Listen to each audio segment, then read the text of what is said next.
Chapter 64. Yi Fan walked to the side and cursed in a barely audible voice. Damn fatty Duan, I curse you to have a son without an asshole. I am a Buddhist and will not marry or have children. You can even hear that. Yi Fan was a little scared of him now. Dao Master Duan, you should leave quickly. You stole 3 of my treasures. Are you still not satisfied? There is still some fate between us. The fat Taoist answered with a smile. Surnamed Duan, you are going too far. Yi Fan's expression darkened as he walked down the mountain. He couldn't afford to provoke this heartless Taoist, so he had to leave. Fate brings us together and separates us. It seems like our fate has ended today, but it is hard to say what will happen in the future. Perhaps we will meet again. The fat Taoist laughed and didn't leave. He said, Now I feel like I am fated to meet this stone wall, so I have decided to stay and take a look. Yi Fan was surprised. He didn't expect this heartless fatty to be so meticulous and notice the extraordinariness of the stone wall. He immediately stopped and didn't want to leave. Since you are staying, I promise you that you will gain something. However, it is best if you don't touch too many dazzling treasures. I am doing this for your own good. With your cultivation, you won't be able to protect your spiritual weapon. If someone covets it, then you will be in big trouble. Not everyone is as merciful as me. Many people try to steal spiritual weapons while trying to kill them. At that time, they might not even be able to keep their lives. At this moment, the 5 great experts in the distant sky unleashed an earth-shattering attack. Vast and immeasurable divine power poured down like the 9 heavens Milky Way. Energy waves swept through the entire sky like an ocean. At this moment, all the cultivators were shaking. Many of them couldn't control their rainbows and fell down from the sky. An indescribable sense of fear made it hard for people to breathe. This majestic pressure was impossible to resist. Many cultivators' souls were shaking uncontrollably. This was the terrifying power of these 5 characters. Once they displayed their prowess, all living beings were terrified and their hearts were in a state of panic. Boom! The final attack of the 5 supreme powerhouses finally shattered the Fey Emperor's tomb. A monstrous demonic aura erupted, wreaking havoc in all directions. The majestic ancient palace let out a rumbling sound and completely collapsed. At the same time, endless rays of light shot out in all directions. All the spiritual weapons buried in the ancient tomb rushed out. Among them, there were a few beams of light that were exceptionally dazzling. They illuminated the sky like little suns, and it was obvious that they were the most powerful spiritual treasures. The 5 top-notch experts each displayed their great divine abilities and reached out with their large hands. Almost every one of them grabbed one item, and all of them revealed satisfied smiles. However, there were still a few spiritual weapons that were as dazzling as small suns that managed to escape their grasp. They soared into the sky and escaped. However, the pinnacle beings did not give chase. Instead, they remained in place and used their powerful divine senses to scan the surroundings, as if they were searching for something. The various spiritual weapons transformed into streaks of light and flew away. Vast and unfathomable waves of energy swept into the distant skies. All the cultivators went crazy. Disregarding the danger, they chased after the spiritual weapons in the endless brilliance, seizing those spiritual weapons. The Fey Emperor's tomb had completely collapsed. Even the rubble shot out in all directions. All that was left was a dazzling wave of energy. Where is the supreme treasure of the Eastern Wastelands humans? The weapon of the Monster Emperor is said to be no weaker than the supreme treasure of the Eastern Wastelands humans. How come it hasn't appeared? The 5 top-notch experts revealed puzzled expressions. They constantly scanned the area with their powerful divine senses. Boom! At this time, from the dazzling brilliance that hadn't dissipated yet, a beam of light that caused the sun, moon, and stars to lose their splendor suddenly rushed out. It was too dazzling, as if a sun had exploded. Even the 5 supreme powerhouses found it hard to open their eyes. Their eyes were pierced with pain, but they reacted quickly and immediately reached out with their hands. Chi! The divine light tore through the skies. It contained an incomparably powerful energy, as if a part of the universe was shaking. The terrifying fluctuations were vast and unfathomable, forcing the 5 great experts back and causing the weapons in their hands to instantly lose their luster. The dazzling divine light cut through the skies, creating terrifying energy fluctuations that caused many surrounding cultivators to fall from the skies. It emitted an incomparable demonic energy, as if the world was burning and nothing could stop it. This is the weapon that the monster emperor used when he was alive. It is comparable to the supreme treasure of the Eastern Wastelands humans. The 5 powerhouses came to their senses. 3 of them immediately chased after it. The other 2 didn't leave. They wanted to search for the legendary supreme treasure of the Eastern Wastelands humans. In the distance, Yi Fan was dumbfounded. This was because he discovered that the dazzling beam of light was rushing towards the stone mountain. The fat Taoist priest beside him rubbed his hands together, grinning incessantly. This Taoist is truly lucky. This monster emperor's weapon is no weaker than the supreme treasure of the Eastern Wastelands humans. If I can obtain it, will you be able to catch it? Yi Fan anxiously asked. The monster emperor's supreme treasure was about to reach them. If the fat Taoist priest couldn't catch it, then they would be crushed to pieces. If that happened, it would be far too tragic. That's right. This Taoist doesn't have such a great fortune. Even if I could catch it, I would still be slapped to death by the 3 great characters behind me. Ha! With that said, he pulled Yi Fan up, and with a whoosh, he rushed to another mountain with a speed faster than a rabbit. The monster emperor's weapon shot out countless beams of divine light. The brilliance was so dazzling that it was impossible to see what it looked like. The blazing light made it hard for people to open their eyes. It was like billions of stars were burning at the same time, causing the entire world to violently tremble. With a loud bang, it slammed into the stone mountain.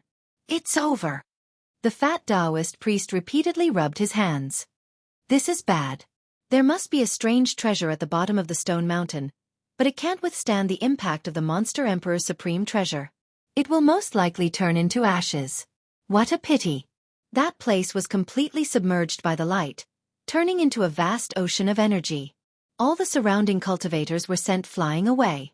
Some people who were too close were directly crushed into pieces, turning into clouds of blood mist. However, at this time something astonishing happened. The stone mountain collapsed and an incomparably gentle green light bloomed from within. Beams of green light shot into the sky. It was a very gentle and holy light, causing one's mind to feel calm. The faint green color was full of vitality, like an oasis floating in the sky.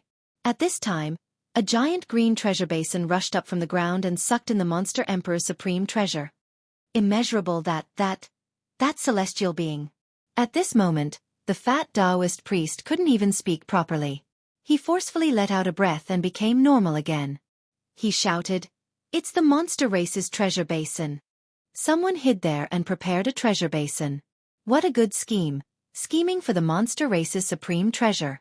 The fat Taoist instantly understood why the stone wall could attract spiritual weapons. There was actually a legendary treasure basin inside. Although that person had been suppressing the treasure basin with his divine power, he still managed to attract some spiritual weapons over. The treasure basin seemed to be carved out of green chalcedony. It was so green that it seeped into one's bones. It shone brilliantly and holy green light filled the sky. It was incomparably gentle and made one feel comfortable all over. At this moment, there was an extremely dazzling brilliance flickering in the treasure basin. It was the monster race's supreme treasure. The brilliance was boundless and extremely dazzling.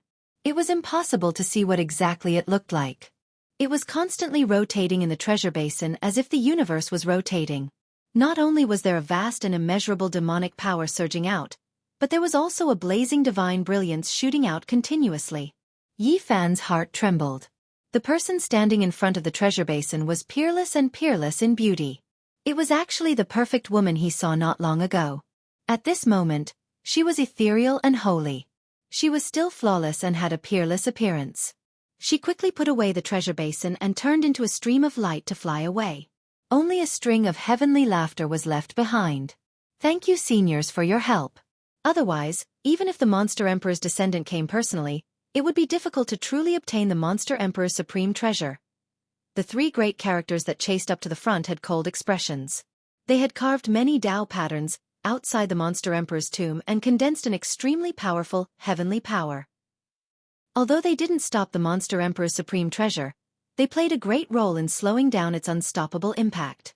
In the end, they allowed the person in the dark to reap the benefits. Otherwise, even if they controlled the legendary treasure basin, they wouldn't be able to take away the monster emperor's supreme treasure.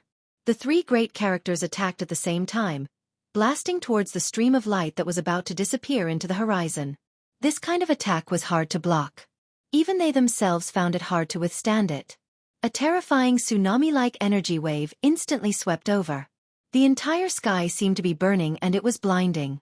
The surrounding cultivators were all incomparably frightened and quickly dodged. However, this powerful attack seemed to hit the void and didn't touch anything. Multicolored light rose and filled the sky. That woman flashed and disappeared, rushing into the gentle radiance and instantly vanishing. That little demon girl was already prepared. She carved a Tao pattern there and condensed a heavenly power to cross the void. I fear she's already thousands of miles away by now. The voices of the three great characters were ice cold.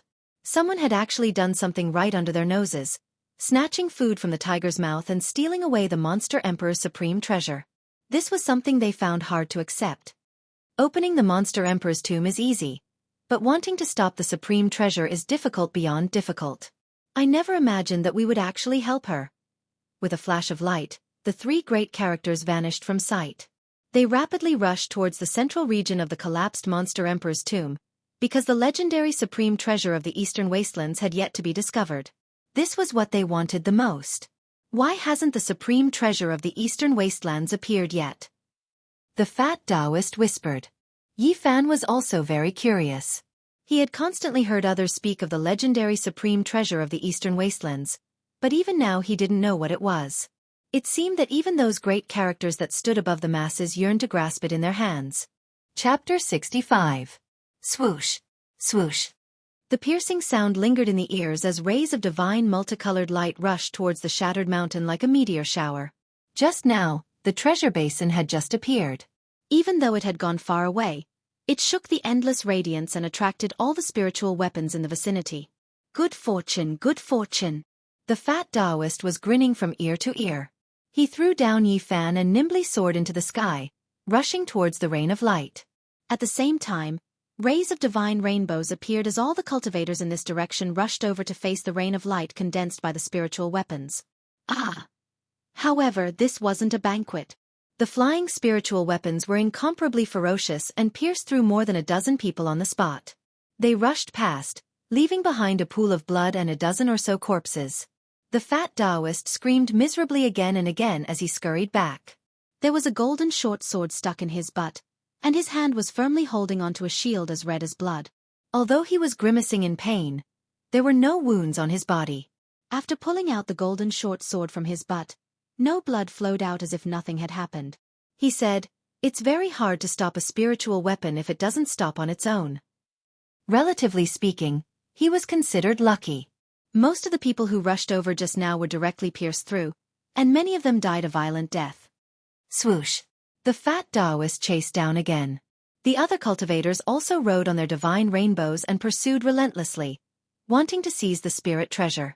Right at this time, a lot of light rain flew over, and some of them directly landed on the nearby mountain peaks. Many multicolored lights also fell from Yi Fan's location. However, after seeing what these things were, he immediately lost interest. Most of them were the flying debris from the demon emperor's tomb. Many cultivators rushed over and searched the mountain peak while sizing up Yi Fan from time to time. Clang!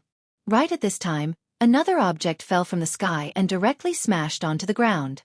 As soon as Yi Fan picked it up, he was surrounded by a few cultivators. This made him very depressed because there was no way he could get anything today. Even if he was lucky enough to obtain 100 spiritual weapons, it would be difficult for him to protect them. Whoever wants it, feel free to take it. He directly threw the object in his hand on the ground. Who would want a piece of green iron? I thought it was some kind of treasure, but it's just a piece of scrap copper. Despite saying that, the cultivators picked it up and inspected it carefully. After determining that it was just a piece of scrap copper, they tossed it over to Yi Fan. You should keep it for yourself. Whose child is this? Running around at such a young age. He must be tired of living. The cultivators left in disappointment and rushed to the other peaks. Yi Fan grabbed the palm-sized copper plate from the ground and weighed it a few times. It felt very heavy, like a piece of broken utensil. Shwa shwa shwa. Another dozen or so cultivators descended and carefully searched the mountain peak. Then, they took the scrap copper from Yi Fan's hands and examined it with their spiritual sense. Finally, they threw it to him and flew away.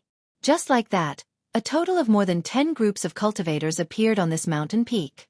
Almost all of them checked the scrap copper in Yi Fan's hands and finally threw it back to him. Yi Fan was really speechless. This group of people wanted to dig 3 feet into the ground. They even checked the green copper in his hands so carefully. If he wanted to obtain a spiritual weapon today, it would be even harder than ascending to the heavens. Finally, the fat Taoist flew back with a big grin. He couldn't stop laughing. It seemed like he had gained quite a lot. "Hey, kid, what are you hiding? Don't run. Let this Tao Grandpa see if there are any demons bothering you. This Tao Grandpa will help you subdue them. No matter what, I can't give you the treasure this time." Yi Fan put on an act and put the scrap copper in his arms. When the fat Taoist heard this, he immediately smiled and said, "This poor Taoist is indeed fated with little friend. I can help you subdue demons for the 4th time." "Don't give me that. If you want this treasure, that's fine too. But you have to give me something to exchange for it." Yi Fan stretched out his hand. Although he felt that this fat Taoist was very wicked and evil, he wasn't evil enough to kill him on the spot. Therefore, he wasn't afraid of him. "You and I meet again and again. It seems like we are fated. How about this? I will give you a legendary treasure," the fat Taoist said and took out the treasure from his arms. "Who is fated with you? It's best if we don't meet again in this lifetime." When he saw the jade pendant that the fat Taoist handed over, Yi Fan became even more indignant. This jade pendant was dull and dull. Calling it a jade was too much of a compliment. It was no different from a broken stone.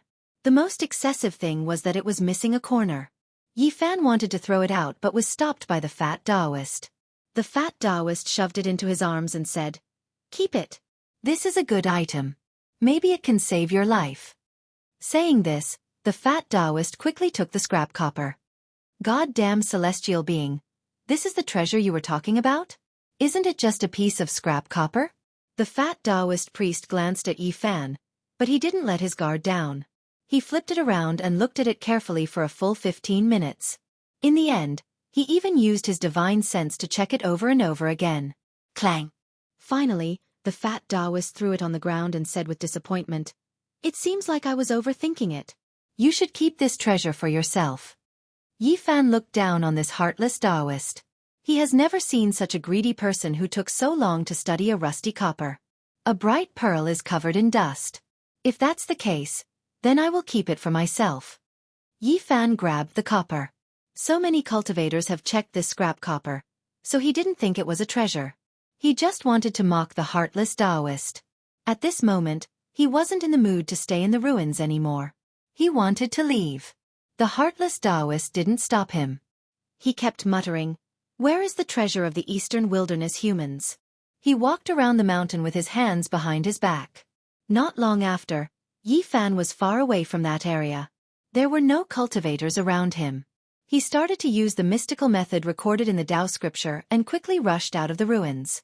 Golden threads seeped out of his golden bitter sea and flowed to every part of his body. They nourished his blood, flesh, internal organs, and bones. He felt full of power and his running speed was extremely fast.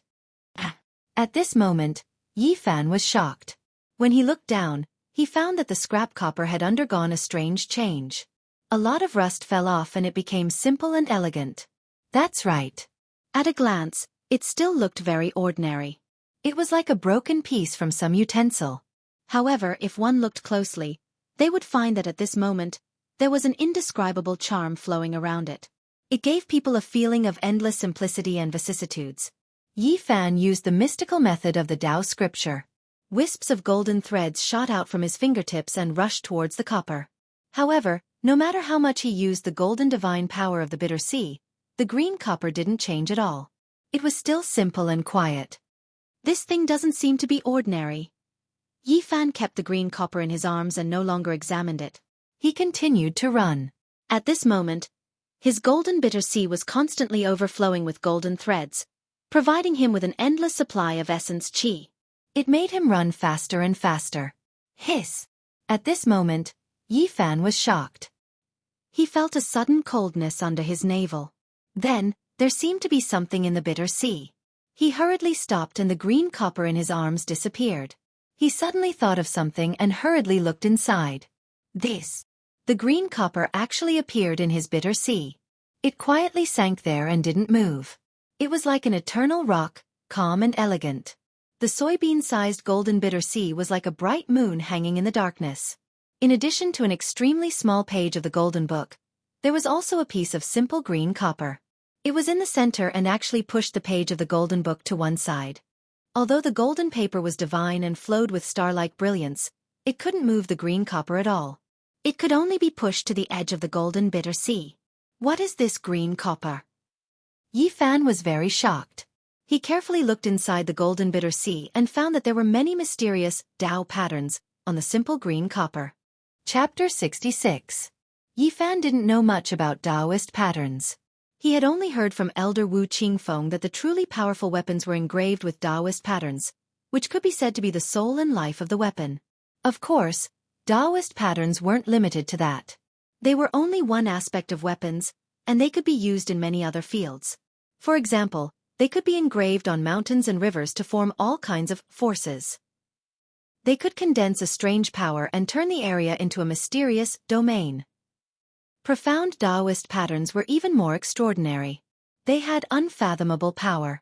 After being engraved, they could change the nature and structure of all things and adjust life and death. Some miraculous Taoist patterns could even affect the flow of time within a certain range. They could truly capture time with a single thought. There were also some profound Tao patterns that could only be engraved on rare materials and arranged precisely. If it could be provided with powerful divine power, it could pierce through heaven and earth, traverse the void, and appear in another place in an instant. There were even more complicated Taoist patterns that could condense forces of nature, which possessed unimaginable changes and power. Of course, many powerful Taoist patterns weren't spread to the world. They were in the hands of the Holy Lands and the families of the clan of the ancients. They were kept secret, and outsiders didn't know how powerful they were. There were only a few rumors about them. In fact, Taoist patterns were broad and profound, and they covered a lot of aspects. It was said that Taoist patterns were engraved by the great figures of the ancient times after they comprehended the nature of nature. They were passed down to the world and formed the current Taoist patterns. Ordinary cultivators couldn't come into contact with this field at all. Only when their strength reached a certain level could they study Taoist patterns. In a sense, Taoist patterns were engraved by the great figures of the ancient times. The more powerful the cultivator, the more they liked to study the Taoist patterns that were passed down to the world. There were no Taoist patterns on the surface of the mysterious green copper. There were only densely packed Taoist patterns on the fracture. They were complicated, profound, and unfathomable. It was impossible to understand them. Even though it was extremely mysterious, it had a kind of natural charm to it, causing one to be deeply moved by it. They look like natural things. Yi Fan said to himself. Elder Wu Qingfeng had once said that there were some precious treasures that had innate Tao patterns within them, and they weren't artificially refined. They were different and couldn't be replicated, and this was the source of their strength. Could it really be an innate Tao pattern? Yi Fan wasn't sure as he didn't know much about Tao patterns. He just had some doubts in his heart. Suddenly, Yi Fan felt a strange fluctuation. He discovered that the road ahead had been cut off. It was hazy, and he couldn't see the end. There was a strange fog shrouding the front. At the same time, he heard the deafening roar of the green serpent. The important figures of the Ji family of the clan of the ancients rode an ancient golden chariot and rushed past, their killing intent sweeping through the mountains. Seal the ruins temporarily. No one is allowed to leave. 9 flood dragons pulled the chariot and cut off the path ahead. The important figures of the Ji clan carved countless Tao patterns on the mountains and earth veins to cut off the path ahead. In another direction, 9 Qilin beasts pulled a jade carriage. They soared through the clouds and mists, their divine might overflowing into the heavens as they cut off the eastern path. At the same time, similar shouts came from other directions. The important figures sealed off the ruins and didn't allow anyone to leave. Yi Fan was startled and felt that something was wrong. He quickly stopped circulating the Tao scripture's mystical art. The golden sea of bitterness calmed down and then disappeared. The ruins immediately became noisy. Many cultivators didn't know what happened and thought that the important figures were going to start a massacre. What happened? Why didn't they let us leave? Many rogue cultivators felt very uneasy. Only those cultivators from the big sects were still calm and didn't show any signs of panic. The supreme treasure of the Eastern Wasteland human race hasn't appeared yet. The important figures are panicking. That's right.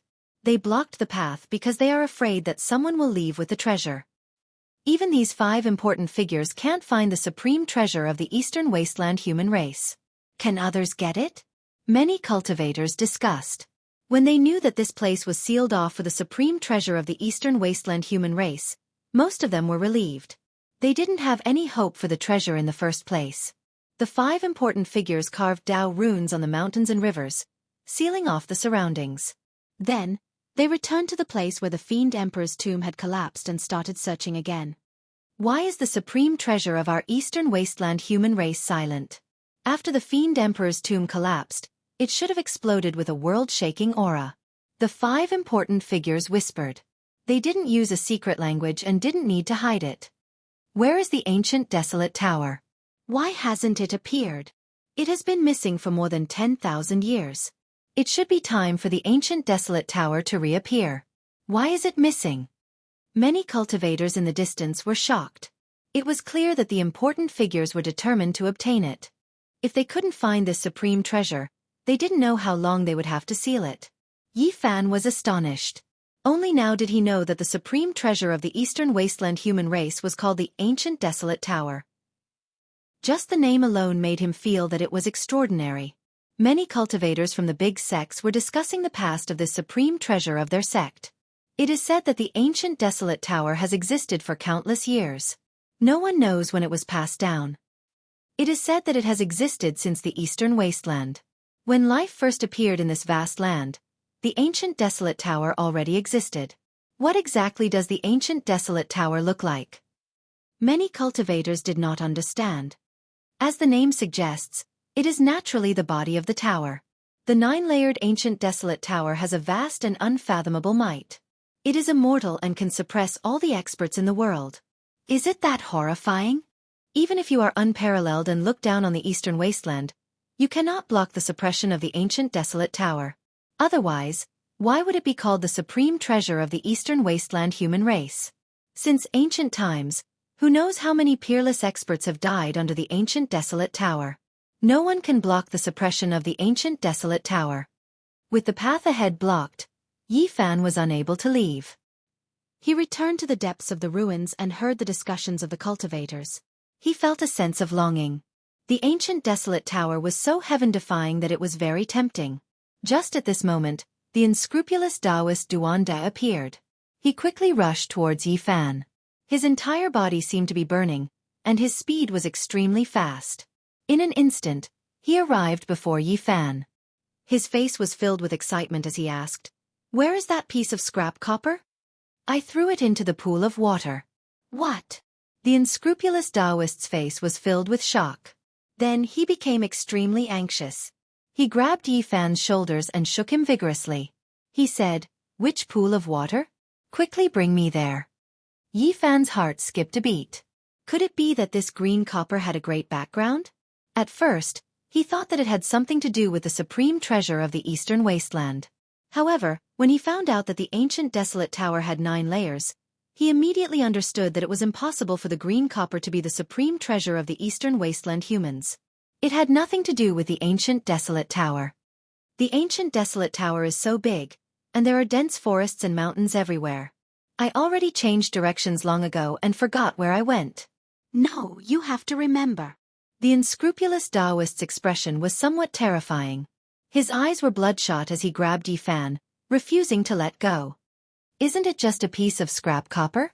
You looked at it repeatedly for 15 minutes, but in the end, you threw it on the ground. Why are you looking for it now? Could it be that that piece of scrap copper has some background? You won't understand even if I tell you. Hurry up and find it for me." The unscrupulous Taoist did not smile. At this moment, he was incomparably stern as he pulled Yi Fan away. Yi Fan understood. It seemed that the mysterious green copper indeed had a great background. It seemed to be extremely important. Immeasurable celestial being, how could this poor Taoist's hands be so cheap? I threw away something that I already got my hands on. The fat Taoist's face was ashen. He was incomparably regretful and vexed. It was completely different from his previous smiling appearance. Yi Fan's heart trembled. He felt that this unscrupulous Taoist had the urge to kill him. He did not want to collide with the tip of a knife, so he obediently walked forward. Little friend, you must remember carefully. If you can find that piece of green copper, I will give you whatever you want. The fat Taoist's expression was solemn as he warned, you must remember carefully. What exactly is that thing? Don't ask any more. If you ask again, I will go crazy.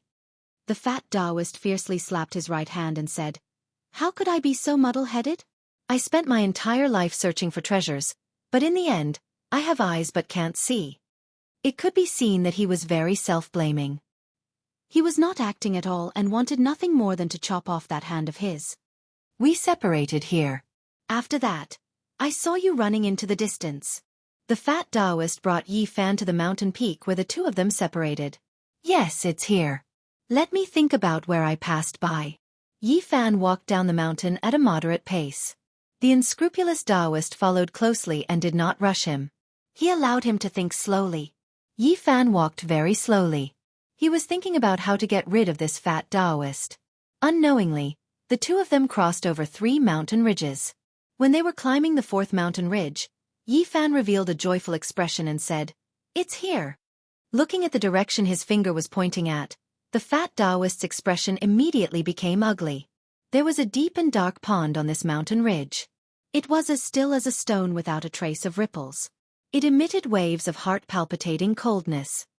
Don't tell me that you threw the scrap copper into this pond. The fat Taoist's eyes shot out a demonic glow. Immediately, Yi Fan's mind became absent-minded. He faintly felt that something was wrong. It was as if the other party was seeing through his mind. At this moment, Yi Fan became nervous.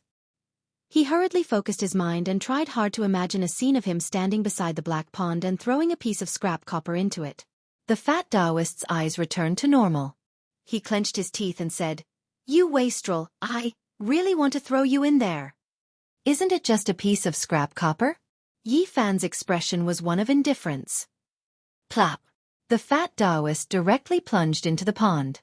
At first, there was a divine radiance flickering under the water, but not long after, it became dim. The deep and dark pond gradually regained its tranquility. Yi Fan waited for half an hour, but he still didn't see the heartless Taoist coming up. He mumbled to himself, don't tell me this immoral fatty met his retribution down there? After another 15 minutes, the water surface made a soft splash. The fat Taoist's body was covered in a thick layer of black ice. He rushed out like an ice sculpture. Bang! Light flashed continuously from within the black ice. After dozens of breaths, the heartless Taoist finally used his divine radiance to break the solid ice. Chunks of ice fell to the ground. At this moment, his face was green and purple, and even his lips were trembling. Heartless celestial being, this Taoist grandpa is freezing to death. His entire body was trembling, and his body was constantly overflowing with divine light, expelling the cold air. Black mist could be seen emerging from the surface of his body. The surrounding plants were instantly frozen by the black mist, and then turned into powder in an instant. In the distance, Yi Fan took a deep breath. He chose this black pond only because he felt it was deep enough. He didn't expect it to be so terrifying. The solid ice that fell to the ground froze everything within a 10-meter radius. Many rocks were already cracked. Yi Fan was very far away, but he could still feel a bone-piercing chill. Taoist priest didn't get anything? I dove for several thousand meters and saw a broken monument along the way. On it, the words Nether Pond were carved. It was so deep that I couldn't see the bottom. I have no idea how deep this black pond is. Taoist priest, why did you throw it away in the beginning? Now you regret it, right? Say no more. Seeing the fat Taoist priest's flustered and exasperated expression, Yi Fan almost laughed out loud. He felt great in his heart, but his face revealed an incomparably nervous expression as he said, could it really be a treasure? The fat Taoist priest's face was ashen. He angrily paced back and forth and said, I don't have anything in common with you. Yi Fan tactfully walked to the side and plucked 2 wild fruits. He ate them with relish. Seeing that he didn't care at all and was still in the mood to eat wild fruits, the fat Taoist priest couldn't help but get angry. He said with a sullen expression, "You are the biggest prodigal son in the world. You actually threw it into the deep pond. I really want to kill you. Taoist grandpa, you threw it away first. Why are you blaming me now? Didn't you also treat it as trash in the beginning? I hate it." The heartless Taoist priest wanted to slap himself. Then, he jumped into the deep pond again with a plop. This time, it took more than 2 hours for the fat Taoist priest to rush out of the water. He had completely turned into a huge block of ice. It was flickering with black light and bone-piercing cold air. Yi Fan hid far away. This time, the heartless Taoist priest took a quarter of an hour to break out of the ice. His entire body was blackish purple, and all the pores on his body were spewing out black mist. A large area of the mountain ridge had been frozen into black ice. Countless vegetation had withered, and many mountain rocks had cracked due to the cold. After a long time, the heartless Taoist priest finally recovered and walked out of the ice region in a dejected manner. He sat on the ground and muttered to himself, "I hate it." At the side, Yi Fan was secretly pleased. Seeing this heartless Taoist priest so dejected, he felt incomparably carefree. Suddenly, the heartless Taoist priest seemed to have thought of something and jumped up in shock. He looked at the active volcano in the distance and the black cold pond in front of him. He exclaimed, "I understand now. The demon emperor has 2 tombs. One is the Yang tomb, and the other is the Yin tomb." Yi Fan was startled by him and asked, "Taoist priest, what are you talking about?" The fat Taoist priest ignored him and started to carve on the ground seriously. He marked the active volcano and the black pond on the ground. Then, he drew out the surrounding terrain according to a certain scale. Limitless Motherf * King Celestial Being. It is indeed like this. 1 Yang and 1 Yin, embracing the Tai Chi. The source of power, the heart, is buried in the Yang tomb. The true ice-cold corpse is buried in the Yin tomb. The heartless Taoist priest's expression was unsettled. Chapter 67. The heartless Taoist placed his hands behind his back and frowned as he paced back and forth. He mumbled to himself, "The demon emperor truly lives up to his reputation. He actually set up the Yang tomb and the Yin tomb. Is this place a flaw he purposely left behind?" The fat Taoist was bewildered. He stared at the active volcano in the distance, then at the unfathomable black pond in front of him. His brows were knitted together as he said, "If I am not wrong, this Yin tomb is not simple. No matter how many people enter, many will die." "Taoist priest, aren't you still alive and well?" Yi Fan interrupted from the side. "Are you purposely trying to anger me?" The heartless Taoist found Yi Fan to be an eyesore and said, "You wastrel, why don't you just go down and accompany the demon emperor?" "Don't, Taoist priest, don't vent your anger on me. This really has nothing to do with me." Sigh. The heartless Taoist sat on the ground with a dejected expression. "Although I discovered a shocking secret, I have no way to open the Yin tomb. I think there must be a fatal trap down there. Just now, if I dived down to the bottom of the pond and entered the Yin temple, I'm afraid I would no longer exist in this world." So the Eastern Wasteland's supreme treasure, the ancient Wasteland Tower, is in the Yin tomb under the Black Pond? Yi Fan sat on a boulder far away and didn't get too close in order to avoid getting into trouble. He said, "No wonder those 5 big shots couldn't find the ancient Wasteland Tower no matter what. So it is suppressed here." The heartless Taoist ignored him and revealed a pensive expression. He then drew on the ground as if he was deducing the connection between the Yang tomb and the Yin tomb. Finally, he let out a long sigh and revealed a helpless expression. "I missed the supreme treasure, but I found the world-shocking Yin tomb by chance, but I can't enter. How regretful and distressing. Aren't there a few big shots over there?" Yi Fan pointed at the 5 top experts above the active volcano. "Even if they went in, they would not be able to escape unscathed. This is a fatal trap. The Yang tomb is a flaw that the demon emperor purposely left behind to leave the demon race's supreme treasure and the source of his power for his descendants. This is his resting place, and no one can disturb him. Revealing the Yang tomb was to cover up the Yin tomb. Perhaps there are other wondrous uses as well. 1 Yin and 1 Yang, embracing and protecting the Tai Chi, it is extremely mysterious." Speaking of this, the heartless Taoist priest revealed a disappointed expression and said, "Unless there is a supreme treasure of the Eastern Wasteland, Even if there is a peerless cultivator who can break this deadly trap, he will not be able to stop the Yin tomb. It will rush into the eastern wasteland like a dragon returning to the sea, and no one will be able to find it. To think that the ancient desolate tower is so miraculous. It can freeze the fiend emperor's Yin grave. It is even stronger than a matchless expert? Yi Fan revealed a shocked expression. Of course. The heartless Taoist priest revealed an expression of yearning and said, "It is said that the ancient desolate tower has existed for countless years. However, no one knows when it was passed down. There is nothing in this world that it cannot suppress." Is it that scary? The fat Taoist revealed a fascinated expression and said, "Since the ancient times, the existence of immortals has never been confirmed and no one can say for sure. However, every legend about immortals in the eastern desolate region is related to the ancient desolate tower." What does it have to do with the ancient desolate tower? Yi Fan revealed a surprised expression.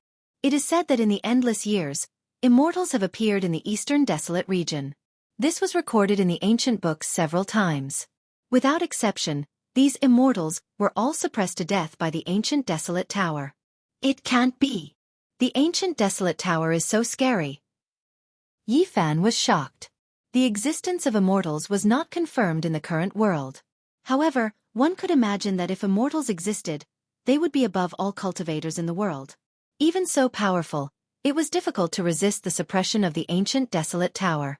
This was really shocking. Of course it is. Otherwise, why would so many important people come here?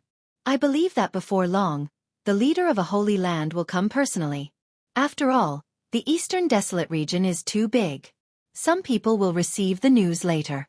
Once they know, they will definitely lay down Dao runes and travel through the void. What is the origin of the ancient desolate tower? Why is it so extraordinary and powerful? Yi Fan could not calm down. It is said that it already existed in the world before the eastern desolate region was born. No one knows its origin. What a pity! Taoist priest, you threw away the treasure that was already in your hands. You treated it like scrap metal.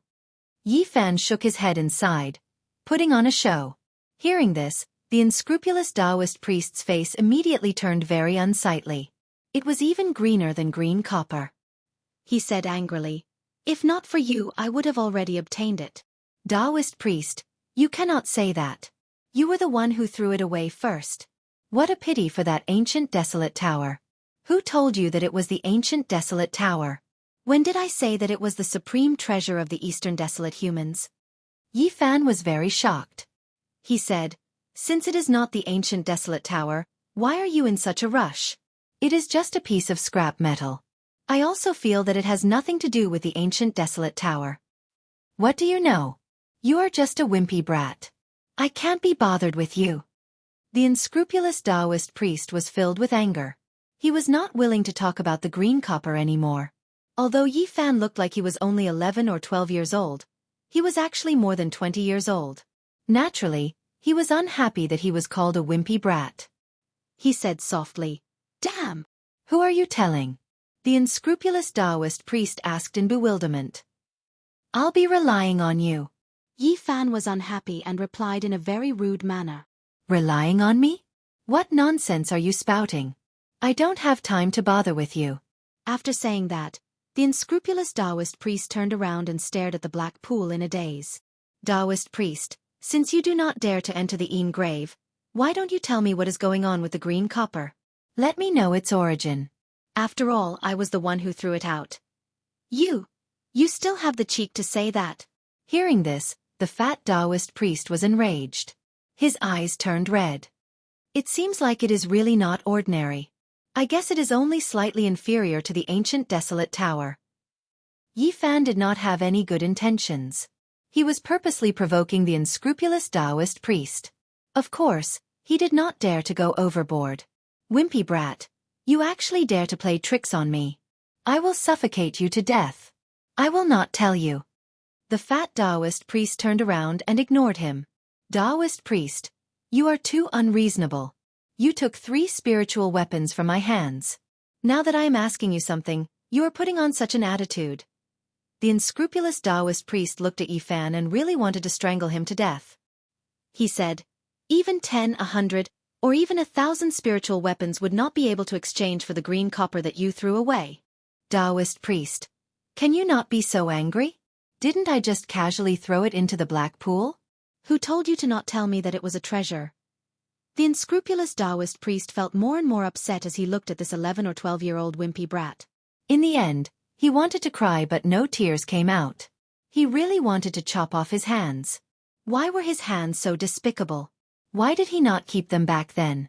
Unscrupulous celestial being. He let out a heavy breath and said, "Stop talking so much and be more obedient." AI. Yi Fan shook his head and sighed. However, he felt very good in his heart. In just a short period of time, he had already made the unscrupulous Taoist feel endless regret. He had successfully evoked his negative emotions and had finally vented his anger. When Yi Fan did not say anything else, the fat Taoist priest spoke instead. It seemed like he felt that it was a pity. He said, "Who said that this green copper is inferior to the ancient desolate tower? 10,000 years ago, the eastern desolate continent nearly flipped because of this green copper." There was such a thing? Yi Fan revealed a doubtful expression. Yes, even when the ancient desolate tower was lost, there was no such turmoil.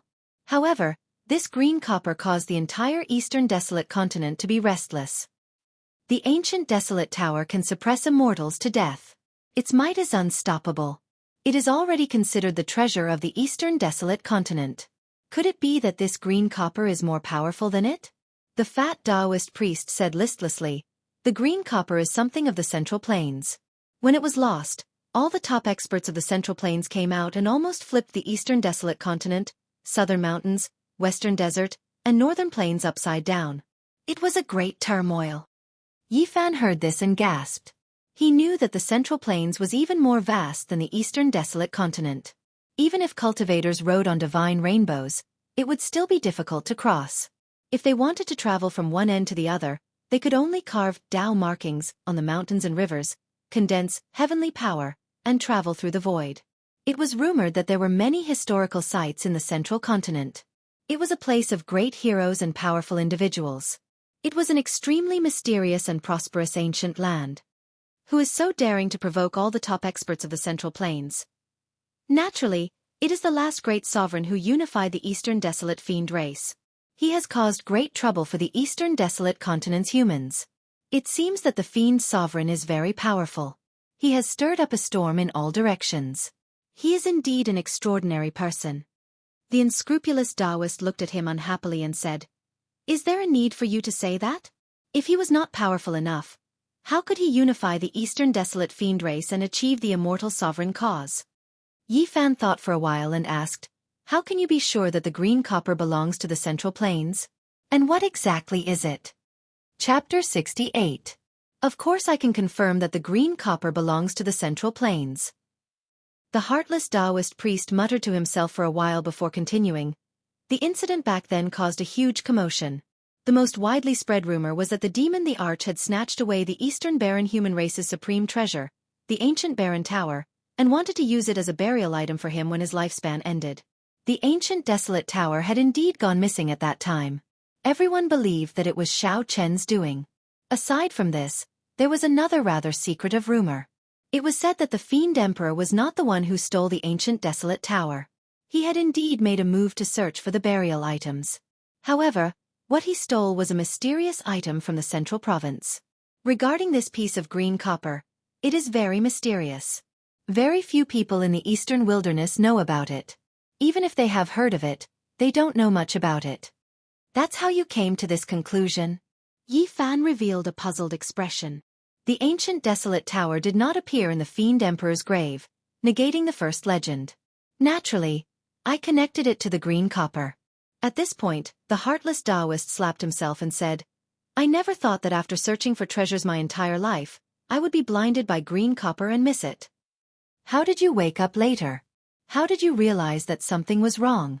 It's because it's so ordinary that it's beyond common sense. It doesn't have a single flaw, and all the methods I've used have been fooled. In retrospect, this is clearly the biggest flaw. Even ordinary scrap copper can't be so ordinary. Yi Fan purposely sighed and said, "Unexpectedly, I am so transcendent." With a gentle shake of my hand, I tossed away an item comparable to the ancient desolate tower like it is an old shoe. It's a pity that no one has seen it. I believe that at that time, I must have been like a god descending to the mortal world. My beauty is peerless and unparalleled. Are you purposely trying to anger me? You're asking for a beating, aren't you? The heartless Taoist priest was so angry that his nose was almost crooked. Although Yi Fan felt that the fat Taoist priest was lacking in morals, he was not a vicious person. Thus, he was not afraid of him. He said, "Taoist priest, please do not be angry. The most important thing for you now is to quickly think of a way to fish up that piece of green copper. The ancient desolate tower might be in the Yin tomb below. Perhaps you didn't miss out on a great treasure. On the contrary, you might have gotten two. It is impossible for the ancient desolate tower to be in the Yin hall." Although he said that, the unscrupulous Taoist still let go of Yi Fan and carefully thought about what to do next. "I'll stake it all. I'll try again." The fat Taoist priest walked towards the black pond again. He couldn't forget about the mysterious green copper and couldn't give it up. Boom! Just at this moment, a huge whirlpool suddenly appeared in the middle of the black cold pond. A malevolent beast floated up and down, appearing in the black water. Its entire body was pitch black, as if it was cast from black gold, emitting a demonic aura. It was strangely shaped and had 3 heads. The middle head looked like a human ape, while the left and right heads were bird heads and snake heads respectively. Its body was like a dark horse, cast from black gold. It had no feathers and was covered in black scales that shone with a metallic luster. It looked powerful and powerful. This was a giant beast that was more than 10 meters long. It roared in the water, letting out a deep roar that made Yi Fan feel as if his soul was floating, as if it was about to leave his body. "Calm your mind and focus," the fat Taoist shouted in a low voice. "There is actually such a thing that resides in the land of extreme Yin. Its roar can shatter one's soul. It is an extremely powerful strange beast known as the Golden Crow Ape. Although this malevolent and huge strange beast had 3 heads, only the ape head in the middle had intelligence. The bird and snake heads on the left and right could use divine abilities, but they didn't have any thoughts. The ape head in the middle was the leader, and that was why it was called the Golden Crow Ape. However, there were also legends that the bird and snake heads that were cast from black gold could also awaken intelligence. Once the Golden Crow Ape evolved to that level, it would be extremely terrifying. Unless a top expert made a move, it would be impossible to exterminate it. At that time, its magic power would reach the heavens. Yi Fan listened and memorized everything in his heart. He calmed his heart and focused his mind. After being enveloped by the radiance of the fat Taoist, his soul stabilized and no longer felt as if it was floating. Boom! At this moment, the Golden Crow Ape suddenly floated up from the black water and stirred up a boundless black wave that rushed towards the fat Taoist and Yi Fan. Chi! The unscrupulous Taoist reacted quickly and drew a circle with one hand. A green light overflowed and immediately blossomed like fireworks. A dazzling and misty scene enshrouded him and Yi Fan. The black fog that could freeze rocks and the cold water were all blocked outside. At the same time, he drew in the air and wrote a big seal character. "Surrender!" The fat Taoist lightly shouted. The seal character in the air instantly became resplendent as if it was carved out of jade. It was tangible and flew forward with a swoosh. Bang! It solidly imprinted itself on the Golden Crow Ape's body and emitted a hissing sound. Waves of cold black fog rose and gradually merged into the Golden Crow's body. Roar! The Golden Crow Ape shook its body violently, and its 2 drooping heads slowly rose up. The bird head opened its beak and instantly spat out a blazing bolt of lightning, while the snake head stuck out its tongue and spat out a black flame. The air seemed to be scorched on the spot. Extreme Yin lightning and nether flame. The fat Taoist was shocked and hurriedly pulled Yi Fan back a few steps. He opened his mouth and spat out a small blood-colored shield. Specks of light flickered and spread out in the wind. It grew to a height of 4 to 5 feet and blocked in front of them. Bang, bang, bang. Lightning danced in the air and black flames burned. All of them collided with the blood-red shield and rays of sparkling red light flashed out. This Golden Crow Ape is not simple.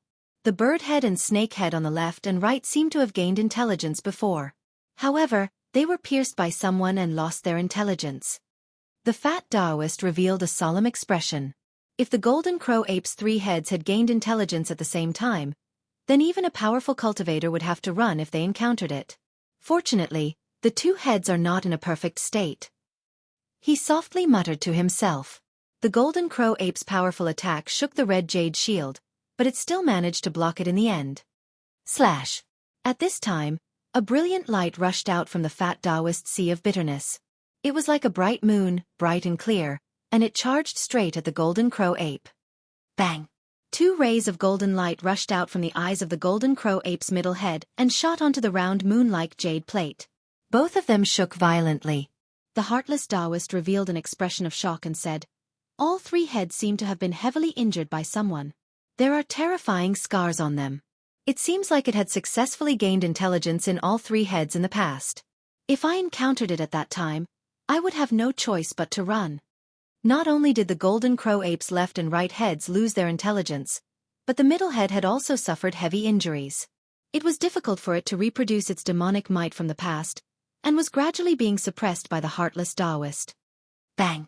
But when the heartless Taoist wanted to restrain it, the golden crow ape struggled violently. Its entire body instantly burst out with a blinding golden light, and it broke free from the restraints and sank into the black pond. This thing is indeed terrifying. If all three of its heads were to recover, very few people would be able to subdue it. The fat Taoist revealed a solemn expression. At this moment, the bottomless frigid pond suddenly shook violently, as if something was about to rush out from below. It was much more violent than the golden crow apes. Boundless waves surged from the black pond, and black mist surged in all directions. The mist lingered around, and it was bone-chilling. Many parts of the mountain were frozen and cracked, and many mountain rocks were turned into fine powder after the black mist blew past. Taoist, didn't you say that the Een tomb was hidden in the darkness and wouldn't appear? Why is it so terrifying now? Maybe I did something by accident just now and got into trouble. What did you do? I was a few thousand meters deep in the black pond and saw a broken stone tablet with the words Dark Pond carved on it. I pulled it out and threw it into the depths of the pond. I think after it sank to the bottom, it might have touched the demon Thearka's Een tomb. Taoist, don't tell me you smashed that broken tablet on the demon Thearka's Een tomb. At that time, who would have known that the demon Thearka's Een tomb was at the bottom of the pond? Splash! Right at this moment, there was a splash in the black pond, and a group of Een soldiers wearing black iron armor rushed out. They were all holding black Een sabers in their hands and were emitting a deathly aura. This is... Yi Fan was astonished. The fat Taoist also revealed an astonished expression as he pulled Yi Fan backward and said, "What is going on? What is so strange about the demon Thearka's Een tomb? Could there be a terrifying tomb guardian? What kind of living beings are these?" The water in the black pond surged, and a broken ancient war chariot emerged from the black pond one after another, carrying a carriage of Een soldiers. They were wearing tungsten iron armor, and every part of their body was covered. They were either holding a black Een saber or a black death spear. Chapter 69. The black cold pond was surging with waves. The broken ancient war chariot seemed to have gone through the baptism of blood and fire as it was covered in sword marks and sword holes. It crushed the black water and braved the wind and waves as it approached. So strange. More than 10,000 years have passed, but there are still tomb guards in the demon emperor's Een tomb. This is too absurd and unimaginable. The heartless Taoist frowned. Swoosh! Right when he was in a daze, a black arrow quickly shot over. The arrowhead was burning with netherworld flames, and the tail of the arrow was surging with a thick black mist. Clang! The heartless Taoist raised his ruby-like shield to block the arrow, but the arrow exploded at this moment. The netherworld flames shot in all directions as the black mist surged. The netherworld flames scorched the surrounding ground and melted the rocks. Then, the black mist surged over and froze everything into powder. This terrifying energy almost hit Yi Fan and the heartless Taoist. This kind of arrow had the combination of ice and fire, and it was extremely powerful. If a normal cultivator wasn't careful, their life would be in danger. Swoosh, swoosh, swoosh! The piercing sound lingered in the ears as the black arrows pierced through the black mist and continuously shot over like a black rainstorm. Clang, clang, clang. The ruby-like shield was hit by hundreds of arrows, and it was surrounded by the netherworld flames along with the endless black mist. Chi, chi, chi.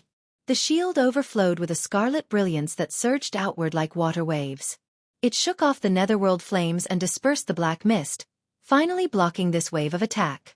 However, right at this time, There was a rumbling sound as the broken war chariots carrying the Een soldiers rushed over. They had already landed on the shore and were about to crush their way forward. I want to see what kind of things you are. The heartless Taoist priest gnashed his teeth and spat out a green light from his mouth. It was an inch-long knife, and it shone with a green light. It unfolded in the wind and quickly grew to a length of half a foot. It looked like a pool of green water, sparkling and translucent, and emitted waves of cold air. After seeing this, Yi Fan clenched his teeth. This was the dagger he obtained, but it was stolen by this heartless Taoist and was now being used to fight against the enemy. Chi! The green dagger transformed into a green ribbon that charged forward, and it emanated strands of dazzling divine light that instantly obstructed a damaged war chariot. Soon after, the unscrupulous Taoist sea of bitterness blossomed, and a blood-colored bead rushed out. Scarlet light radiated in all directions, and waves of powerful divine power surged forward. The 3 ancient chariots were frozen in place on the spot, and they were unable to move in the slightest. At the same time, a shining purple thumb ring appeared on the unscrupulous Taoist's thumb, illuminating his palm and making it glittering and translucent. Kill! The heartless Taoist priest lightly shouted and raised his finger. Suddenly, the purple ring emitted thousands of auspicious lights and shot out sharp purple blades. Pu. The blades of light cleaved through the 2 dilapidated chariots and stopped a group of Een soldiers in their tracks. Seeing all of this, Yi Fan cursed inwardly. He was the one who found these 3 spiritual weapons, but they were snatched away by the heartless Taoist priest. Now he was using them to fight the enemy. Chi. Just at this time, the spiritual green dagger pierced through 5 Een soldiers and slashed one of the chariots into pieces. And at this time, the scarlet-red bead also successfully restrained the 3 chariots. Good stuff. The unscrupulous Taoist priest sighed. In the end, all the broken chariots were slashed into pieces, and all the Een soldiers were also nearly pierced through. The unscrupulous Taoist priest quickly rushed over and tore apart the black iron armor on their bodies to see what was inside. What made him dumbstruck was that after the first few Een soldiers tore apart the armor, fine sand actually flowed out from inside. It was not a living thing at all. Soon after, he finally found a few Een soldiers that were not fine sand. After careful inspection, he found out that they were actually the corpses of wild beasts that were sealed in ice. What's going on? The unscrupulous Taoist was extremely astonished and said, could it be that the Tao patterns are supporting them?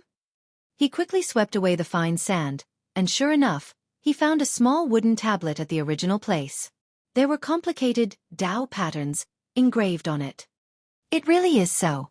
Scattering sand to form soldiers and gathering corpses to form generals. Good method. With that said, the unscrupulous Taoist priest revealed an excited expression and said, these are all Tao patterns from tens of thousands of years ago. Maybe we can research something. He quickly blew away the fine sand on the ground and shattered the corpses. Then, he collected all the wooden tablets and piled them up on the ground. Boom! At this time, a sound came from the icy black pond again. A demon general with a wolf's head covered in black gold armor slowly walked out. He emitted a dense death aura, and it was unknown how many times stronger than those Een soldiers. This is the demon general that died in battle in the past, and he was also used. It seems like it is not the Tao patterns that are supporting his corpse. The unscrupulous Taoist priest revealed a pensive expression. The demon general slowly approached, and the ground trembled as the surrounding black fog surged. Not simple. At this moment, the unscrupulous Taoist priest's sea of bitterness blossomed with a dazzling green light. A large green flame surged forward and surrounded the wolf-head demon general. Bang! However, this demon general was not to be underestimated. He emitted a dense death aura that continuously pushed back the green flames. He has undergone a corpse transformation and gained a hazy intelligence. His demonic body is immortal, and he has produced a powerful death aura. The unscrupulous Taoist priest was shocked and felt that this was no small matter. He told Yi Fan to retreat while he took out a few spiritual weapons and supplemented them with the green flames. There is something strange here. Right at this moment, a cold and indifferent voice resounded. A young man in his 20s arrived on the mountain ridge, and he said, "Very good. All of you can leave now." His gaze locked onto the wooden tablets on the ground that were inscribed with markings of the Tao, and then he stared at the demon general. The unscrupulous Taoist priest coldly glanced at him, but he immediately revealed a strange expression. The sleeves of this person actually had the symbol of the wavering light Holy Land. I am a disciple of the wavering light Holy Land. My master has ordered you all to leave immediately. The young man was extremely arrogant, as if he was born with a sense of superiority. He glanced at Yi Fan and found that there were no fluctuations of divine power, so he said, "If you don't want to die, then leave immediately." Bang! At this time, the demon general broke free from the unscrupulous Taoist priest's restraints and quickly jumped into the black pond, disappearing without a trace. The unscrupulous Taoist priest turned around and coldly said, "Reckless thing, using the tiger skin as a banner. I hate scum like you the most. You dare to pretend to be a disciple of the wavering light Holy Land. Not to mention that you are not, even if you were, this Taoist grandpa would still dare to slap you to death." Swoosh! Seeing that he had been exposed, the young man immediately made his move. Hundreds and thousands of golden rays shot towards the unscrupulous Taoist priest like a golden rain. Swoosh, swoosh, swoosh. The unscrupulous Taoist priest waved his sleeves, and a green mist flew out, collecting all the golden rays. They were actually golden needles. Bang! The unscrupulous Taoist priest quickly rushed forward and grabbed the young man's neck, bringing him close to the cold pond, and said, using the tiger skin as a banner to deceive this Taoist grandpa, "Tell me, which sect are you from, or else I will throw you down." "I am really a wavering light Holy Land disciple." The young man revealed an expression of fear. "Taoist priest, why are you wasting your breath on him? Just throw him in and feed him to the demon general," Yi Fan suggested from afar, purposely trying to scare the young man. "You are right. No need to waste your breath." The unscrupulous Taoist priest gently shook his hand, and the young man instantly fell into the cold pond, disappearing in the blink of an eye. In the distance, Yi Fan was dumbstruck. He didn't think that the unscrupulous Taoist priest would actually do this. This unscrupulous Taoist priest suddenly became a little dangerous in his heart. This was a person who had no scruples. Splash! The black pond surged, and more than 10 demon generals appeared. Their entire bodies were covered in black gold armor. Only their heads were exposed. They had all kinds of strange shapes. Some had dog heads, some had tiger heads, and one look and it was obvious that they were demons. All of them emitted a thick aura of death. In their hands was the young man from before. With a bang sound, they tore him apart, and immediately, blood splattered everywhere. Rumble! At this moment, the cold pond seemed to be boiling, and it turned from black as ink into a blood-red color. It was incomparably beautiful. Not good, this is bad. The demon sovereign's tomb is stained with blood, and it has started a sure-kill situation. The unscrupulous Taoist priest's expression became very ugly. Boom!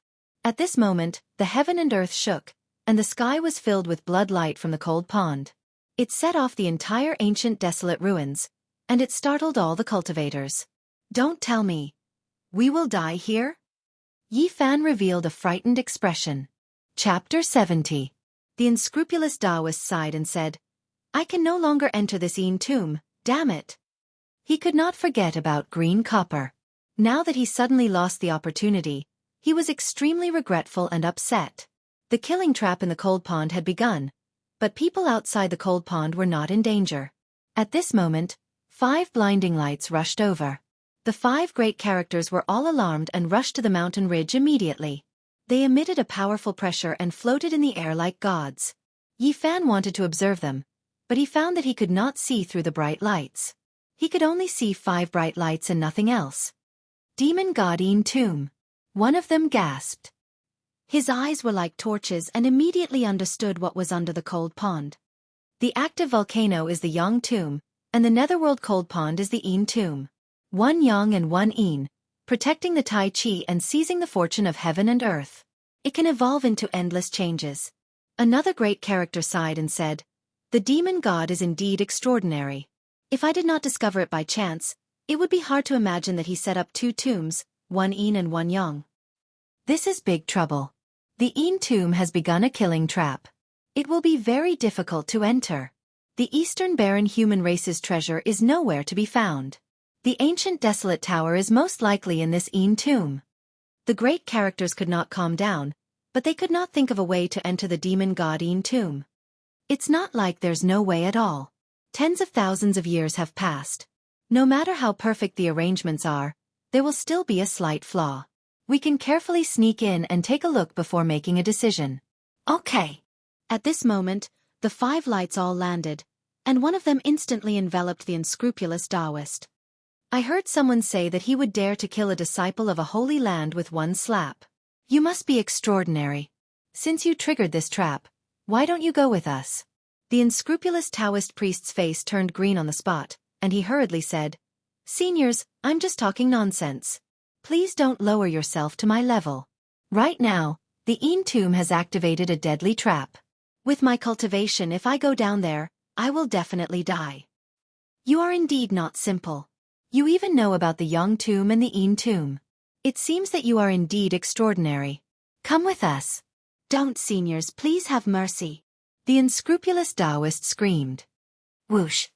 5 beams of light flashed, and 5 super powerful figures carried the green-faced unscrupulous Taoist priest into the blood-red cold pond. The unscrupulous Taoist priest's screams, which sounded like a pig being slaughtered, came to an abrupt stop. As they entered, the cold pond boiled and a bloody light filled the sky. Those demon generals had long since disappeared inside. Indeed, evil people will be tortured by evil people. Damn fatty, good luck to you. Yi Fan stood up, patted his butt, and left. No matter what, he couldn't stay here any longer. Boom! The blood-colored radiance flickered, and the entire primitive ruins were enveloped by the blood-colored radiance. This place turned into a bleak, bewitching, and abnormally terrifying scene. At this moment, everyone felt their hearts palpitate. There seemed to be an earth-shattering change happening under the blood-colored cold pond. Yi Fan left the mountain ridge and hid far away. At this moment, the mountains and rivers in all directions were engraved with Tao runes, sealing this ancient land. Yi Fan couldn't break through and could only wander around the mountains.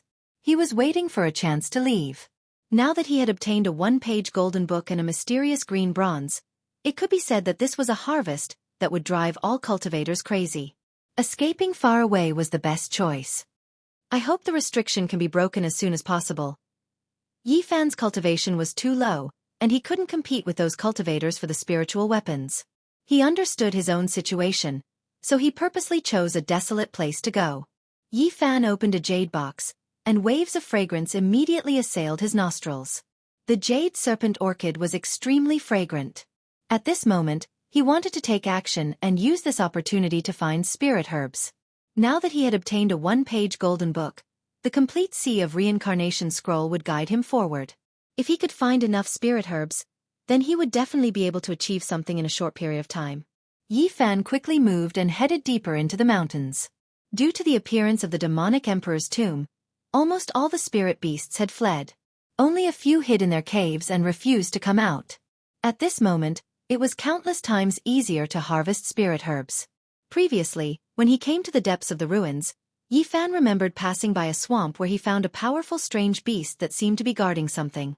At that time he took a detour, but now, he decided to take a look again. After finding the mountain, Yi Fan quickly found the swamp. He could vaguely sense waves of baleful aura and found many huge scales in the swamp. They were all the size of a palm. Seems like there was a big guy hiding here. Fortunately, it has already left. Yi Fan searched for a long time but to no avail. Finally, he found a trace of abnormality at the place where most of the scales had fallen off. There was an unknown plant here that looked very ordinary, but the strange beast seemed to be carefully avoiding it and didn't step on it. He was a little suspicious. He squatted down and dug the soil towards the roots. After digging more than a meter deep, he still didn't find anything unusual. Just when Yi Fan was about to give up, a golden light suddenly reflected in his eyes. Under the soil, there was actually a golden stem at the end of the main root of the plant. It was only the size of a longan and was dazzling. This is... Yi Fan was shocked. He suddenly recalled that when he was flipping through the spirit herbs books in the Spirit Ruin Grotto Heaven, he once saw a record. It was said that when some ancient trees failed to go through tribulations, they might not be completely annihilated. They would often leave behind a bit of life essence that would attach to the roots of other plants. In the future, it was very possible for them to regenerate. This can't be the essence left behind by the old tree spirit, right? Yi Fan looked at the golden stem and revealed a joyful expression. He then put it into the jade box. After that, he headed to the next location and soon arrived in front of a stone mountain. There was a huge black hole at the base of the mountain, from which a faint fragrance came out. A happy expression appeared on Yi Fan's face as he quickly walked inside. Suddenly, a deep roar came from the depths of the stone cave. At the same time, it was accompanied by waves of frightening killing intent. Yi Fan's body immediately stiffened. He hurriedly retreated as if he was flying away. Rumbling sounds could be heard as a wild beast poked half of its body out of the stone cave and continuously roared. It looked like a jackal, but there was not a single strand of hair on its body. There were many sharp black poisonous thorns growing out of its body, looking somewhat frightening. It was 7 to 8 meters long and had an extremely bloody killing intent. When it roared, its whole body constantly lit up with a black light, like a burning black flame.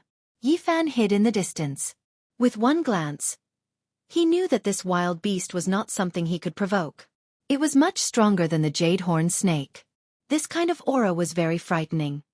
The other beasts have all escaped, but it dares to stay. It must be extraordinary. In the end, Yi Fan did not find anything here and began to search other places. 4 hours later, he found another 3 kinds of spirit herbs. However, they were not very rare and were far less precious than the golden stem. Boom! Right at this time, a bloody light soared up from the cold pond. Several figures rushed up and engaged in an intense battle. There was actually a monster that was completely black and looked like a lion. However, upon closer inspection, it was not. It looked very much like the legendary Ho. It was fighting against a big shot and was not at a disadvantage. Who would have thought that the Demon Emperor's mount was frozen here? Its immortal corpse turned into a spirit corpse and actually became a tomb guard. Several big shots in the sky surrounded the monster and wanted to kill it. The legendary Ho's descendant is indeed extraordinary. It didn't follow the Demon Emperor for a long time, but it actually transformed into such an unbelievable realm. The Black Yong beast charged unhindered, showing no signs of defeat. Several times, it almost charged back into the cold pond. Rumble! The cold pond seemed to be boiling as corpses of demon generals continuously rushed out. They were controlled by the Ho and charged into the sky. Even if we kill this Ho, we still can't break the Tao patterns laid down by the Demon Emperor. We can't truly enter the Yin tomb. In the distance, Yi Fan was very surprised. There seemed to be many strange things under the Yin tomb. Now, so many monsters were rushing out. Clang, clang, clang. Suddenly, waves of sonorous sounds came from all directions of the ruins. At first, it was like the vibration of metal and stone. Soon after, it was like a tsunami, boundless and rumbling. Then, rays of divine radiance rushed out from all directions, and endless divine splendor submerged all directions. The Tao patterns laid down by the 5 big shots were forcefully broken by someone. This caused everyone to be shocked. Everyone knew that another supreme expert had arrived, and it wasn't just one person. They shattered the Tao patterns laid down by the 5 big shots and disintegrated the imperfect heaven's power. Then, divine rainbows rushed in one after another. Countless cultivators rushed over, and there were several times more people than before. Meanwhile, the big shots who attacked in secret didn't show themselves, but it was obvious that they had already entered the ruins. Within the primordial ruins, with the cold pond at the center, bloody mists drifted about, becoming more and more demonic. Countless monsters rushed out, and more cultivators gathered. No one left, and even more sects rushed over. The restrictions in all directions were broken, and Yi Fan was overjoyed. He could finally leave. At this moment, his golden bitter sea contained green copper. It was both a great fortune and a boundless calamity. If someone found out, he would instantly fall from heaven to hell. He decided to leave this ruin immediately. Let's fight. Fight until the sky falls and the earth cracks. Ghosts cry and gods howl. It's none of my business. Yi Fan quickly went away. When he was about to walk out of the ruins, he looked back and said, "Walk your own path. Let others find the treasure." If the heartless Taoist knew the truth and heard his words, he would definitely vomit blood and skin him alive. Of course, if other cultivators knew the situation, they would be even worse. Chapter 71. Yi Fan believed that in the next few days, this place would not be peaceful. There would be many battles and more eastern wasteland sects would arrive. The entire ruins would be stirred up by the fiend monarch's Yin tomb. Looking back, one could still see the bloody light soaring into the sky from the direction of the ruins. Whether the ancient wasteland tower is in the Yin tomb or not, it has nothing to do with me. Yi Fan was already very satisfied. Right now, he needed to find a peaceful place to calm down and cultivate. The strange beasts and birds gathered at the edge of the ruins had already dispersed. When Yi Fan walked out, he did not see any ferocious beasts or birds. At this moment, the sky was filled with stars and the moon hung high in the sky. Night had already fallen. When Yi Fan passed by the spirit ruin paradise, he did not hesitate and left with large strides. It was time to leave. Although he had left behind some broken Buddhist artifacts from the Great Lei Temple, he did not plan on going back to retrieve them. If he ran into Elder Han, it would be troublesome. The most important Bodhi seed was with him. Even if he temporarily lost those broken Buddhist artifacts, he did not feel it was a pity. After all, his life was more important. Yi Fan was very fast. He rushed out of this mountain range overnight. The danger zone behind him was getting further and further away. However, he did not truly relax. 3 days later, Yi Fan appeared 2,000 kilometers away. Along the way, he had been eating and sleeping in the open, moving cautiously and stealthily. He had almost never entered a city, always walking in the wilderness. Only now did he let out a sigh of relief, his heart gradually calming down. It was already late at night. The clouds covered the moon and stars. It was exceptionally dark. There were many lights in front of him. A small town was in sight. Yi Fan felt that he had reached a safe area and there was no need to run anymore. He walked forward with large strides. When he got closer, he discovered that this could only be considered a small town. At this moment, most of the people were already asleep. Only a few lights were still flickering. Yi Fan walked into the town and circled around. Finally, he found a small shop in a remote corner that was not closed yet. This was a very small restaurant. There were only 7 or 8 tables inside. The tables and chairs were clearly quite old. They were all polished and had a glossy luster. They looked antique and very clean. "Uncle, what food do you have? Quickly bring some over." The shopkeeper was an old man with white hair. His face was full of wrinkles, and he looked like he had been through a lot. His clothes were patched up, and he didn't seem to live a good life. The old man was somewhat surprised to see an 11 or 12-year-old youth walking out alone at night. However, he still replied with a kind smile, "There is only half a roast chicken, half a plate of beef and some steamed buns." "All right, bring it over." "Wait a moment, I'll heat it up for you." The restaurant was too small, and the old man's living conditions were not very good. He was the shopkeeper, the waiter, and the chef. Not long after, a fragrant roasted chicken and half a plate of braised beef were served. Yi Fan's saliva almost flowed out. Over the past year, he and Pang Bo had been vegetarians. There was almost no meat in the spirit ruin grotto heaven, so the simple food in front of him made his stomach growl.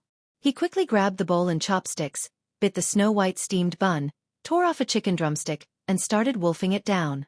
At this moment, he felt that the most delicious food in the world was nothing more than this.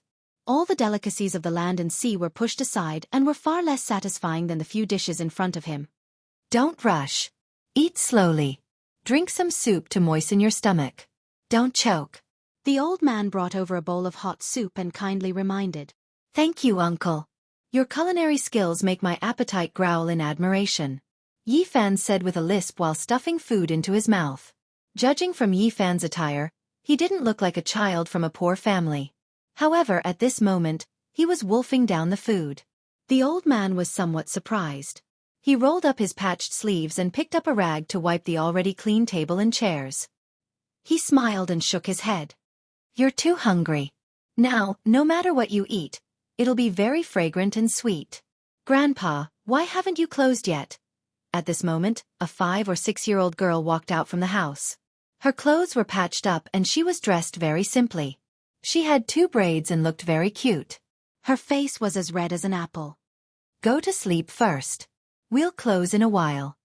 The little girl looked at the food on the table, her big eyes unable to move away. She quietly swallowed a mouthful of saliva and subconsciously nodded her head, agreeing, "Oh." Not long after, Yi Fan had already finished all the food on the table. He stood up and said, "Okay, uncle, prepare to close." As he spoke, he reached into his pocket. However, he felt a little awkward. He had forgotten that he didn't have any money, nor did he have any gold or silver items. He couldn't pay the bill. Little brother, are you having a hard time with money? The old man was experienced and immediately saw through his embarrassment. I really didn't bring any money. Ah, here comes another bad guy. The girl next to him widened her eyes and looked like she was about to cry. She stared at Yifan and said, "You guys are too bad. You eat for free all day and only know how to bully me and Grandpa. We can't even eat for ourselves." As she said that, she looked at the chicken bones on the table. Her eyes immediately turned red. Grandpa said that if there were no customers, he would leave a chicken leg for me. In the end, you're eating for free and are also here to bully us. The 5 or 6-year-old girl pouted, her long eyelashes trembled, and tears immediately rolled down her cheeks. Her rosy cheeks were covered in tears, and she used her patched sleeves to wipe her tears. It was obvious that their living conditions weren't very good. They were often bullied. "Little sister, don't cry." Yifan was really embarrassed and ashamed. This old and young pair didn't seem to have it easy. Their lives had already fallen into a predicament. "It's okay. Little brother, don't blame yourself. I can see that you're different from those hooligans. You're not someone who eats for free. You must have really forgotten to bring money." The wrinkled old man pulled the girl aside and said, "Don't cry. Grandpa left you a piece of chicken and half a steamed bun. I won't let you go hungry." "Grandpa." The girl immediately cried and said, "I'm not doing it for myself. It's because Grandpa hasn't had dinner either. We've been bullied by those bad guys all day. We don't have any savings left. What should we do every day like this?" When Yifan saw that the old man and the young man's clothes were all patched up, and when he heard these words, he felt his heart ache. His heart was deeply touched, and his nose felt a bit sour. The ordinary life of an ordinary person was full of bitterness and sweetness. This old and young pair's affection and helplessness touched him for a long time. "Little sister, don't cry. I'm not a bad person. Although I don't have money, I have some things here that should be enough to make up for this meal." Yifan took out a small jade bottle. It was a bottle of 100 herbs potion that he had exchanged for in the trial outside the ruins. "This is a good piece of jade. It's too expensive. I can't accept it." The old man shook his head and said, "Everyone has difficulties. Little brother, if you pass by this place in the future, just make up for it." Yifan sighed. The old man's life was so poor, but he still had such a strong character. He felt a trace of respect for him and said, "Please accept it. This is nothing to me. It's too expensive. I really can't accept it. Everyone has difficulties when they are outside. Little brother, you don't have to blame yourself." The old man's hands were full of calluses. He firmly pushed the jade bottle back. Yifan saw that the old man refused, so he could only take it back. "Since you don't want it, I'll stay and help you do some manual labor." At this moment, he had nowhere to go. He found that the old man was very simple and kind, so he decided to stay for the time being. He would concentrate on his cultivation and help the old man along the way. The 5 or 6-year-old girl lowered her head and looked at her toes. Her big eyes were red. She whispered, "We don't even have food to eat." Yifan squatted down and touched the little girl's head with pity. He said, "I won't be a burden to you." Chapter 72.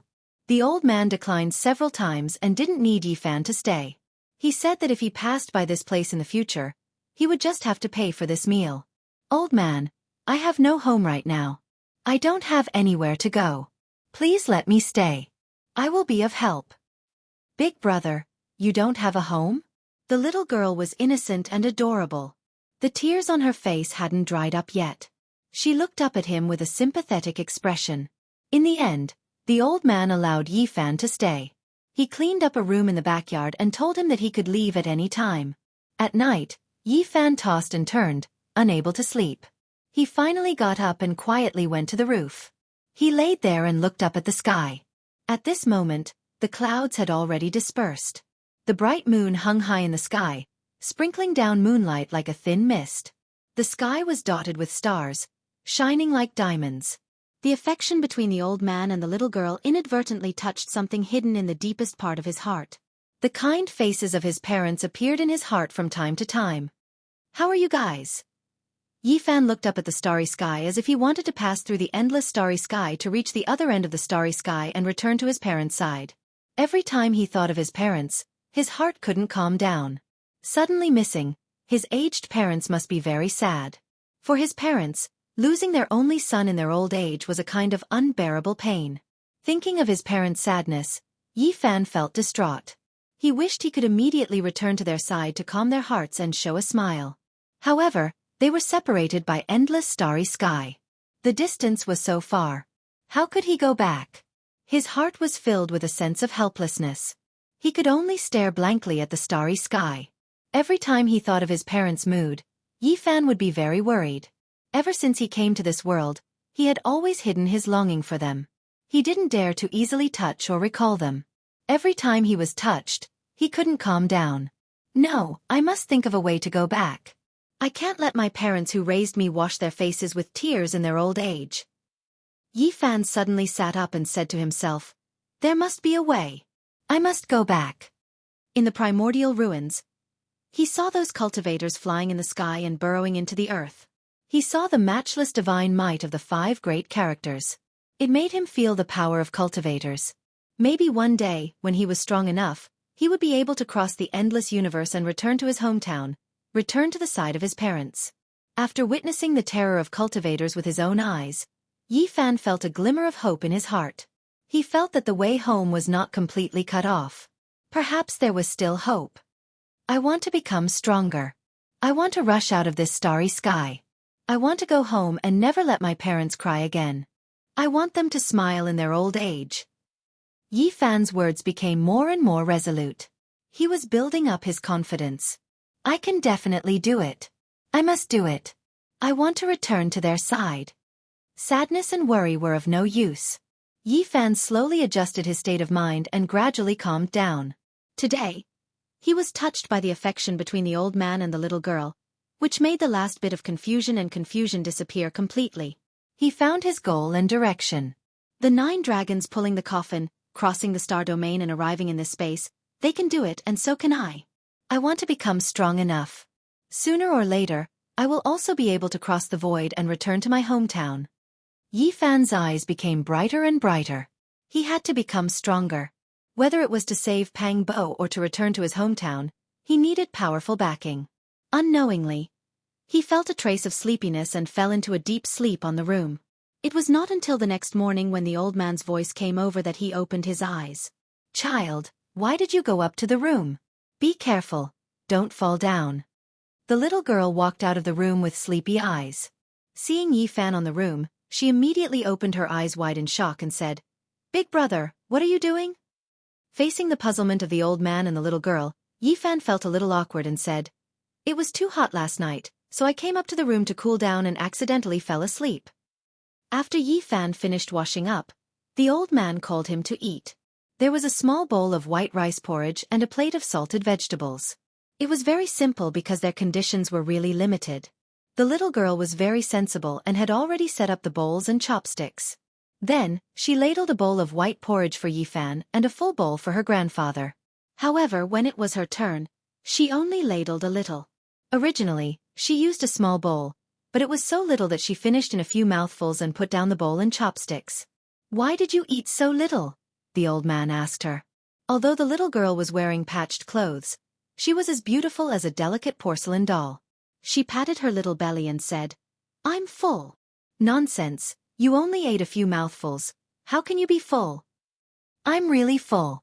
Last night, I ate the chicken that Grandpa left for me and half a steamed bun, so I'm still not hungry. As the little girl spoke, she picked up her little bowl and prepared to wash it. The old man pulled her back, filled her little bowl with white porridge, and said, Good girl, you are still growing, so you need to eat more. Don't worry, we still have rice at home. I'm not worried, I'm really full. Grandpa, you have to eat more. The little girl poured a lot of white porridge from her little bowl into the big bowl of the old man. The old man couldn't stop her, so he didn't say anything and just sighed. Grandpa, will those bad people come today? The little girl's blushing face revealed a trace of fear, and her voice was very tender as she said, They have already taken our restaurant, and now they come here every day to cause trouble. We can't do business at all, and now we can't even eat. Why won't they let us go? It's okay, you don't have to worry, as long as Grandpa is here, you won't be hungry. The old man touched her head, and then added some white porridge to the little girl's bowl. Yifan didn't say anything, and silently finished this simple breakfast, but his heart couldn't calm down. The old man's surname was Jiang, which was a very old surname, and if traced back it would be very big, but the old man was very ordinary, just one of the many living beings, and now his life was very difficult. The sensible and beautiful little girl was called Ting Ting. Her parents passed away 2 years ago, leaving her and the old man to depend on each other. Yifan didn't say much, and after eating breakfast, he said to the old man, "Uncle, I'm going out for a walk. You are unfamiliar with this place, so be careful." The old man warned. This town couldn't be said to be big, but it couldn't be small either. There were more than 1,000 families, and close to 5,000 people. At the most prosperous crossroads, there were a few restaurants and inns, and most of the grocery stores were also concentrated there, and the other places were mostly residential areas. Yifan walked around the town, and then walked out of the town. Many fields were close to the town, and in the distance was a mountain forest, where hunters went hunting every day. Yifan walked into the mountain forest, and the deeper he went, the more surprised he was. Standing on a high mountain, he looked into the distance, and found that the mountains in the distance were undulating, the fog was hazy, and the primitive old forest seemed to have no end. Roar! Waves of roars came from the depths of the mountain forest, but Yifan didn't worry, and instead revealed a happy expression. This town could indeed let him cultivate in peace.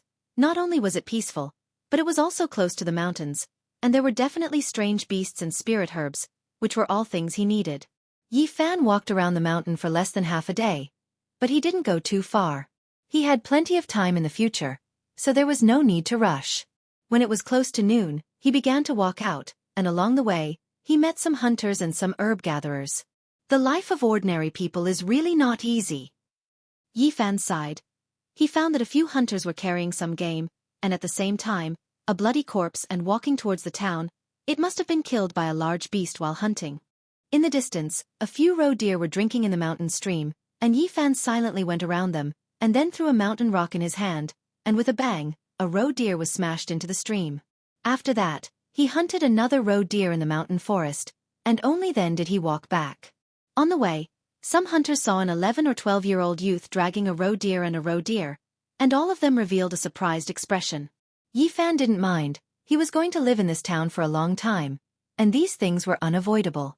When it was close to noon, Yifan returned to the town, and sold the roe deer to a butcher, then went to buy some rice and noodles, and brought the roe deer to Uncle Zhang's small restaurant. From afar, he could see that there were many people surrounding the restaurant, and Ting Ting's helpless cries came through the crowd. Yifan's heart immediately thumped, and he quickly rushed over. The old man's white hair was scattered, and there were many bloodstains on his face. He sat on the ground powerlessly, and his patched clothes were stained with a lot of dust. Little Ting Ting cried sadly, and used her small sleeves to wipe the bloodstains on the old man's face. She cried at the people in front of her who were speaking viciously. "You are bad people, you robbed Grandpa's restaurant, and now we don't even have food to eat, and you still won't let us go." A middle-aged man with a yellow face squatted down, and forcefully poked little Ting Ting's forehead, causing her to fall to the ground, and said, "What do you know, little brat? If you have something to say, then come at me, don't treat a child like this."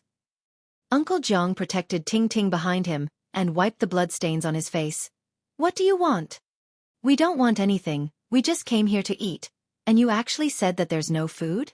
What do you open a restaurant for? If that's the case, then just directly close it. Bad people, you come every day to eat for free, where do we have the money to feed you?" Little Ting Ting cried behind Uncle Jiang.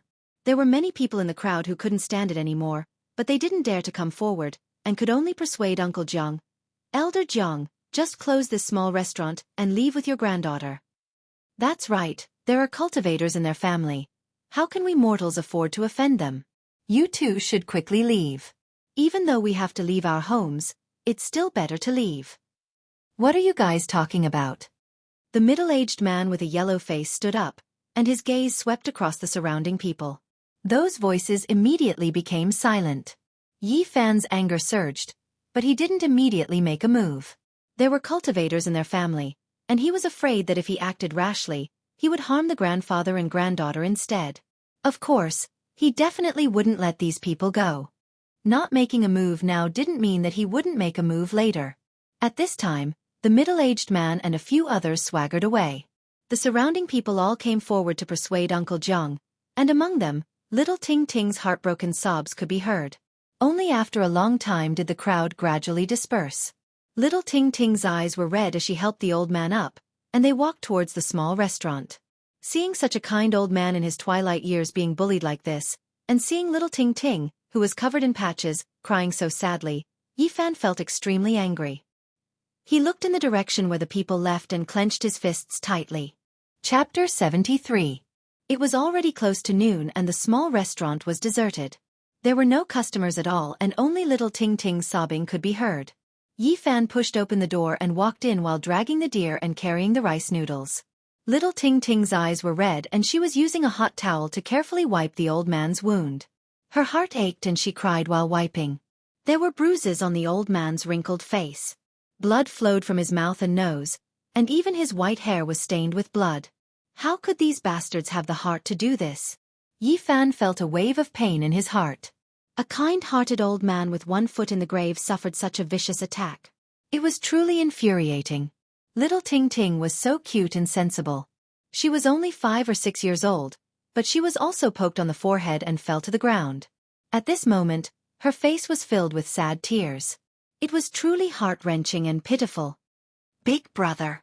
Seeing Yifan return, little Ting Ting's tears rolled down again and she began to cry loudly. Good Ting Ting, don't cry. Grandpa is fine. The old man hurriedly comforted Ting Ting and used his calloused hands to wipe away her tears. Then he looked at Yifan in shock and said, This deer and the rice noodles. I caught the deer in the forest and the rice noodles were exchanged for with a deer. Yifan put down these things and took out a small jade bottle. He pulled out the stopper and poured out a bit of 100-grass liquid. Then, he smeared it on the old man's wound. You only ate a meal from us, you don't need to be like this. The old man was not good with words. He was very grateful but couldn't say anything. Uncle, you don't need to say anything. A meal is indeed nothing, but the thought and friendship is very important. Speaking to this point, Yifan squatted down and helped Ting Ting wipe away the tears on her face and said, Ting Ting, don't cry. I will stay here in the future and won't let you feel wronged. Big brother. Little Ting Ting's eyes turned red again. Her long eyelashes trembled and tears fell down. She looked down at her patched shoes and said in a small voice, But, those bad people will come again and bully us. Don't be afraid, Big brother won't let those bad guys bully Ting Ting anymore. Yifan patted her head in pity. Such a cute and sensible little girl was bullied and humiliated like this. It was really hard for him to calm down. Child, don't act recklessly. The old man, who was weather-beaten, could feel Yifan's anger. He was afraid that this young man would cause a disaster due to his impulsiveness and get himself involved, so he said, We can't afford to offend them. There are cultivators in the Li clan. They are not people that we mortals can afford to offend. The old man let out a long sigh and said, I'm already so old, and I really don't want to leave my hometown. After all, I've lived here for dozens of years, and the older one gets, the more nostalgic they become.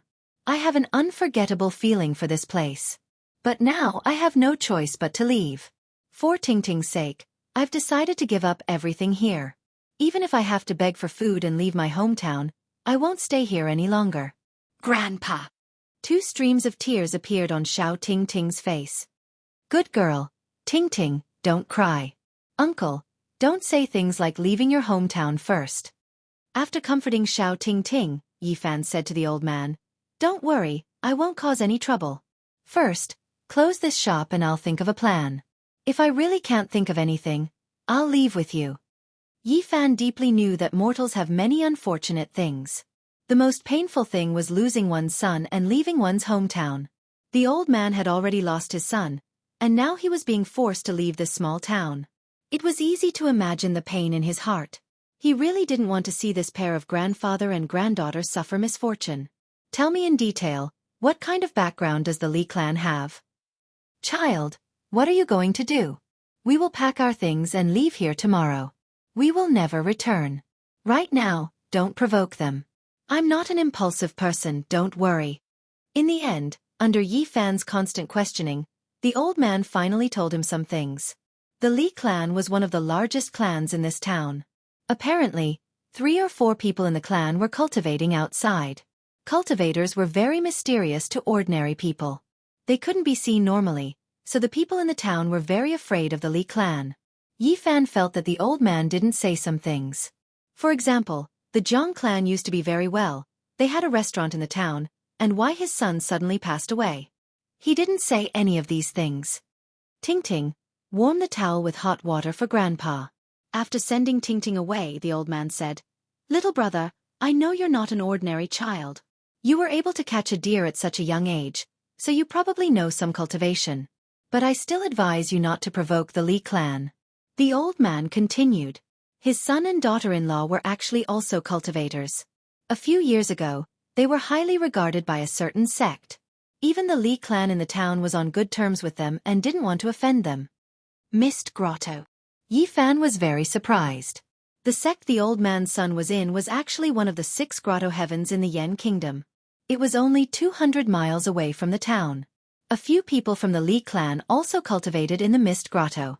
One of them entered the sect at almost the same time as the old man's son, but his achievements were far behind. The Li clan's child had bad intentions and behaved improperly. He did an evil thing and my child was too upright, so he couldn't help but act. In the end, he made a great enemy. Ting's father's talent was extraordinary. He was especially valued in the Mist Grotto, so he wasn't afraid of the Li clan disciple who entered the sect at the same time as him. But the weather was unpredictable, and people had good fortune and misfortune. 2 years ago, when Ting's parents left the mountain to gather spirit herbs, they unfortunately died tragically under the claws of lightning birds. After Ting's parents died, the Li clan no longer had any scruples. They first took away the old man's restaurant, and then took away his inn. They forced the poor grandfather and grandson to this state, but they still weren't willing to let them go. At this time, Xiao Ting came back after washing the towel. She looked like a porcelain doll, but she said something that didn't match her age. "Why is it that the good are always bullied in this world, while the bad live to 100 years old?" Hearing her young words and seeing her wronged expression, Yi Fan and the old man looked at each other silently, not knowing how to comfort her. There are still many good people in this world. Ting only sees one side, everything will be better in the future. Yi Fan didn't want her little heart to develop negative emotions too early. "Yes, your big brother is a good person. By helping us like this, he and Ting will both live long." The old man revealed a kind smile and said, "Today, I will stew the deer meat for Ting to eat." The old man followed Yi Fan's suggestion and closed the small restaurant. At noon, the 3 of them ate a sumptuous meal. Ting's little face was flushed and she finally smiled again. In the afternoon, Yi Fan wandered around the small town and found out the Li clan's properties, as well as the location of the old man's restaurant and inn. Then, he indirectly learned a lot from other people. He didn't want to act rashly, afraid that he would implicate the old man and little Ting. It would be the saddest thing to harm others instead of helping them. There are many people from the Li clan cultivating in the Mist Grotto. Yi Fan didn't feel confident. After all, he had just started cultivating. And this wasn't the most troublesome thing. The most troublesome thing was that there was someone from the Li clan cultivating in a super immortal sect outside of Yan country. He seemed to have extraordinary achievements. The Li clan is really hard to deal with. It seems that I have to think of another way. This made Yi Fan even more determined to cultivate. He had to become stronger or else his hands and feet would be tied. Even if he wanted to help Uncle Jiang and the pitiful little Ting, it would be difficult to do so. No matter what, I can't let those bastards who attacked today go. Yi Fan didn't rush into action. Impulsiveness would only ruin things. He calmly returned to the small restaurant and began to meditate after entering his room. After getting the golden page book and the mysterious green copper, he hadn't properly examined them. Now he decided to start with the golden page book first. He used the Tao scripture and began to look inside. The yellow bean-sized golden sea of bitterness was like a divine moon in the darkness. The simple and imposing green copper was in the center of the golden sea of bitterness. It was motionless, as steady as a rock, and silent. The golden page book was pushed to the edge of the sea of bitterness. Brilliant light flowed and flashed with bursts of divine brilliance. The densely packed small characters on it were like stars, radiating golden light, sacred and ethereal. The Golden Page book seemed to want to return to the center of the Sea of Bitterness. However, no matter how dazzling it was, it couldn't move the green copper at all. It could only drift at the edge of the Sea of Bitterness. Yi Fan's mind was completely immersed in the Golden Page book in the Sea of Bitterness. However, he encountered the same problem as last time. Every small character on the Golden Page book shot out golden needle-like rays of light. It made his mind hurt, and he couldn't see the characters clearly. How could this be? Is there no way to cultivate the mysterious method on this Golden Page book? Yi Fan frowned. This was like having a treasure mountain, but he couldn't take out any wealth. He couldn't even grab a copper coin in his hand. Suddenly, Yi Fan seemed to suddenly think of something and took out something from his pocket. A dark Bodhi seed appeared in his hand. It was as big as a walnut, and there were natural patterns on it. When they were connected together, they formed a pattern of a Buddha. The Buddha pattern was formed by nature. It was dark, simple and natural. There was a faint Zen aura coming from it. The Bodhi tree can help people prove their Tao. Let me try with this Bodhi seed. It was because of this Bodhi seed that Yi Fan obtained a mysterious ancient scripture from the bronze coffin. At this moment, he couldn't read the mysterious method recorded in the Golden Page book, so he wanted to try with this magical Bodhi seed. The Bodhi tree had other names. It was the Tree of Wisdom, the Tree of Enlightenment, and the Tree of Thought. Legend had it that it could awaken one's divinity and enlighten oneself. The moment Yi Fan held the Bodhi seed, he began to use the mysterious method recorded in the Tao scripture. Suddenly, golden threads flowed out from the Sea of Bitterness and gathered towards the Bodhi seed. At this moment, he didn't know if it was an illusion or if the Bodhi seed was really working. He felt his mind was empty and very peaceful. He began to look into the Sea of Bitterness again and looked at the Golden Page book. It's really working. Yi Fan was amazed. The Bodhi seed made his mind empty and calm. He easily saw through the golden light and saw the ancient words on the golden paper. The golden needles that were piercing to the eyes seemed to soften and no longer hurt his eyes. I've opened a treasure trove. Even with the Bodhi seed in his hand, Yi Fan couldn't calm down. He was very excited. He opened the complete Sea of Reincarnation scroll of the Tao scripture. The ancient characters transformed into divine splendor, continuously imprinting themselves onto his mind's stigma like stars shining brightly in the sky. Chapter 74. This golden page was mysterious and unfathomable. The densely packed characters on it were not read out, but turned into stars that rushed towards Yi Fan's mind. At this moment, Yi Fan felt auspicious lights descending from the sky, divine springs gushing out from the earth, lotus flowers blooming, and jade grass sprouting. Divine lights filled the sky, dragons and phoenixes danced, life tortoises breathed out auspicious chi, purple chi came from the east, golden light came from the west, 5-color divine light shone, and 7-color divine rainbows crossed the sky. Many miraculous scenes, endless methods, appeared one after another. It was mysterious, like the heavenly music, like the hymn of the great Tao, rumbling in Yi Fan's mind. He was in a trance, as if he was intoxicated, like a desert that had been dry for a long time meeting dew. The endless yellow sand was gradually filled with vitality. Yi Fan felt as if many windows had suddenly opened, and all kinds of divine lights shot towards him. He tried his best to grasp something, but the light passed through the gaps between his fingers. It was very difficult to grasp. This was not cultivation. No one could understand such a profound truth in a short period of time. This was a kind of impact. The Sea of Reincarnation scroll of the Tao scripture was like the Milky Way pouring down from the 9 heavens, silver light bursting out, majestic. What did this scroll say? It rushed into Yi Fan's mind in a very general way, allowing him to roughly understand what he had to cultivate, and what realm he had to reach. The Sea of Bitterness, Life Spring, Divine Bridge, and Paramitha. These 4 realms perfectly explain the meaning of the Sea of Reincarnation scroll of the Tao scripture. A cultivator first had to open up the Sea of Bitterness, gradually strengthening it. Only then could one explore the Wheel of Life, because the two overlap together.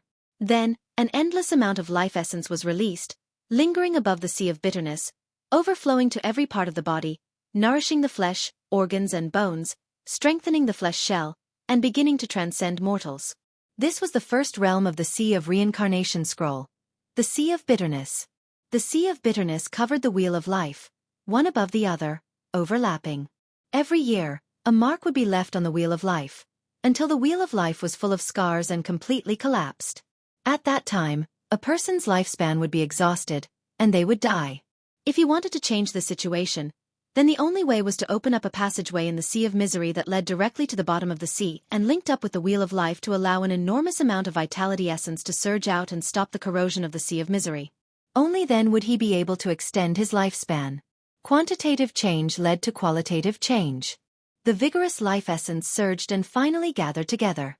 It would turn into liquid form and form the divine spring of life, which would then rush into the sea of bitterness. Opening a life spring in the desolate sea of bitterness and connecting it to the wheel of life, allowing the divine spring to flow, this was the second realm of the sea of reincarnation scripture. Life spring. Only in this way would a cultivator have a source of power, and only then would they be able to execute various mystical techniques and divine abilities, possessing unfathomable might. This was the crucial step for a cultivator to transform. As long as the source of divine power was not exhausted, their magic power would be endless. In fact, the divine rainbow that cultivators controlled was the divine light that flowed out of their life springs. After reaching the life spring realm, one would be able to control a rainbow to fly in the sky and burrow into the ground. There were countless mystical techniques. The mysteries of the human body were endless, and powerful cultivators did not want to be trapped in the sea of bitterness. They wanted to explore other unknown secret realms of the human body, so there was the process of forcefully crossing the sea of bitterness. The mystical techniques recorded in the Tao scripture had an indomitable momentum. Even if the sea of bitterness was boundless, there was no need to look back. One needed to use one's own strength to break through the shackles. In order to achieve their goal, the cultivator needed to transform their flesh shell and form a segment of divine meridian in the sea of bitterness to help them break through the obstacles and reach the other end of the sea of bitterness. This was a difficult and long process. The cultivator would become stronger the more he suffered, and in the end, the sea of reincarnation would sublimate, forming the divine meridian of heaven and earth, and releasing the endless potential of the body.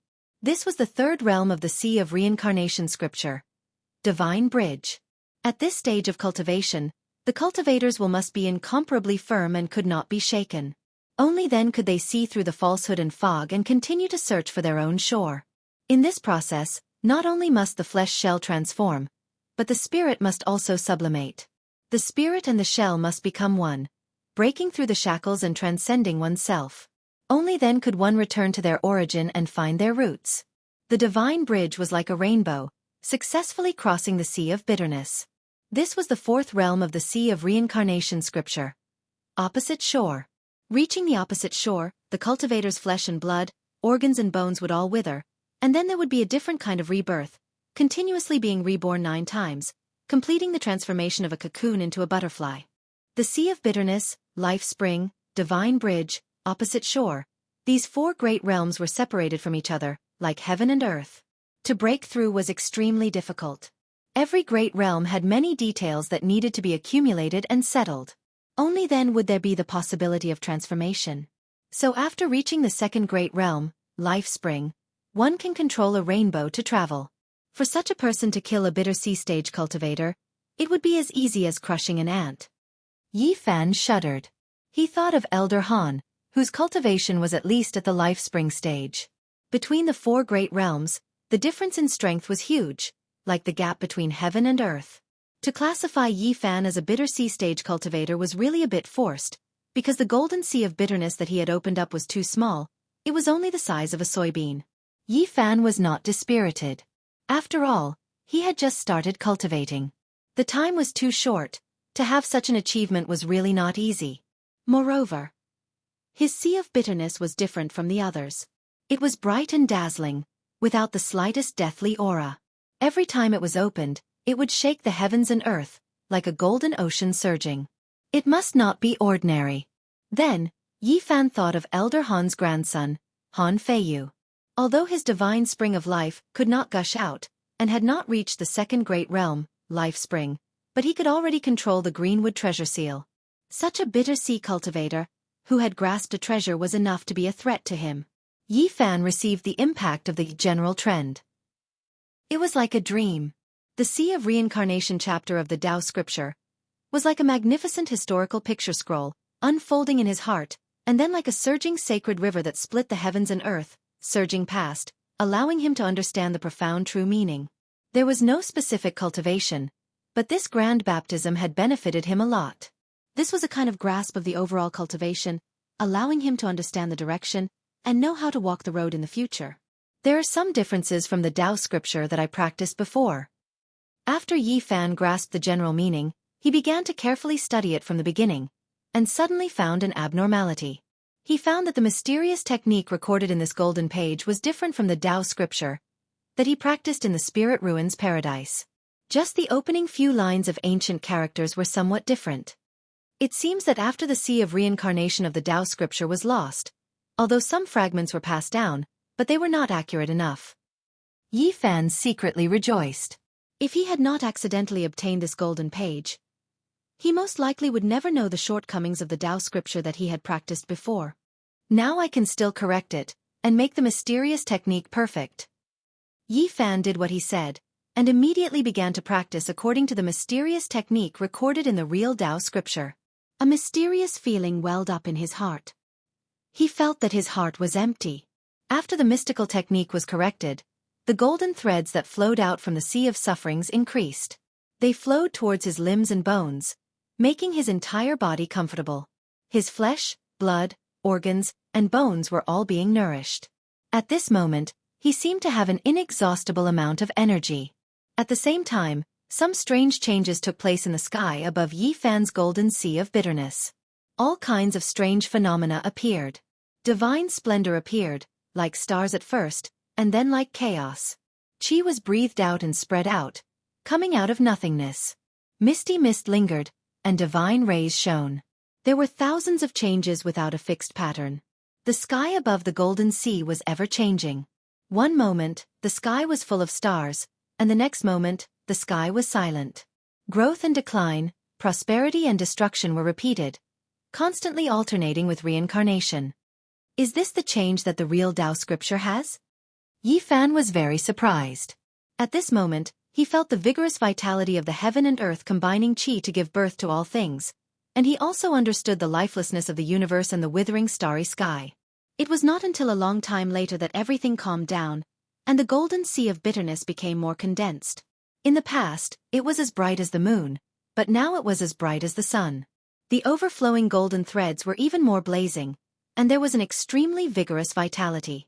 The real Tao scripture is indeed extraordinary. Yi Fan sighed. He believed that he could go further and break the curse of the sacred body of the ancients. However, he was not complacent, because he knew that there were several ancient scriptures in the Eastern Barren territory that were comparable to the Tao scripture. They were all extremely profound, and they were all complete chapters that were not lost. Now, they were all in the hands of the Holy Lands and the families of the ancients. At present, the mysterious technique that I practice is not worse than anyone else, and my starting point is not lower than anyone else's. Yi Fan's eyes shone brightly as he said, I will definitely be able to open up the sea of bitterness, let the divine spring gurgle, form the bridge between heaven and earth, reach the other side, and be reborn 9 times in a row, completing the metamorphosis of breaking out of the cocoon and becoming a butterfly. Chapter 75. After dinner, Yi Fan continued to comprehend the Tao scripture. For the whole night, he was immersed in a mysterious state. The golden sea of bitterness was spread out and out of nothingness. The stars were shining, the chaos was hazy, and it was ever-changing. It was not until the second day that he woke up from this state. He was not tired at all. The essence of life in the sea of bitterness was overflowing, making him feel refreshed. Big brother, it's time for breakfast. Little Ting Ting bounced over and called him to eat. Her little face was filled with a happy smile. Although the clothes on her body were not fitting and were tattered with many patches, it could not hide the unique brilliance of her bright childlike face. Yi Fan sighed. A child was a child. She had experienced such a tragedy yesterday and suffered so much grievance. She cried so sadly, but when she woke up, she was no longer sad and quickly forgot all the unhappiness. Is Ting Ting happy? Yi Fan asked with a smile. Yes. Ting Ting nodded seriously and said, now that there is food, Grandpa doesn't have to be reluctant to eat. He saved it for me. Of course Ting Ting is happy. Yi Fan was startled. It turned out that some people's happiness was so simple. Being able to eat made Ting Ting so satisfied. Compared to those who tried their best to fight for fame and fortune, this standard was too low. Perhaps it was because of this simple happiness that such a pure beauty was born. Looking at her blushing little face full of smiles, Yi Fan was deeply infected. He dotingly touched her head and then pulled her out of the house. When it was close to noon, the middle-aged man from the Li family came again. Seeing that the small restaurant was closed, he kicked it a few times and cursed, "Open the door, Grandpa is here to eat." Inside the small restaurant, Ting Ting was very nervous. Her big eyes were full of fear. She tightly leaned against the old man's arms, afraid that those people would break in. Uncle Jiang gently patted her back and comforted her in a low voice. Yi Fan stood in the house and listened to those unpleasant curses. He gradually frowned and his eyes became colder. "Fine, old man Jiang, if you don't do business, just wait to starve to death. You're already 70 or 80, let's see what you can do." The person outside cursed and smashed the 2 pots of flowers outside the door. Then, he used a dagger to carve on the door until it was beyond recognition. Only then did he swagger away. "Grandpa!" After a long time, Ting Ting timidly said, "Will those bad people come tomorrow?" "It's okay, Ting Ting, don't be afraid. Grandpa won't let them hurt you." The old man kept comforting her. Ting Ting whispered, "Those bad people do evil every day. Why no good people come to punish them?" Yi Fan felt that in this world, the words of a child were indeed the truest. There were many injustices, but not all of them could be cared about. "Ting Ting, don't worry. They won't come tomorrow." Yi Fan squatted down and smiled. "Come, let's go eat. I'll make you a good dish for lunch." Yi Ting Yi Fan School. "Dawn," I said. "Ting Ting Ting in. Big brother, you know how to cook?" Ting Ting Ting's eyes were filled with disbelief. The little girl blinked her big eyes in disbelief. "I don't believe it. Grandpa can cook anything. In the past, when we still had a restaurant, Grandpa cooked delicious food for me every day. Sweet and sour spare ribs. Have you tried it? Sweet and sour pork ribs. Have you ever eaten it?" Even the old man beside her was puzzled. As expected, Ting Ting showed a confused expression and said, "How can sugar be put with pork ribs?" Even the old man beside her was puzzled. In the end, Yi Fan could only be an armchair strategist. His culinary skills were terrible, but after the old man learned the method, he did it himself and finally brought the sweet and sour deer ribs to the table. Little Ting Ting had a great time eating this meal and was filled with a happy smile. Yi Fan liked this kind of harmonious and joyous atmosphere. It made him feel at home and vaguely gave him a sense of sustenance. After lunch, the old man let Ting Ting take a nap. He brewed a pot of coarse tea and brought it to the clean square table. He asked Yi Fan, "Child, are you going to do something?" "Don't be rash." Yi Fan smiled and said, "Uncle, don't worry, nothing will go wrong. In fact, anyone can be a bad person. It's just a matter of whether they want to or not." "What are you going to do?" "If I really think about it, it's not hard to harm people. I have 100 ways to take revenge on them. However, there's no need to do that. I can just use the simplest method. I'll make sure they can't take care of themselves and come looking for trouble. When I have time in the future, I'll take care of them." Yi Fan directly left the small town in the afternoon. He didn't want to scheme against the Li family. As long as those people cultivating outside didn't return, there was no need to do this. He had already figured out that the Li family had to go to the county to buy food and goods every month. They practically monopolized half of the business in the small town. Tomorrow was the day to go to the county for a big purchase. The yellow-faced middle-aged man was a steward of the Li family. Under normal circumstances, he was in charge of this matter. The county was about 70 to 80 li away from the small town. It was much more prosperous than the small town and had a population of tens of thousands. There were many shops on both sides of the street and the sound of hawking could be heard incessantly. This distance was not a problem at all for Yi Fan, whose physique far surpassed ordinary people. He easily arrived in less than 2 hours. After exchanging the game he caught in the forest for coins, he bought many sweets and snacks for Ting Ting. He then bought a few small clothes and shoes for her and finally bought the things he needed for tomorrow. He only returned when the sky was about to turn dark. The main reason he came out today was to examine the road between the small town and the county. He wanted to see where it was desolate and secluded. Yi Fan didn't return until the lights were turned on. Seeing that he was safe and sound, the old man's worried heart finally relaxed. Little Ting Ting, on the other hand, was very happy and excited. She held the beautiful clothes with a happy smile on her face. She opened the paper bags of sweets and snacks and stuffed the delicious things into the old man's and Yi Fan's mouths before eating happily herself. Ting Ting, why don't you go change? Yi Fan asked her. I'll wear it later. Ting Ting's current clothes can still be worn. She carefully wrapped up the new clothes. Looking at the old clothes that were mended and sewn over and over again, Yi Fan felt a bit sad. A child from a poor family made one's heart ache. She was so sensible at such a young age. Although it was an unintentional remark, it made it difficult for him to calm down. Don't worry, Ting Ting will have new clothes to wear every day in the future. Hurry and change. Yi Fan felt that if a cute girl like Ting Ting and a kind old man like Uncle Jiang were bullied again, it would be unforgivable. That night, Yi Fan continued to comprehend the Tao scripture. He found that when he held the Bodhi seed in his hand, his heart would become especially clear and his understanding of the Tao scripture would become much deeper. As expected of the path understanding tree. The next afternoon, Yi Fan left the small town and walked through the forest. He quickly came to the road that led to the county. There was a section of the mountain road where he had to pass through a small canyon. Yi Fan quickly climbed up the cliff and changed into a set of black clothes. He covered his face and put on a pair of stilts to disguise himself as an adult. Then, he opened all the oil barrels that he had prepared yesterday, and waited quietly for the Li family's people to come back. It wasn't until the sky turned dark that the sound of rolling came from the mountain road. There were more than a dozen large carts, all loaded with goods. From silk and cloth to daily necessities and food, there was everything that one could think of. Yi Fan stood up and threw the oil barrels down with all his might. Pung-pung sounds continuously rang out.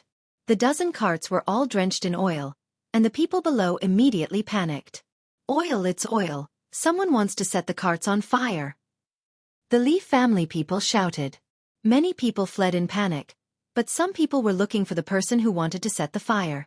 At this time, someone finally noticed Yi Fan above the canyon. He was tall and wore black clothes.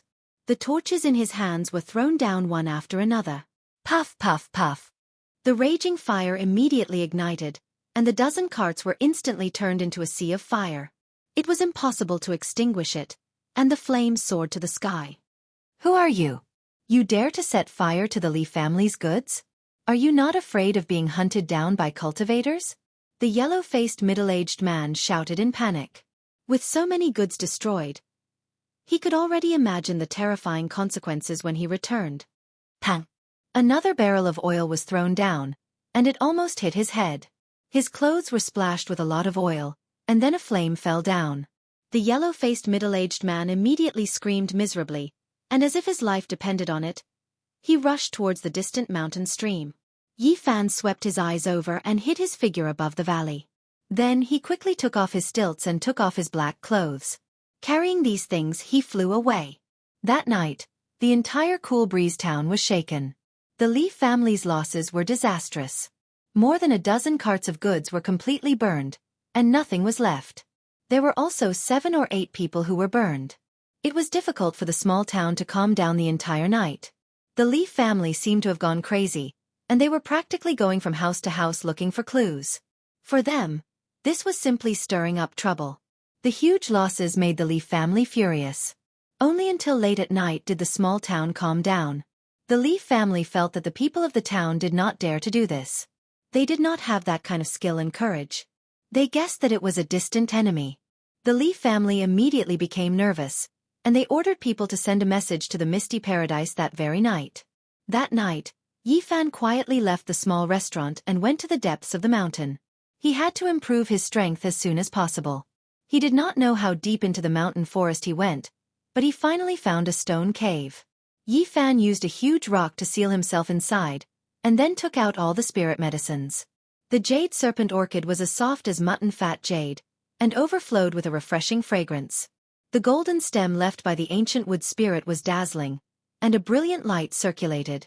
Yi Fan held the Bodhi seed in his hand, and calmed his mind to comprehend the Tao scripture. Only when he felt the sea of bitterness tremble, and felt that he could break through, did he eat the jade serpent orchid. An hour later, although the cave was blocked by a huge rock, it still emitted waves of sound. Beams of golden light rushed out like a tsunami, and the sound of the waves rumbled unceasingly. It was not until the latter half of the night that everything calmed down. Yi Fan looked inside and found that the golden sea of bitterness had more than doubled in size. He moved the huge rock away and rushed out of the cave. His body was light and healthy, and his strength and speed had increased a lot. He ran quickly in the mountain forest like a wisp of smoke. In the end, he returned to the cave and sealed the cave entrance with a huge rock again. Without hesitation, he swallowed the golden stem left by the ancient wood spirit, and then held the Bodhi seed in his hand to comprehend the Tao scripture. In the latter half of the night, there was a deafening sound in the cave. The huge rock blocking the cave entrance suddenly collapsed, and the stones shot out in all directions. It was like a volcanic eruption, and also like the 9 heavens Milky Way pouring down. The cave was filled with dazzling light, tsunamis shook the sky, and thunder was unceasing. Yi Fan's sea of bitterness turned into a golden ocean, and kept rolling high into the sky. This situation lasted for a full 2 hours, and then the terrifying sounds slowly subsided. The divine light gradually faded, and Yi Fan rushed out quickly. The cave behind him let out a rumbling sound and quickly collapsed. The reason it hadn't collapsed before was because the golden light was supporting it. At this moment, it was close to dawn, and the mountain forest was not particularly dark. Yi Fan felt that his body was full of vitality, and there was an exuberant essence flowing in his body. The golden sea of bitterness had expanded from the size of a soybean to the size of a pigeon's egg overnight. It had expanded several times. He was very surprised. All of this was caused by the golden stem left by the ancient wood spirit, which contained 10 times more life essence than the jade snake orchid. It was really a rare treasure. Yi Fan could not calm down. He found that his body was like a bottomless pit, and he did not have to worry about the medicinal effect being too strong. As long as he could provide enough life essence, he could continue to open up the sea of bitterness. Did the curse of the sacred body of the ancients not appear on me? Or is this the curse? Every step forward requires a huge amount of life essence. In this way, the path will become narrower and narrower, and it will be difficult to open up the sea of bitterness in the later stage. If ordinary people absorbed so much life essence, they would have already broken through the sea of bitterness, and their body would have already collapsed. If ordinary people absorbed all of this life essence in a long time, the sea of bitterness opened up should be bigger than mine. Yi Fan pondered. His cultivation was simply a kind of extravagant squandering. He said to himself, "Is it a waste? I don't think so." At this time, he found that his sea of bitterness was exceptionally condensed. Although it was only the size of a pigeon's egg, it contained a total of 19 divine patterns, and it was extremely exuberant. When the sea of bitterness of ordinary people was the size of a pigeon's egg, I'm afraid it would be difficult to condense divine patterns, but my golden sea of bitterness has done it long ago. Yi Fan did not feel that it was extravagant. Instead, he felt a sense of accomplishment. His golden sea of bitterness was different. Whoosh, whoosh, whoosh. Yi Fan gently flicked his 10 fingers, and suddenly more than a dozen divine patterns shot out. Like dazzling sword auras, they all pierced through the mountain rocks in front of him. If I open up a sea of bitterness of the same size, the divine power I have will be many times stronger than others. This made Yi Fan's thoughts fluctuate. But if I want to succeed in my cultivation with this kind of physique, I need a huge amount of life essence as a backing. After thinking about this problem, he could not help but frown. But it's not just limited to spiritual medicine. If I can find the source that Elder Wu Qingfeng mentioned, I should be able to break through in a treasured land with extremely dense spiritual qi. According to ancient records, in the era when the qi of heaven and earth merged to give birth to all things, it was chaotic and hazy. The spiritual qi was very dense, and many spiritual objects could absorb the original qi of heaven and earth, forming amber-like crystals that contained a huge amount of life essence. The ones that were preserved until now were called source. To cultivators, they were extremely precious. Some of the best source could be said to be priceless. From the era when all things were born to the ancient times, the original qi of heaven and earth gradually thinned, and it was very difficult for spiritual objects to form source. However, in the last glorious era, all things flourished, living creatures were powerful, and there were many spiritual medicines. As a result, many rare god source was formed. People later discovered that there were living creatures sealed in amber-like crystals. After such god source was mined, it could provide endless qi of life. That really is an era that people yearn for. Chapter 76. At the beginning of the world, the universe gave birth to all living things. The era that countless cultivators yearned for was gone forever. Yi Fan could only sigh. His harvest this night was huge. The bitter sea expanded from the size of a soybean to the size of a pigeon egg. Most importantly, there were 19 divine markings in the golden bitter sea. He already had extraordinary battle strength and became a cultivator of the bitter sea stage, removing the word barely. At this moment, the sky was already bright. Yi Fan hunted 2 pheasants and a hare in the mountain forest, and picked some wild fruits before heading back to the small town. After returning to the small restaurant, the old man had just placed breakfast on the table. Little Ting Ting was perseveringly knocking on his door, urging him to get up. Yi Fan couldn't help smiling. Seeing him come back from outside, Little Ting Ting was very surprised, and Uncle Jiang was hesitant to speak. He had lived for so many years, and naturally guessed that the arson incident was related to Yi Fan. Today we have additional dishes for lunch: braised hare, green leaf chicken. Come, try these wild fruits first. Yi Fan handed a few bright red fruits to the little girl. Oh, there's delicious food again. Little Ting Ting was very happy. After eating breakfast, Yi Fan returned to his room and continued to study the Tao scripture. He felt that every time he reread the Tao scripture, he would have a different feeling. Hey! Yi Fan was surprised. He found that the opening lines of ancient characters on the Golden Book were slowly blurring, as though they would soon disappear. Fortunately, I have already remembered it, otherwise there would really be trouble. He did not understand why this situation would happen. Until noon, Yi Fan was awakened by a loud noise. Old bastard, don't talk nonsense. Quickly prepare some food and wine, otherwise I will tear down your small restaurant. What bad luck, this fire is too terrible. That bastard deserves to be cut into pieces. He made us so miserable. Manager Liu, what should we do in the future? To be beaten out of the house by the Li family, it really doesn't sound good. You ask me, who do I ask?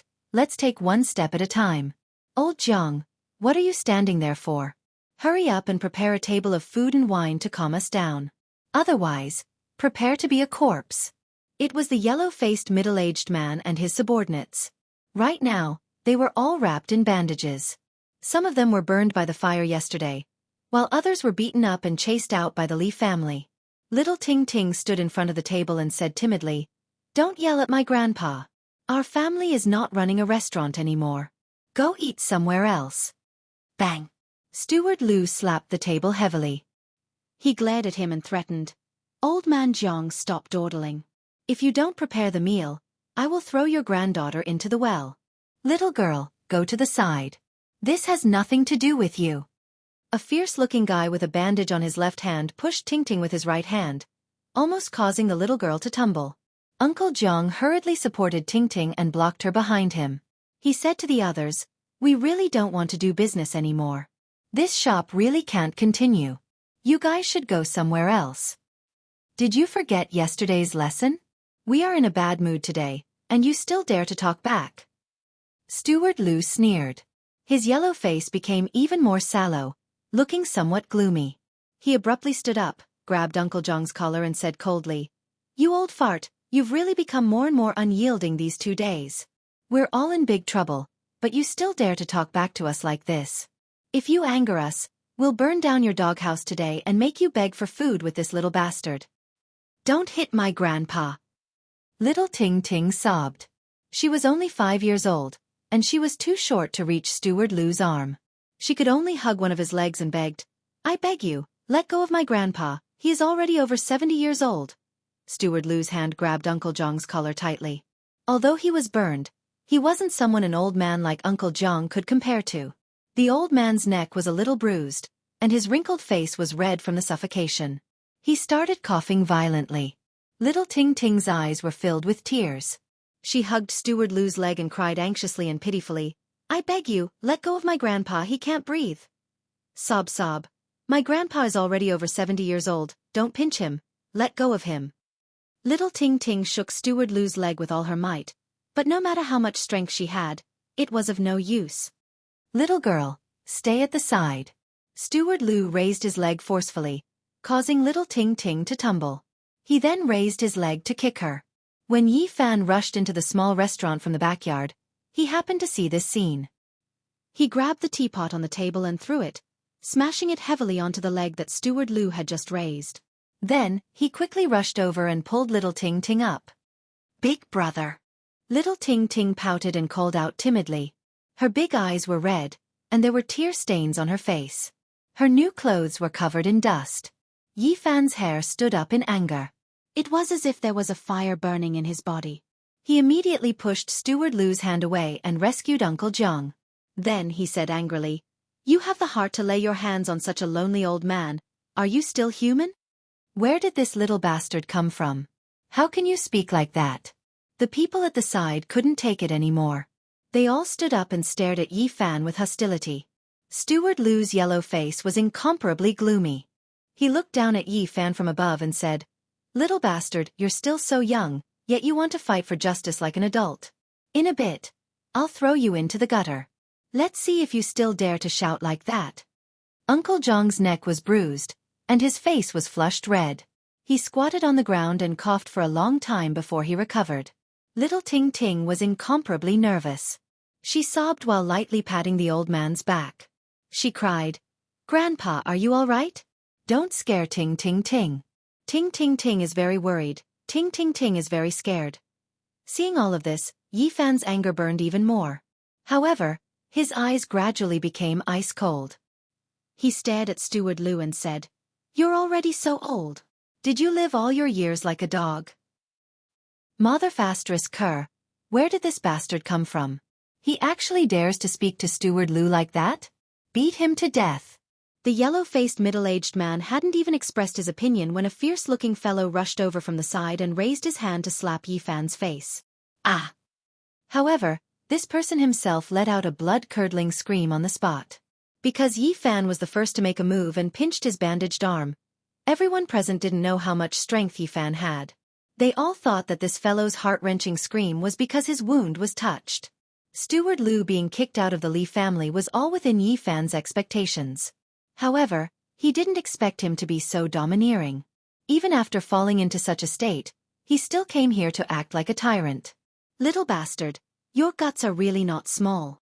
Steward Lu sneered and stretched out his hand to slap Yi Fan's face. His movement wasn't fast. He wanted to humiliate Yi Fan. Pa! Yi Fan swung his palm and with a paw sound, Steward Lu was sent flying. He suddenly hit the square table behind him, and a string of blood sprayed out from his mouth for 3 to 4 meters. He struggled to climb up and spat out 7 or 8 teeth. "Mother Fastress Kerr, kill this bastard for me." Steward Lu was furious. His yellow face was almost distorted and his eyes were about to spit out fire.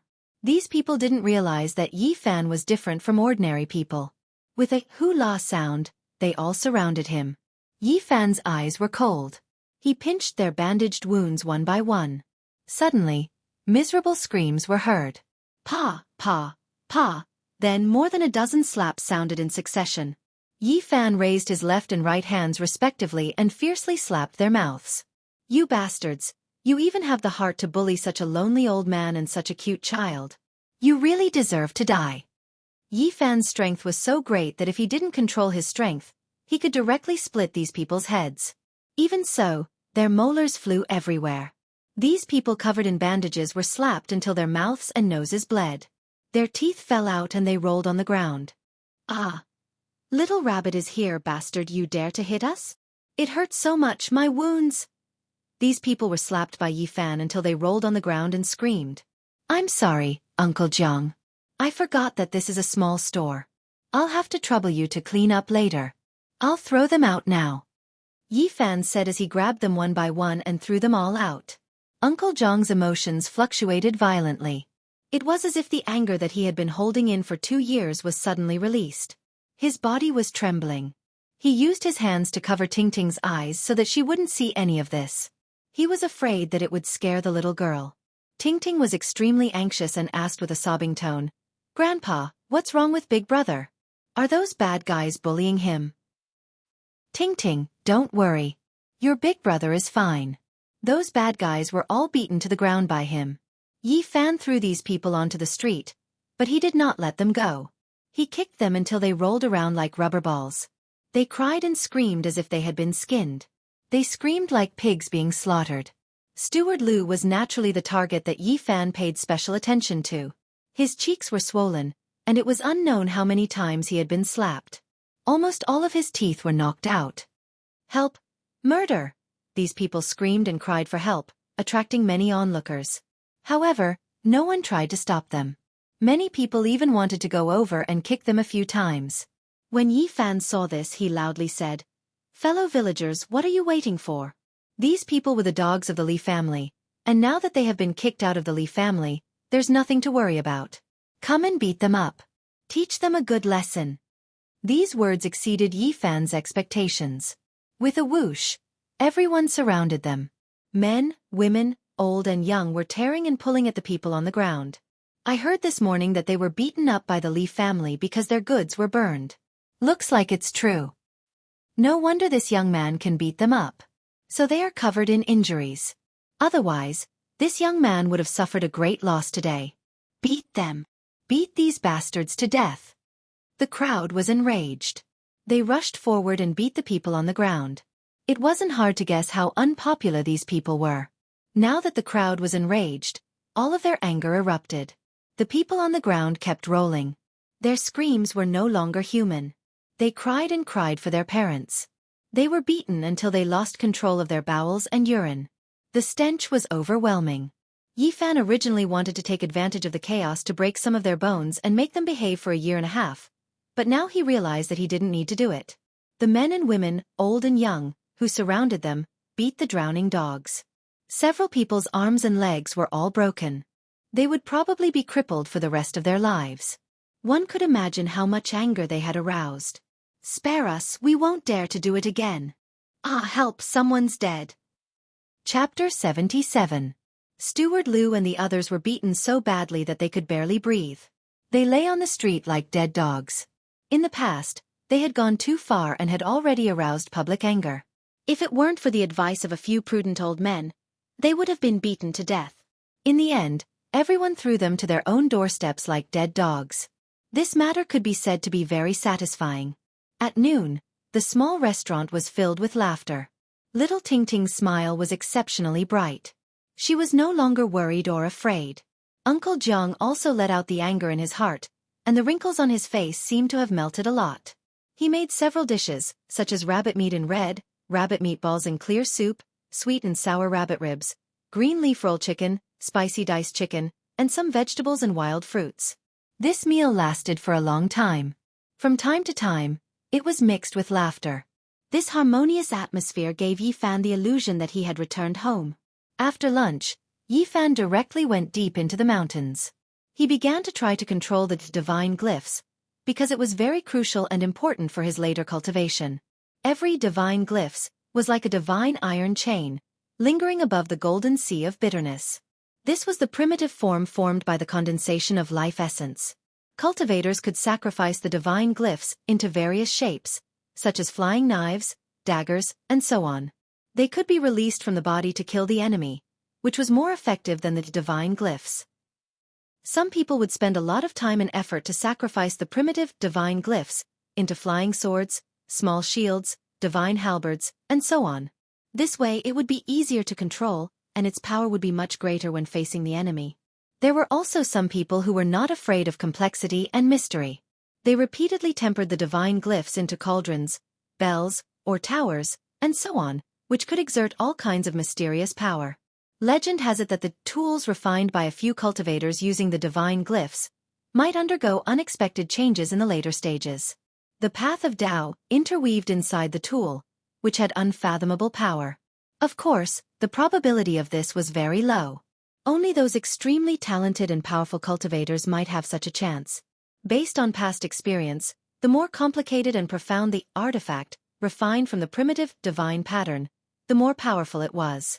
Relatively speaking, the cauldron, bell, or tower had a higher chance of interweaving the path of the Tao within it. Of course, the more complicated a tool was, the more difficult it was to take shape.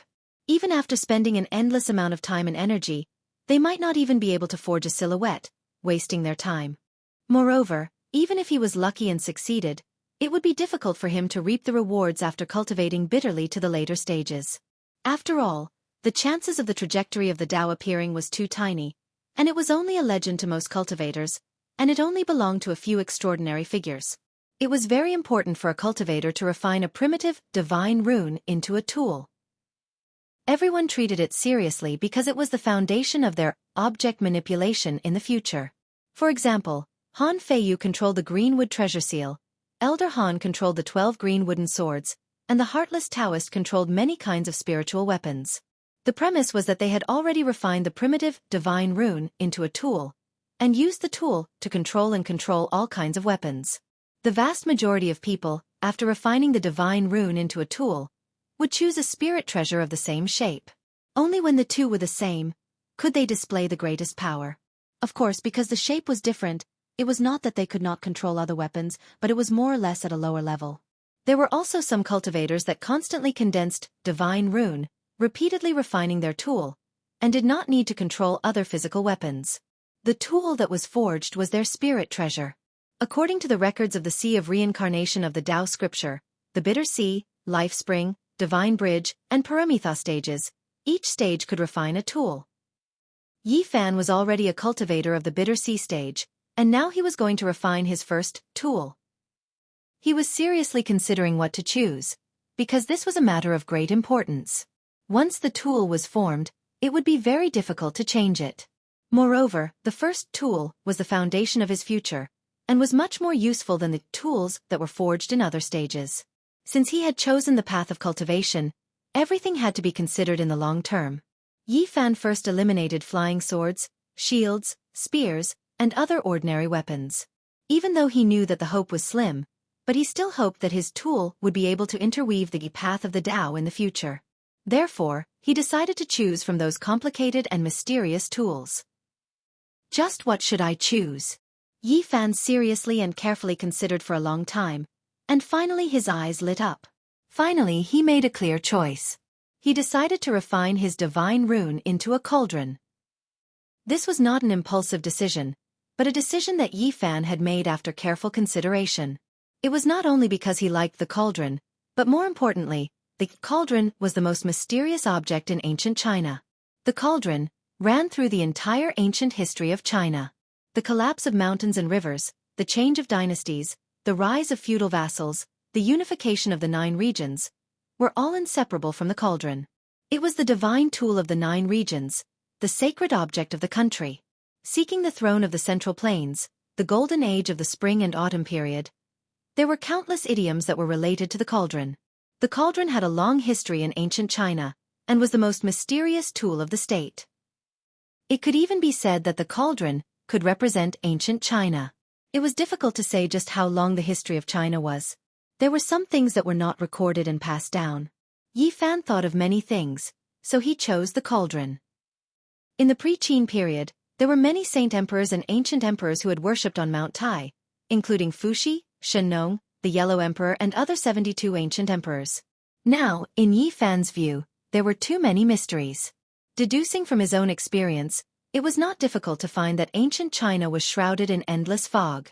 There seemed to be an extremely mysterious period in ancient China. That period of time was buried in the vast river of history. From various clues, some things could be detected. The ancient people seemed to have mastered extraordinary power. The cauldron, as the most mysterious object passed down from that period, was naturally valued by Yi Fan. It was the most important sacred object that ran through the history of ancient China, so he naturally chose it as the important tool. As for this choice, Yi Fan was full of confidence. This was the crystallization of ancient China, and as his first tool and foundation, it was the most suitable. There were many forms of the cauldron.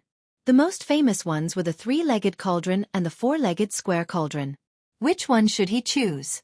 Yi Fan thought carefully again. The 3-legged cauldron appeared even earlier. He gradually made a decision in his heart. In addition to the earlier reason, there were other reasons. From his current identity as a cultivator, he felt that the 3-legged cauldron contained some inexplicable principles. The 3-legged cauldron was more stable than the 4-legged cauldron. It was the most stable form, and the Tao and meaning of the round cauldron were broader and deeper. The 3-legged cauldron was stable, firm, stable, and solid. The circle represented the heaven and earth, the universe, and the stars. According to legend, when Pangu split the heaven and earth, He broke a circle and shattered a spherical space. This was the initial evolution process of chaos, and the circle represented the origin. That's right, I'll choose the three-legged cauldron. After serious consideration, Yi Fan made this important decision. It was not easy to forge the primitive divine glyph into a tool. This was a long and arduous process that could not be accomplished in one go. First, he had to determine the form of the tool, and firmly imprint it in his mind. In the future, he would use it as a reference to forge the tool. There could not be a single flaw. With the Bodhi bead in hand, Yi Fan immersed himself in an ethereal state. He engraved a diagram in his mind and simulated the 19 divine glyph with his divine sense. Then, he began to forge them in his mind. After relentless effort, the 19 divine glyph finally melted and condensed into a small golden cauldron the size of a bean. It shone brilliantly and was very perfect. However, Yi Fan was not satisfied. He felt that something was missing. The form was perfect, but it lacked the Tao. Yes, it's still missing the handles. Yi Fan began to forge again. The small golden cauldron slowly formed a pair of handles. The moment this small golden cauldron was formed in his mind, Yi Fan immediately felt a natural Tao. He was very satisfied and couldn't help but mutter to himself, a cauldron, 2 handles, 3 legs. Yes, the Tao begets 1, 1 begets 2, 2 begets 3, 3 begets all things. All things bear the yin and embrace the yang, and the qi is harmonious. The more Yi Fan looked at it, the more satisfied he was. The small golden cauldron became more and more mysterious in his eyes. In the end, it occupied his mind, becoming simple and natural. Yes, that's it. After Yi Fan finished forging, the three-legged cauldron was forever engraved in his mind. From now on, he would begin to forge such a real cauldron in the Sea of Bitterness. The most mysterious tool that ran through the entire history of China. Yi Fan's heart was filled with anticipation. Chapter 78. Yi Fan had already engraved the three-legged two-eared cauldron in his heart, but it was extremely difficult to refine the divine patterns in the Sea of Bitterness.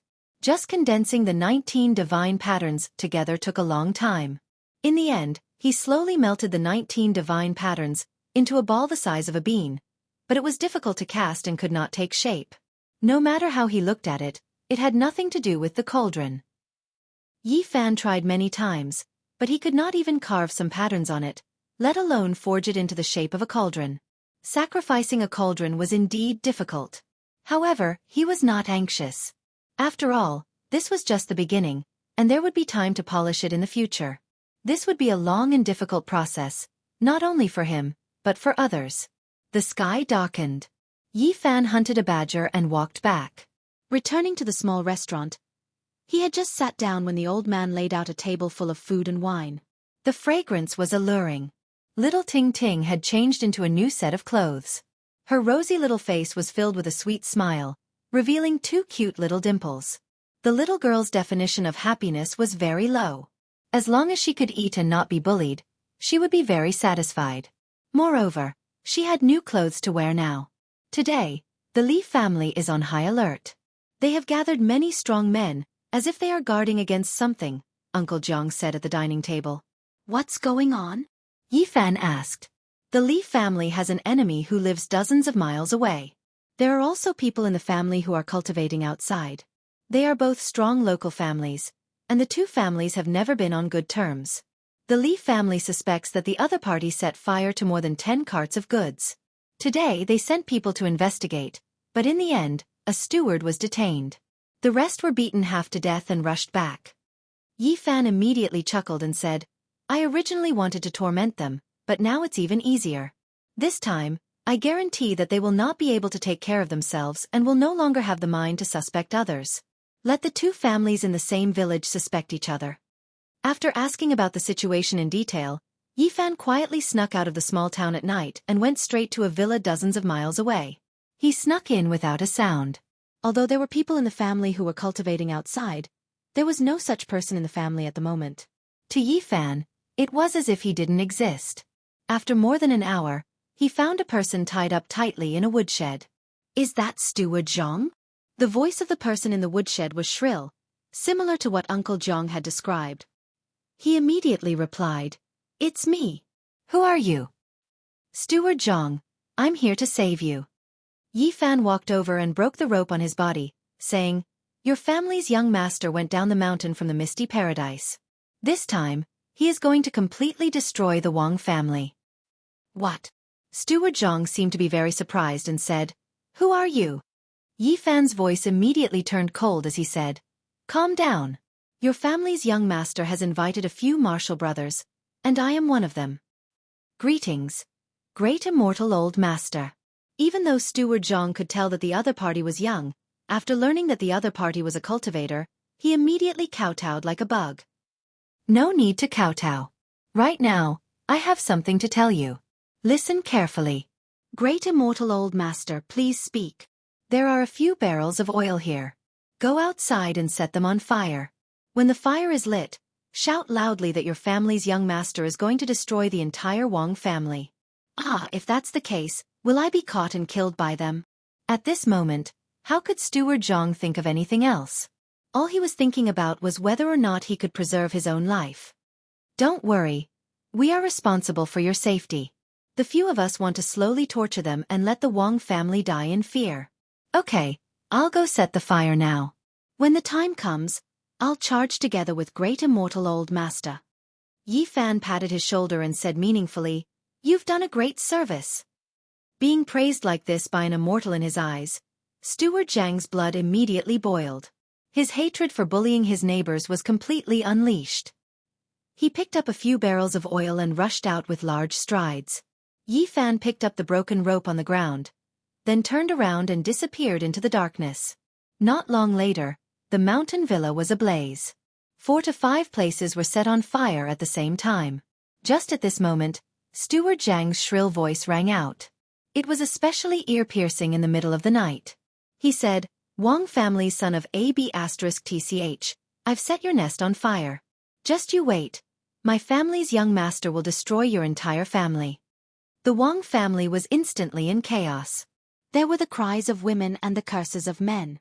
Very quickly, there were people holding shining blades and rushing towards Steward Jiang. At this moment, Steward Jiang was extremely excited. With a celestial supporting him, he had no fear and lit 4 to 5 more fires. When the Wang family people saw this, their eyes turned red. They roared in anger and rushed over. They waved their blades and slashed. Under the illumination of the fire, the snow-white blades were especially eye-catching. Only at this moment did Steward Jiang feel fear. This was because the celestial did not appear by his side.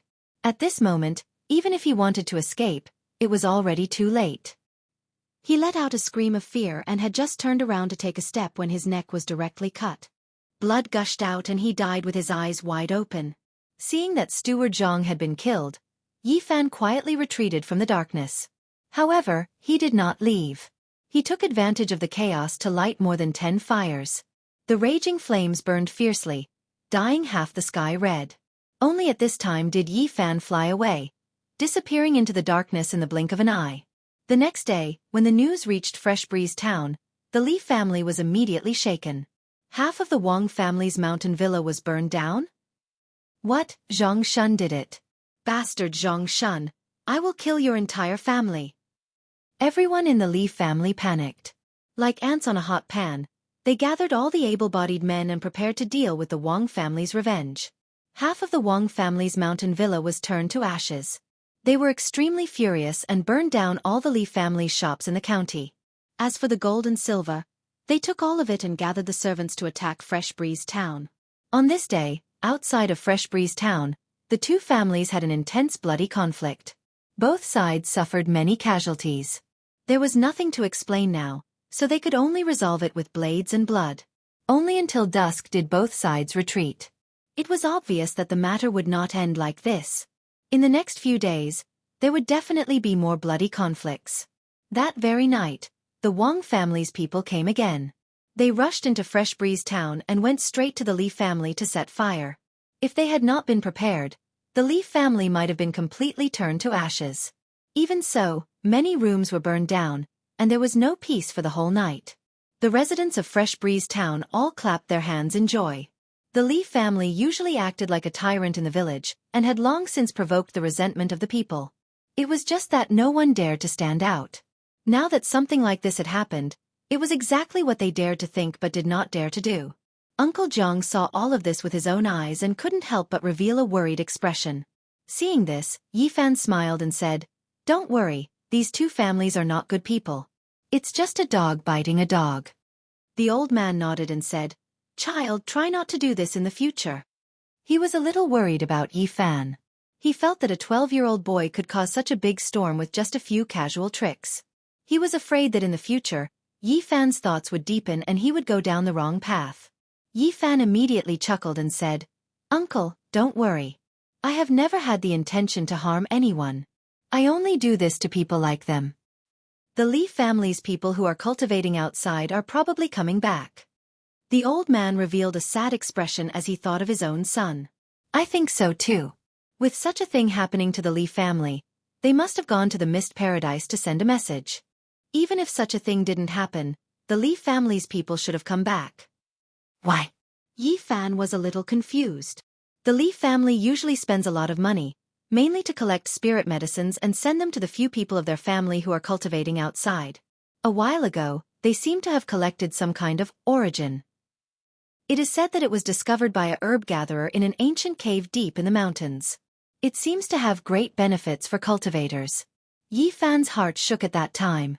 According to ancient records, during the era when the qi of heaven and earth merged to give birth to all things, plants were flourishing, living beings were powerful, and there were endless spirit medicines. Many origins were produced, sparkling like amber, and there was a large amount of life essence sealed inside. There were even some rare, divine origins that had tyrannical creatures from the primordial era sealed inside. After such origins were extracted, they could provide a large amount of life essence. Discovering an origin in an ancient cave deep in the mountains, the Li family really gave me a big gift. Yifan revealed a bright smile. Chapter 79. Where did the herb gatherer who first discovered the origin in the ancient cave go? Yifan asked. There were records in the ancient books that under normal circumstances, an origin could be excavated from several pieces of origin, or even more. If they found that ancient cave, perhaps there would be other discoveries. Uncle Jiang sighed. After he returned to the town, he sold that piece of origin to the Li family. In less than a day, he disappeared. Many people speculated that the Li family was not willing to pay the bill, and had secretly done something evil. Yifan instantly understood that the Li family must have killed him. Origin was extremely important to cultivators. They would not allow this person to speak nonsense. It seems a little troublesome. "Big brother, what trouble do you have? Ting Ting will help you." Little Ting Ting tilted her head, blinking her big bright eyes, and said innocently. Yifan smiled, scratching her delicate little nose. "Ting Ting is so good."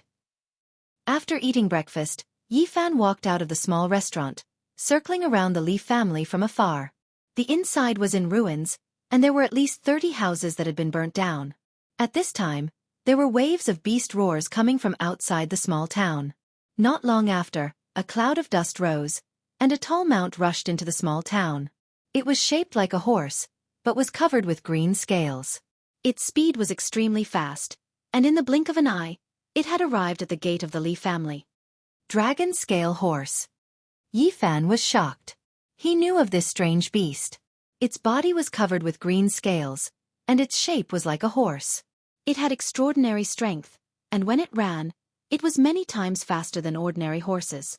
It could travel 4,000 or 5,000 miles in a day without a problem. It did not know fatigue, and did not need to stop in the middle. It was very difficult for ordinary people to possess such a strange beast.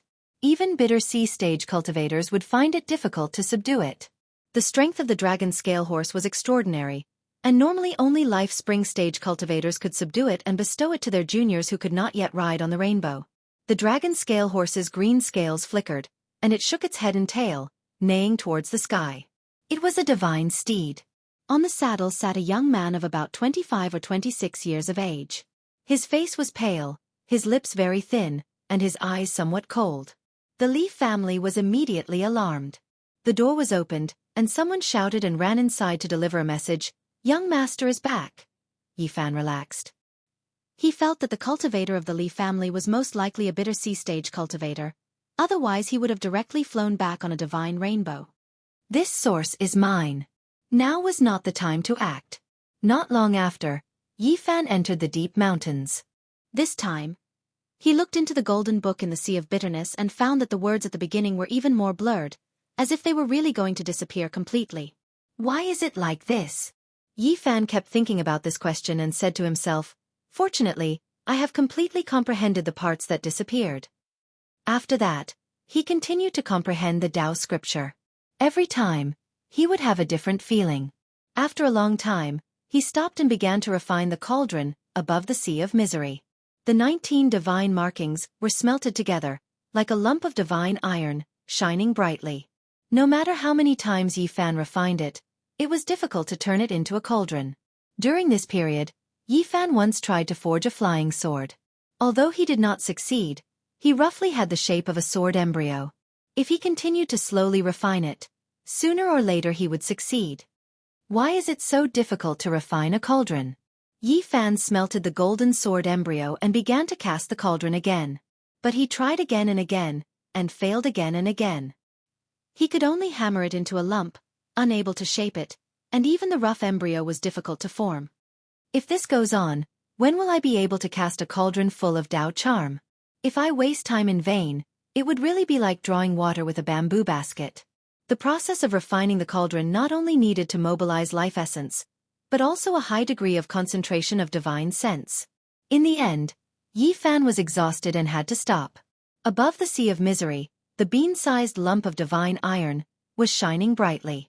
It was difficult to take shape after hundreds of refinements. Such a piece of divine iron can already be regarded as a half-useless tool.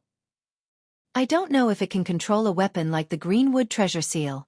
Yi Fan was very regretful. He did not have any treasures, and he did not know if he could control things now. Otherwise, he really wanted to give it a try. Suddenly, he saw the golden book that was squeezed by the green copper at the edge of the sea of misery. His heart suddenly moved, and he said, let's try controlling it. The bean-sized divine iron lump quickly sank into the sea of misery, and instantly melted into the golden book. With a thought from Yi Fan, a blazing golden light rushed out of his body, like a flash of lightning across the sky. The dazzling light rushed past, and several ancient trees and 2 boulders could not stop it. Yi Fan walked forward, and with a light push, a towering ancient tree immediately fell down.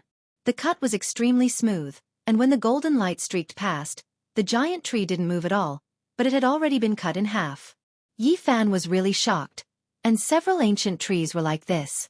As for the 2 boulders, with a push of his hand, they were instantly split in half, and had already been cut cleanly. The golden book flew more than a dozen meters away, like a golden sun in the sky. With a thought from Yi Fan, the golden light flashed, and instantly flew back, returning to his sea of misery. How sharp! Yi Fan was very surprised. He had only wanted to give it a try, and did not expect that he would really use the golden book, and its sharpness was unparalleled. This golden paper not only records the Tao scripture, but can it also be used as a weapon? With this idea, he began to try again. The golden light was like a rainbow, and it constantly cut through the void like lightning. Yi Fan found that he could only use the golden book more than a dozen meters away. Beyond this range, it was difficult for him to control it. The Tao scripture is one of the most mysterious ancient scriptures in the Eastern Barren Territory. This golden page must be extraordinary. I also have a weapon, and its power must be incomparably sharp when facing the enemy. Yi Fan gradually became more confident.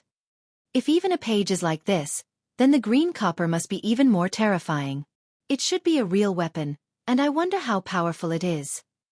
Thinking of this, Yi Fan could not calm down. He looked inside the sea of misery, and wanted to control the green copper. However, in the center of the golden sea of misery, the green copper was silent, and it was fixed there like a boulder. I feel like I'm pushing a giant mountain. Yi Fan was sweating profusely, and he was exhausted. He could not move the green copper at all. The center of the sea of misery was shrouded in a simple and ancient aura, and there was a majestic pressure. No wonder the Tao scripture was forced to the edge. This piece of green copper is too mysterious and extraordinary. It's like facing a boundless ocean and an ancient sky full of stars. It's vast and boundless, and its pressure is like the sky. The green copper was definitely not complete. It was very much like a broken piece of some kind of artifact. If the fragment was like this, one could imagine how terrifying a complete artifact would be. It's difficult to estimate. It's impossible to estimate. Yi Fan's heart was filled with shock.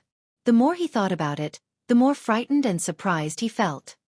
He muttered to himself, "What does a complete body look like?" At this moment, his eyes suddenly lit up. He saw the Tao pattern on the green copper, and those patterns had an indescribable Tao rhythm. I can't move the green copper, so I'll copy its Tao pattern first. There were no Tao patterns on the surface of the mysterious green copper, but there were dense Tao patterns on the fracture. They were complicated, profound, and unfathomable. It was impossible for people to understand, but there was a kind of natural Tao, and the feeling of the chaos of heaven and earth, which made people deeply moved at a glance. Yi Fan had not yet reached the level where he could study Tao patterns in detail. What he wanted to do was to repeatedly smelt the lump of godly iron that could not be cast into a cauldron on the fracture of the green copper, and copy all the mysterious Tao patterns. These dense and mysterious Tao patterns must have a great origin. It's very likely that they are the legendary natural patterns that are unique. After resting for a moment, Yi Fan began to smelt the lump of godly iron. He melted it, attached it to the green copper, and constantly hammered it. It was like a mortal forging iron. He hammered it over and over again, and there were many densely packed patterns on it.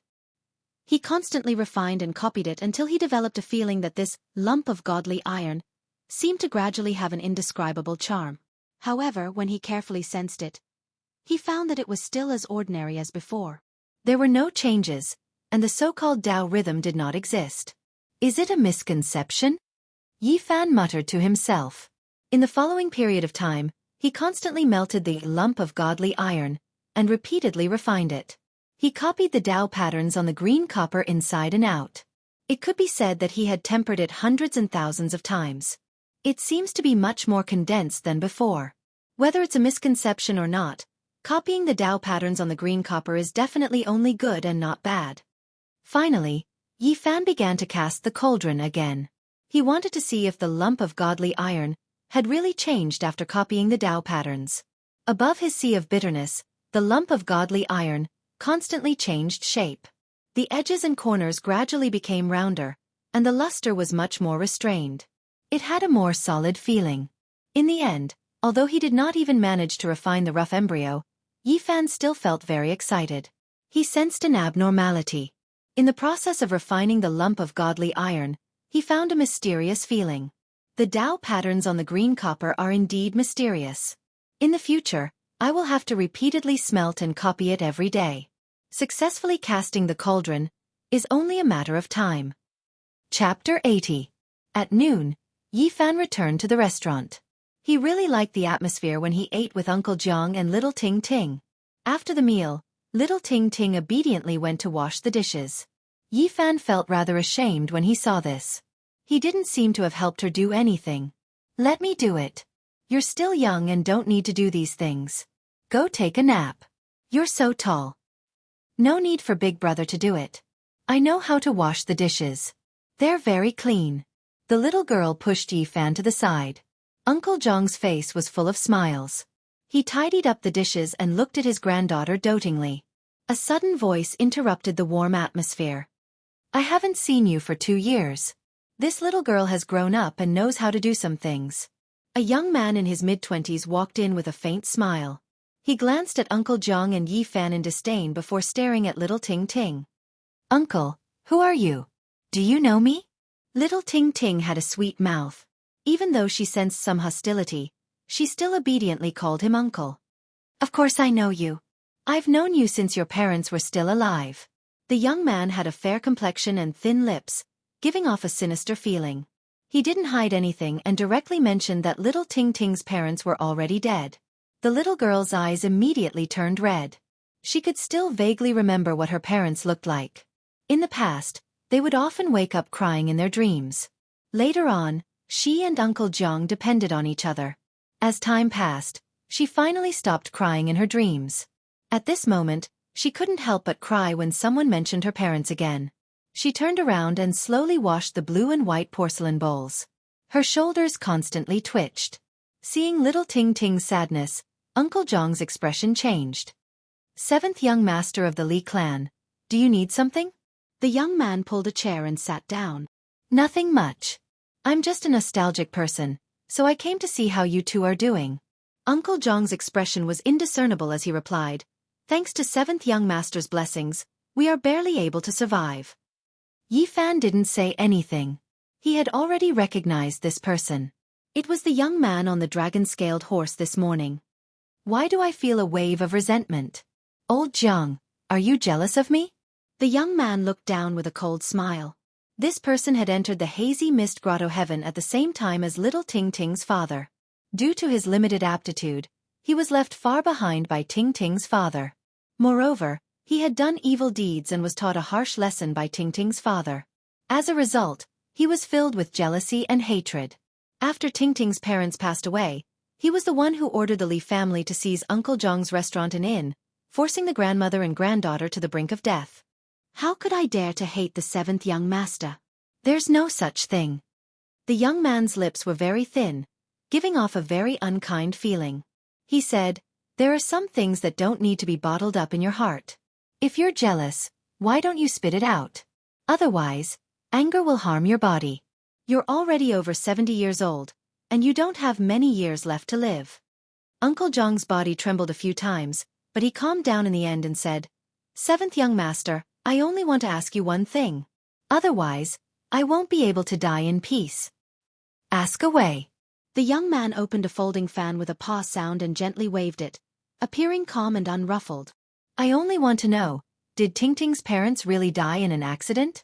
The old man seemed to have lost control of his emotions. He clenched his fists so hard that his knuckles had already turned blue, and his body was trembling slightly. Yi Fan hurried over and supported him. On the other side, little Ting Ting was silently sobbing. Her small body had her back to them, and her shoulders were constantly trembling. Her little hands were slowly rubbing a small porcelain bowl.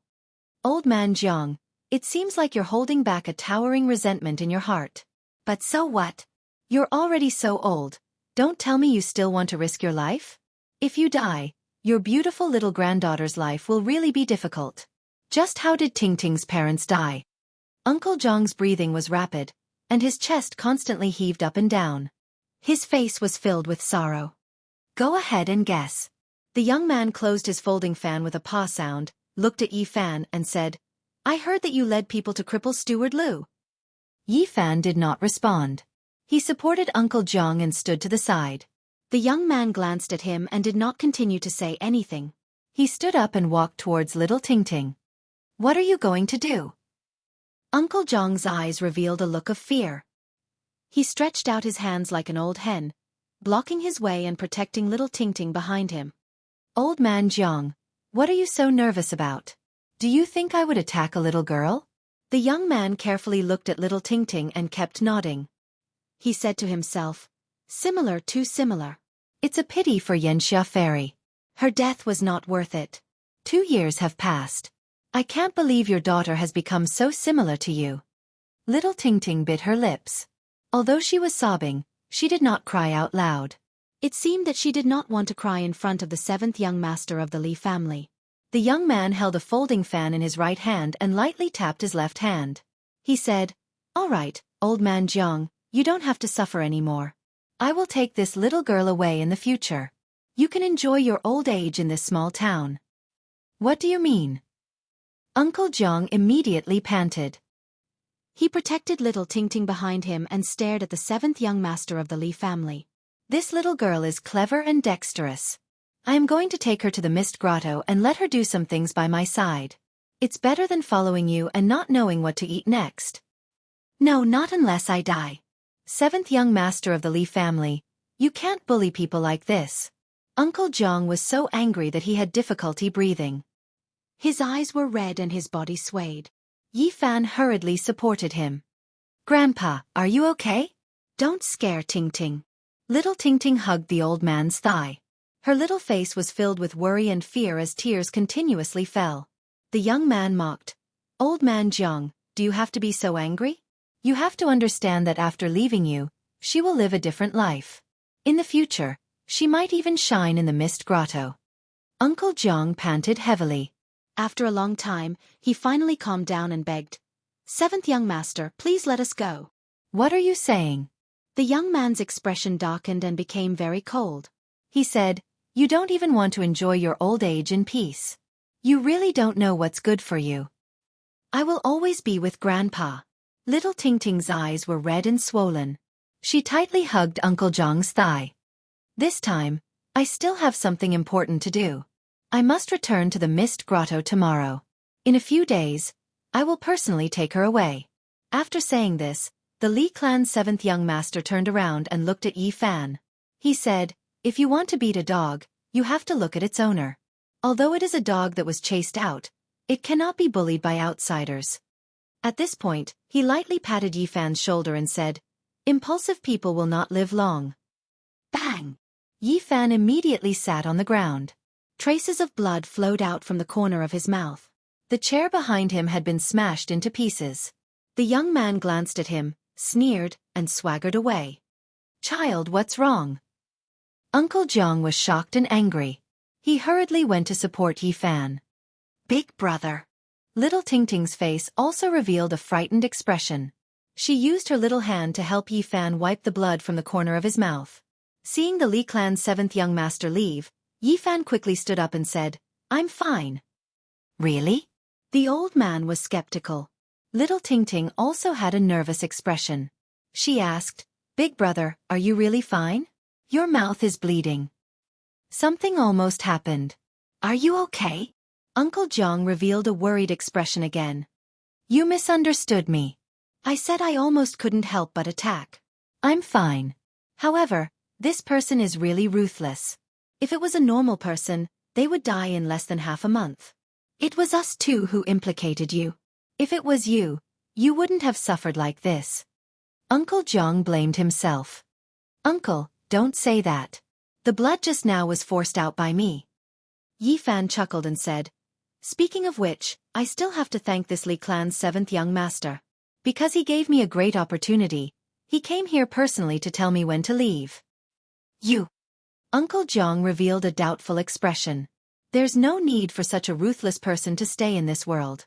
He actually wanted to take Tingting away. Not even in his next life. That night, Yi Fan kept an eye on the Li clan's movements. He left the small town late at night and stood guard on the mountain road 20 miles away. This was the only way to get to the outside world from the windy town. The moonlight was hazy, and a dark cloud floated by. The forest instantly became dark. The roars of unknown beasts didn't stop, and the forest seemed a bit eerie and scary at night. In the latter half of the night, the mountain road shook and the heavy sound of horse hooves could be heard. Under the dim starlight, a dragon scale horse with shining green scales rushed over like a ray of green light. Yi Fan waited quietly until the dragon scale horse came close. Suddenly, a blazing golden light shot out from his body. It was especially bright in the darkness, like a scorching sun in the sky. Blood splattered, and a miserable cry came from the dragon scale horse. However, that person didn't fall off the horse. Yi Fan was startled. He quickly turned the golden book around and slashed. Pooh! The dragon scale horse was split into 2 halves. The corpse fell heavily to the ground, and the person on it flew more than 20 meters away before falling to the ground. A silver light flashed, and a half-foot-long silver spear dashed towards Yi Fan like a bolt of silver lightning. Clang! With a flash of golden light, Yi Fan's golden book slashed on the silver spear. The half-foot-long spear was immediately cut in half and fell to the ground. Not far away, the person who fell off the dragon scale horse quickly jumped up and was about to rush into the forest. At this time, Yi Fan attacked again. The golden book turned into a bolt of lightning and cut through the dark sky. In the blink of an eye, it was right in front of him with an unstoppable force. The man's left leg was cut in half. Ah! That person finally let out a miserable scream and rolled on the ground. Only now did Yi Fan let out a sigh of relief. He cautiously approached. This was his first time ambushing an enemy, and he couldn't help but be a bit nervous at first, which made him lose some of his accuracy. Li clan's 7th young master. We meet again. The young man who was rolling on the ground with blood flowing everywhere was pale. When he saw that it was Yi Fan, He almost couldn't believe it and exclaimed, "How come it's you? What's wrong?" Yi Fan's expression was calm as he looked at him from a distance. "I didn't expect it to be you, little brat. I was really wrong." The Li clan's seventh young master's face was full of pain and anger. It was a frightening sight. "Thank you, seventh young master, for giving me such a great fortune." Yi Fan stood in the distance with a faint sneer on his face. You. The Li clan's seventh young master's body was shaking. At this moment, he was filled with despair and anger. How did Tingting's parents die? At this point, Yi Fan's tone turned cold. With a flash of golden light, the golden book dashed out at lightning speed. Puff puff. With two soft sounds, the Li clan's seventh young master's arms fell off. Yi Fan was still a bit worried, so he once again summoned the golden rainbow and gently drew on the sea of suffering. "Ah, little brat, even if I become a ghost, I won't forgive you. Why do people always say such useless things?" Yi Fan walked in front of him and said, "You bastard, you've done so many evil deeds and have no conscience. Today is your retribution. I will slowly serve you." Pa! Yi Fan's palm slapped over and sent him flying 4 to 5 meters away. "You!" The Li clan's seventh young master's eyes were spewing fire. Yi Fan walked over and stepped on the relatively smooth face. "The heavens are watching what people do. You think you can live a free and unfettered life after committing so many evil deeds?" Chapter 81. When Yi Fan sees the old, the young, the sick, the disabled, and the helpless, his heart will always feel sour. However, when he sees those who bully the weak and commit crimes, he will become emotionless and his heart will turn cold. It may seem contradictory, but it is the result of his true personality. Excessive compassion and coldness exist at the same time. He doesn't know which one he is more inclined to. For example, right now, he is absolutely emotionless and without the slightest bit of pity. Stepping on the seventh young master's face, he said in a cold voice, "If you don't want to suffer, then answer my questions. Or else you will understand the consequences." "Little bastard." Bang! Yi Fan kicked him away. The seventh young master's teeth all fell out, his white and tender cheeks were completely swollen, and his nose and mouth were bleeding. "Looking at your soft and tender skin, you are just like a eunuch. If you don't want to talk, then I will fulfill your wish and make you live up to your name." Yi Fan once again took out the golden book. Like a ray of rainbow light, it shined brightly in the darkness. "You? What do you dare to do?" The seventh young master of the Li clan was terrified. "I want you to be a eunuch." "No, I'll talk. I'll tell you everything." The seventh young master's face was deformed from fear. To a man, this is worse than death. "Useless thing." Yi Fan sat on a rock not far from him and quietly listened to him talk about the past. Tingting's parents really were killed by the Li clan's cultivators. They paid a high price to exchange for a rare medicine that could cause powerful beasts to go berserk. Without anyone noticing, they used it on Tingting's parents. In the end, when they went out to collect spiritual medicine, they were torn to pieces by the terrifying lightning birds. Of course, there were also some dirty deals and shady tricks, which made people feel indignant. Yi Fan sighed. Whether it is the mortal world or the world of cultivators, there is no difference. Wherever there are people, there will be complicated hatred.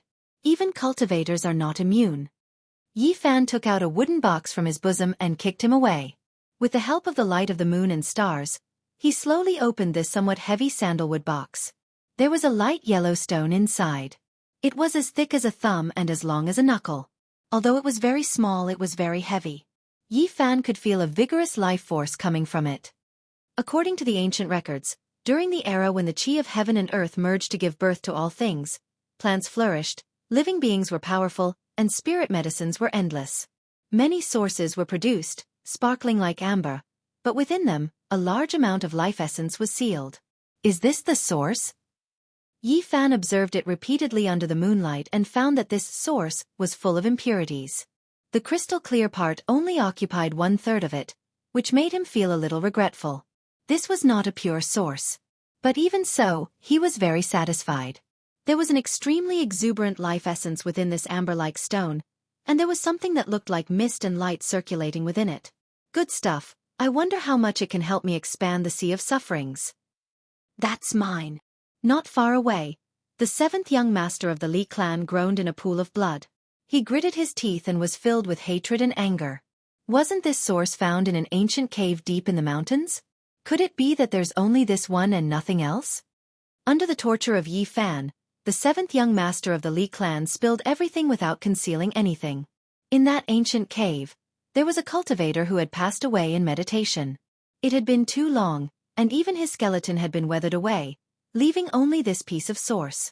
What a pity, I thought I could get a few pieces. Yi Fan felt that he was a bit greedy. I've told you everything, can you let me live? The seventh young master of the Li clan revealed a glimmer of hope in his eyes. Of course, he knew that this was only an extravagant hope. The other party would not let him go. When you murdered Ting Ting's parents, did you have any pity? When you forced Uncle Jiang and little Ting Ting to live, did you ever think of leaving them a way out? Yi Fan kicked him away and said, I'll give you a chance to end your own life so that you don't have to suffer. I haven't killed anyone yet. I don't want to stain my hands with blood. You haven't killed anyone. The seventh young master of the Li clan was so angry that his body trembled. He said, You will be struck by lightning. Yi Fan kicked him to a rock and said, Kill yourself. If you force me to make a move, I'll first turn you into a eunuch, then I'll take your life. At this moment, the seventh young master of the Li clan was so aggrieved that he was about to go crazy. This way of dying was too stupid. The other party didn't even bother to make a move and wanted him to kill himself. Little bastard, you're really a bastard. I won't let you go even if I become a ghost. The seventh young master of the Li clan was so angry that he kept coughing up blood. Yi Fan sat on a blue stone not far away and said, What's with all the nonsense? Hurry up and get on your way. I don't have much patience. The seventh young master of the Li clan was so aggrieved that he couldn't even speak. In the end he roared, You will die a horrible death. Bang! He slammed his head into a rock and died a violent death. You killed yourself. I didn't kill anyone. Yi Fan stood up and began to clean up the traces. It took him a full 2 hours to erase everything before he walked towards the small town. Although he looked calm, his palms were already sweating. This was the first time he had killed an enemy in his life. Even though the seventh young master was guilty of countless crimes and deserved to be executed, it still made him feel somewhat uncomfortable. After snatching the source, Yi Fan was not in a hurry to cultivate. He knew very well that the source contained a large amount of life essence. After breaking it, it would rush out of the waves of source energy. If he wasn't careful, he would be discovered by others, so he had to be careful. In the next 2 days, Windy Town was very peaceful. It wasn't until the third day that the other 2 cultivators of the Li clan came back from the mist cave that the town was in chaos. The seventh young master of the Li clan is missing. How can a cultivator disappear just like that? This is the Li clan's retribution. What retribution? It must be the Wang clan's doing. Other than the enemies of the Li clan, who would dare to do such a thing? Who would have the strength to do so?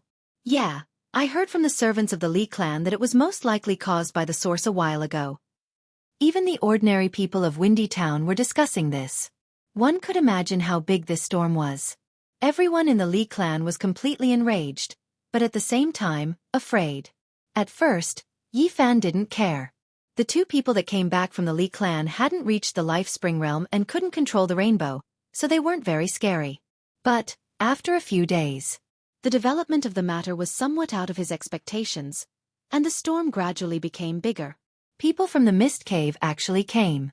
Several Life Spring realm cultivators personally came. They let the people of the Li clan lead the way and went straight to the ancient cave where the source was found. Then the cultivators of the Wang clan also invited people from their own sect to go deep into the mountains to find the ancient cave. Both sides almost had a violent conflict.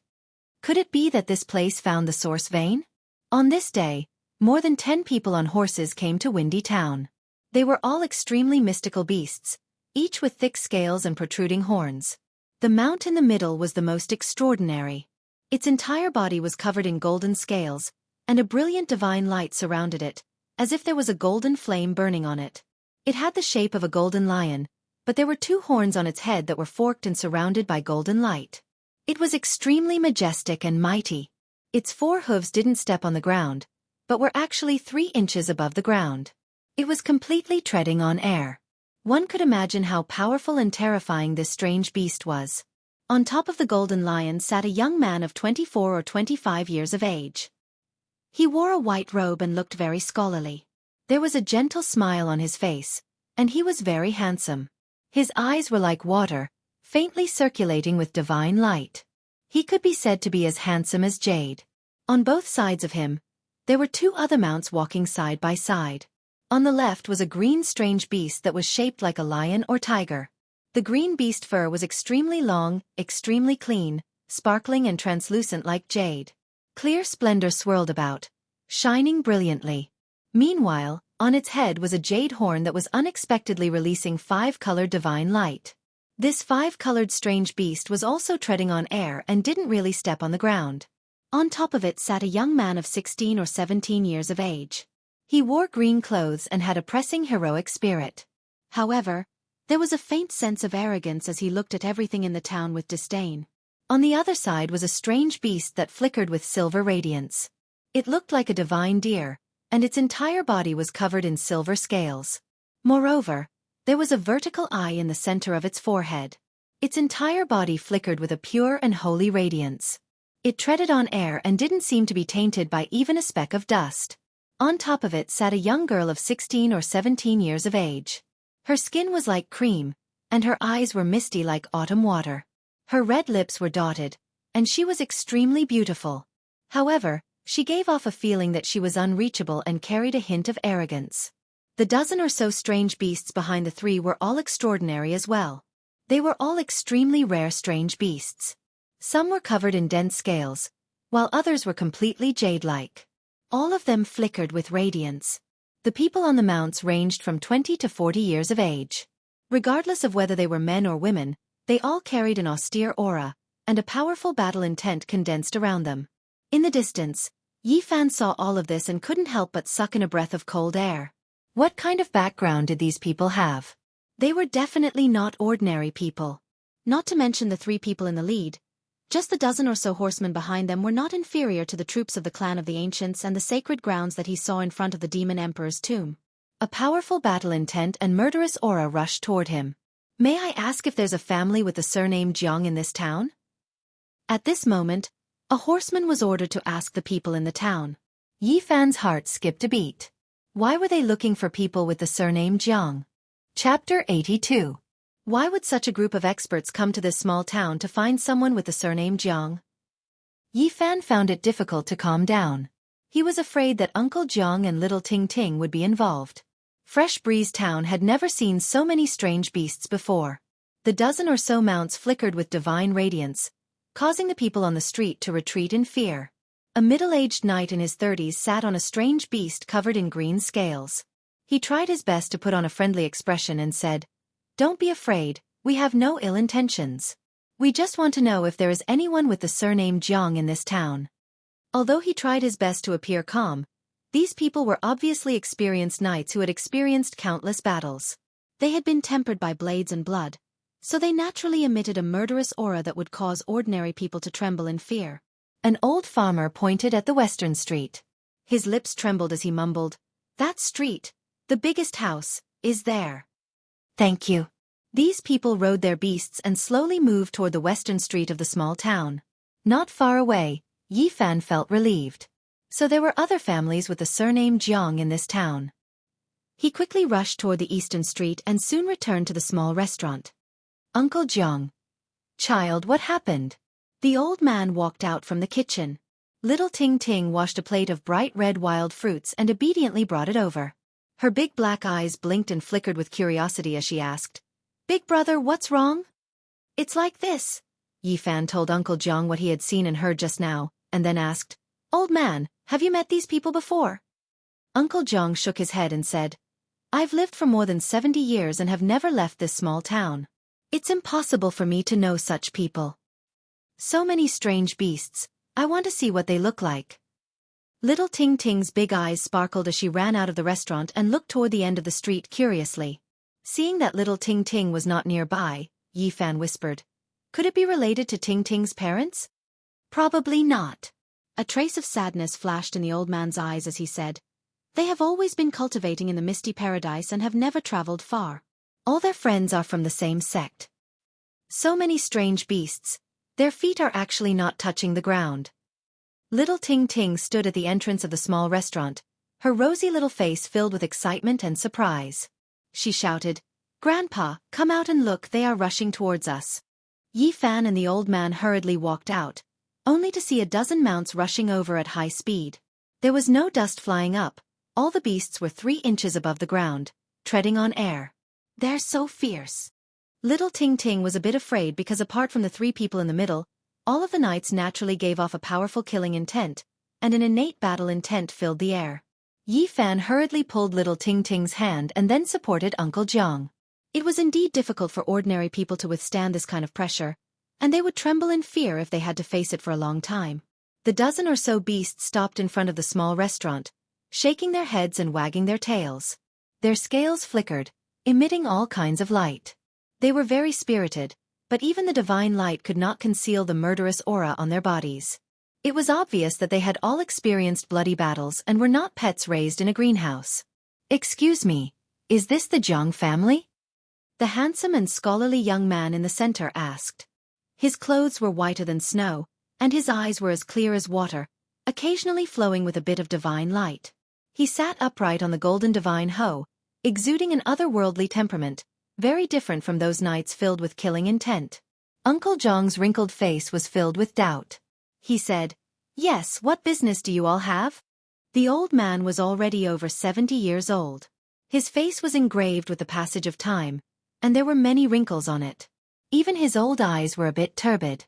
Seeing how old he was and how he looked like he had 1 foot in the grave, the 16 or 17-year-old young man sitting on the 5-colored beast immediately frowned and said, "This is just an ordinary old man from the countryside who is about to die. He can't be the person we're looking for." The young man on the golden divine hoe glanced at him. The young man on the 5-colored beast seemed to have some misgivings and stopped talking. "Uncle, have you always lived in the windy town?" "Yes, I've almost never traveled far," the old man answered truthfully. "Did your ancestors live here, or did they move to this town later?" The young man on the golden divine hoe continued asking. "My father's generation moved here, and I was born here. What do you all want?" Uncle Jiang was full of confusion. Hearing these words, the young man on the golden divine hoe immediately jumped down. His white clothes fluttered in the wind, and even his boots were spotless. He looked extraordinarily handsome and could be considered a rare handsome man. It was not an exaggeration to say that he was as handsome as jade. "Uncle, I would like to ask you some questions. I hope you can answer them." "I don't dare. If I know, I will definitely answer." Uncle Jiang was just an ordinary old man. He was in awe of these cultivators who came on strange beasts. Little Ting Ting was a bit nervous. She grabbed onto Yi Fan's hand tightly and leaned on him and the old man. She looked at the beasts and the riders with fear and curiosity. "Please forgive me. I want to ask, is your father still alive?" the white-robed man asked nervously. Uncle Jiang was confused at first, but he answered, "He passed away more than 50 years ago." "What?" The white-robed man was stunned. His jade-like face revealed a trace of shock, and he sighed. "I already said that this is just an ordinary old man." The young man on the 5-colored beast revealed an impatient expression, as if he wanted to leave as soon as possible. "Shut up!" The white-robed man turned around and glared at him. He then turned around and continued to ask, "Old man, please forgive me. Is your father called Xianxia?" "You? How did you know?" Uncle Jiang revealed a surprised expression. The young girl sitting on the divine deer revealed a surprised expression and said, "Looks like we really found him." She had a slender figure, and her skin was as white as jade. She was very beautiful, and there was a hint of arrogance between her brows, giving off a feeling that she was unreachable. The young man on the 5-colored beast frowned and said, "How can such an ordinary old man from the countryside have the blood of our Jiang family? If he really is the descendant of great-grandfather Xianxia, how can he not know the cultivation method? He must have the same name." "Old man, can you tell me in detail?" The white-robed young man's attitude was still very gentle. He went up to support Uncle Jiang and said, "Can we go in and talk in detail?" The riders all stood guard outside. The white-robed man supported Uncle Jiang and walked back to the small restaurant. The arrogant young man and the extremely beautiful young girl also followed in. Yi Fan saw that the other party had no ill intentions. He pulled little Ting Ting to the side and didn't say anything. Are there any red moles on great-grandfather Xianxia's left arm? There are 5. How do you even know this? Uncle Jiang revealed a surprised expression. Great-grandfather Xianxia actually lived in seclusion in Yan country. I didn't expect him to pass away more than 50 years ago. The white-robed man sighed softly and said, Old man, perhaps I should call you great-uncle. No, no. Uncle Jiang saw that the other party actually bowed to him and hurriedly pulled the white-robed man up. The white-robed man turned around and said to the two behind him, Why aren't you two greeting him? Greetings, great-uncle. The beautiful young girl bowed and glanced at Yi Fan and little Ting Ting at the same time. The young man was a little unwilling and mumbled, Greetings, great-uncle. He hurriedly bowed and was very perfunctory. This is... Uncle Jiang was full of confusion. He didn't understand why they were like this. Big brother, big sister, do you know my grandpa? Little Ting Ting was also very confused. Her long eyelashes kept blinking, and her intelligent eyes were full of confusion. Seeing that she was so innocent and cute, the white-robed man dotingly rubbed her head and said, We come from the same family. What family? Little Ting Ting blinked her big eyes curiously. An ancient family that has existed since the antiquity era, the Jiang family. In the future, you will slowly understand how extraordinary our family is in the Eastern Barren Territory. Yi Fan was shocked. The antiquity families were definitely on the same level as the sacred grounds. Their status in the Eastern Barren Territory was unreachable. According to Yi Fan's knowledge, the surname Jiang and Ji were the most ancient surnames in China. According to historical records, the surname Jiang was the descendant of the Yan Emperor. They got their surname from the Yan Emperor's birthplace. Shennong Residence's Jianghu. Yi Fan was shocked. He didn't expect the surname Jiang to be so extraordinary even on the other side of the galaxy. Old Master Xianxia was extremely talented back then. His name had already spread far and wide at such a young age. Later on, his name shook the entire Eastern Barren Territory. With a stomp of his foot, he could move the clouds in all directions. I didn't expect. The white-robed man seemed to be very emotional. He could already tell that the old man's life wasn't very good. He didn't expect that the bloodline of a powerful expert would fall to such a state. The girl beside him was also confused. Didn't old Master Xianxia teach you the cultivation method back then? What cultivation? Uncle Jiang was confused by their words and said to himself, I don't know what you're talking about. Many things happened back then. It's hard to explain in a short time. Old man, are you willing to come with us? The white-robed man said to the old man and then looked at Yi Fan and little Ting. My surname is not Jiang. Ting Ting is Uncle Jiang's only granddaughter, Yi Fan explained hurriedly. The family leader's branch owes old Master Xianxia a lot, but the past will eventually come to light. I want to take you and Ting Ting back to the Jiang family. The old man was in a daze. Although he didn't understand everything, he understood the gist of it. He couldn't accept it. The girl beside him saw that little Ting was very cute and smiled. Ting Ting, do you have any wishes? Big sister can help you realize them immediately. I don't have any special wishes. I just want to be with Grandpa and Big Brother. Do you have any other wishes? Little Ting Ting tilted her head and thought seriously. Her voice was very tender. I want to be able to eat my fill every day and no one to bully me and Grandpa. Hearing this, the girl was startled. The white-robed man's expression changed. He asked in a deep voice, Are you usually bullied? Yes. Before Big Brother came, bad people came to bully us every day. Little Ting Ting's innocent words made everyone's expressions change. Old man, I forgot to ask. What about Ting Ting's parents? Uncle Jiang revealed a sad expression. I had a son in my later years, but in the end, I had to send him off. How could this happen? The girl's eyes widened. I don't know if they were killed by someone or if they really died by accident. At the side, little Ting Ting's eyes turned red when she heard this. Please elaborate. At this moment, the white-robed man's eyes flashed with divine splendor. The old man only said a few words, and the white-clothed man immediately stood up and said, Hazy Grotto, never heard of it. We will make a trip there in a while. If anyone dares to stop us, I don't mind making this sect disappear. The beautiful girl beside him also sneered. They even dare to bully the people of our Jiang family. Before going to the hazy paradise, let's go to the Li family first. When the knights guarding outside heard this, a shocking murderous aura and battle intent erupted. At this moment, the entire Fresh Breeze town was enveloped in a terrifying aura. Chapter 83. The man in white came from the clan of the remote antiquity, the Jiang family. His name was Jiang Yifei. As his name suggested, he was as handsome as jade. His white clothes were whiter than snow. He didn't say much about Xianxia's past, but he still learned a lot of useful information. Uncle Jiang's father, Jianghu, left the Jiang family years ago and never returned. There was an unknown past that seemed to be related to the family head's bloodline. Old Master Jianghu had great achievements. How could he have passed away 50 years ago? This was something that Jiang Yifei did not understand. He coughed up a lot of blood when he passed away.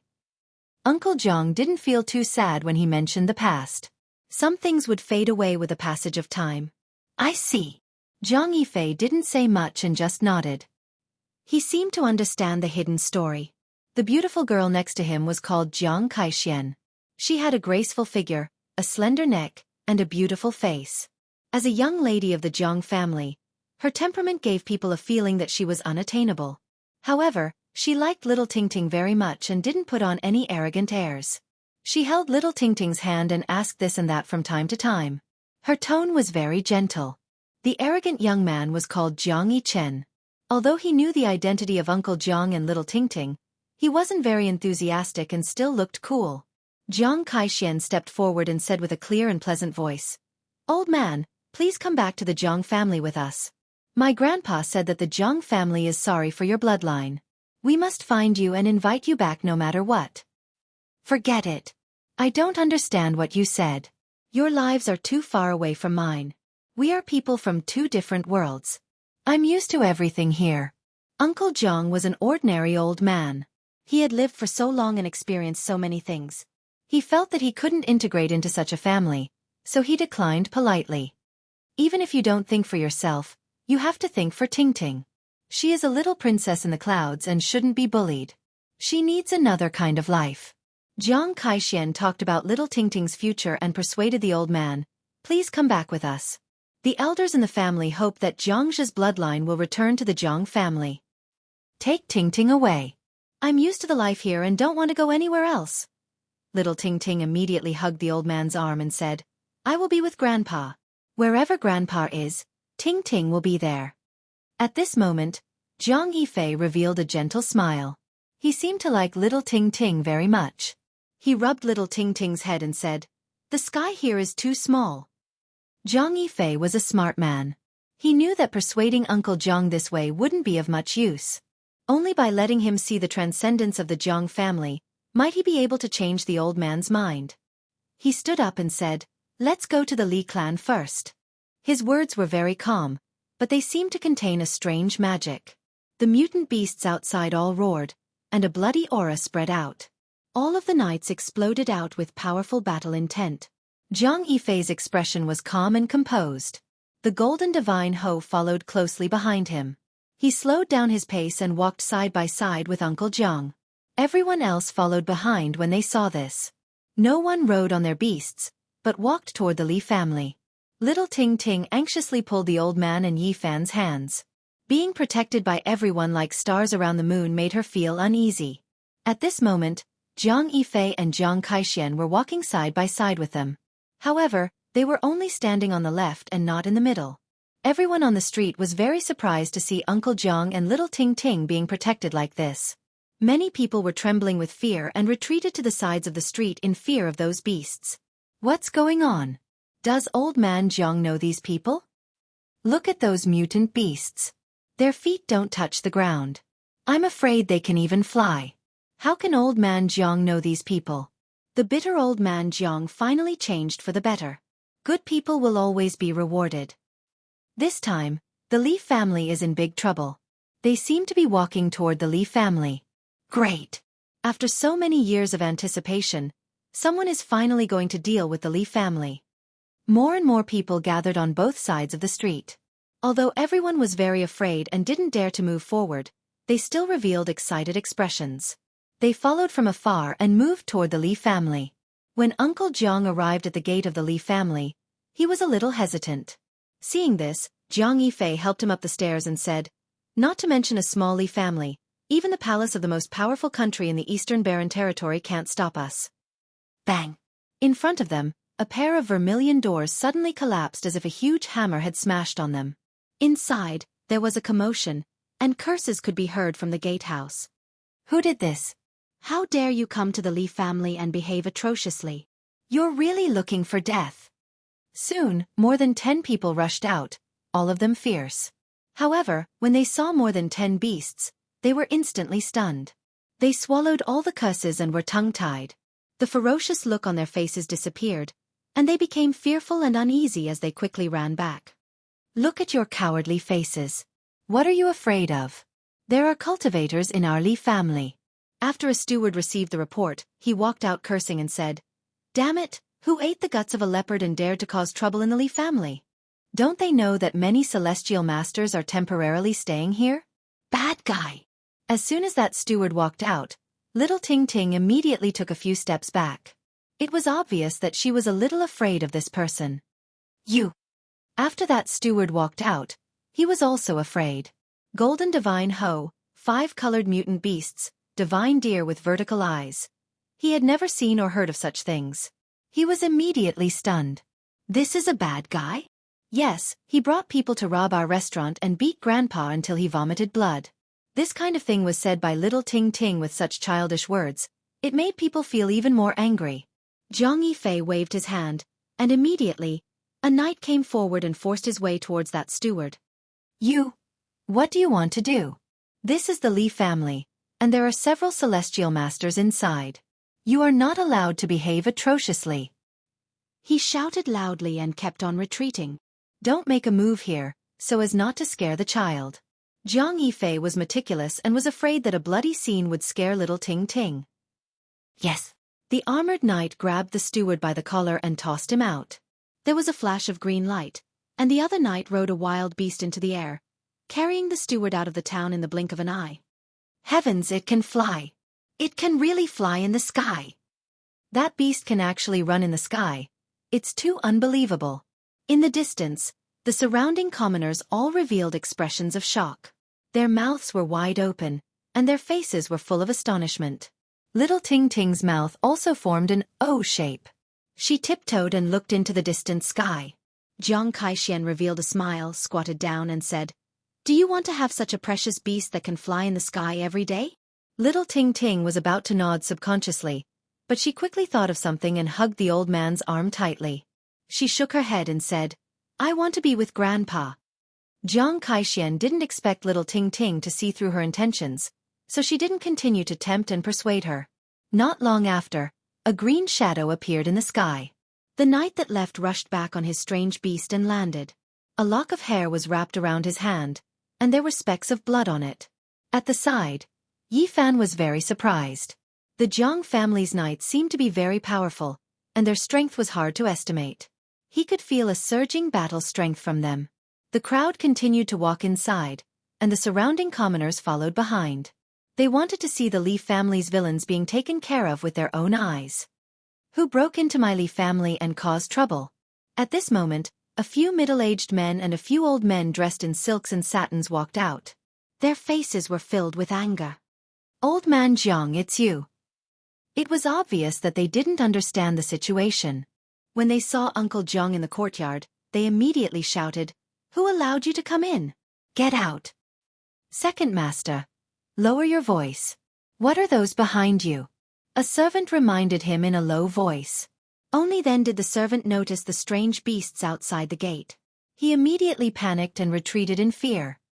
He said, "Hurry up and ask those immortal masters to come out." Jiang Caishuan's pretty face revealed a cold expression.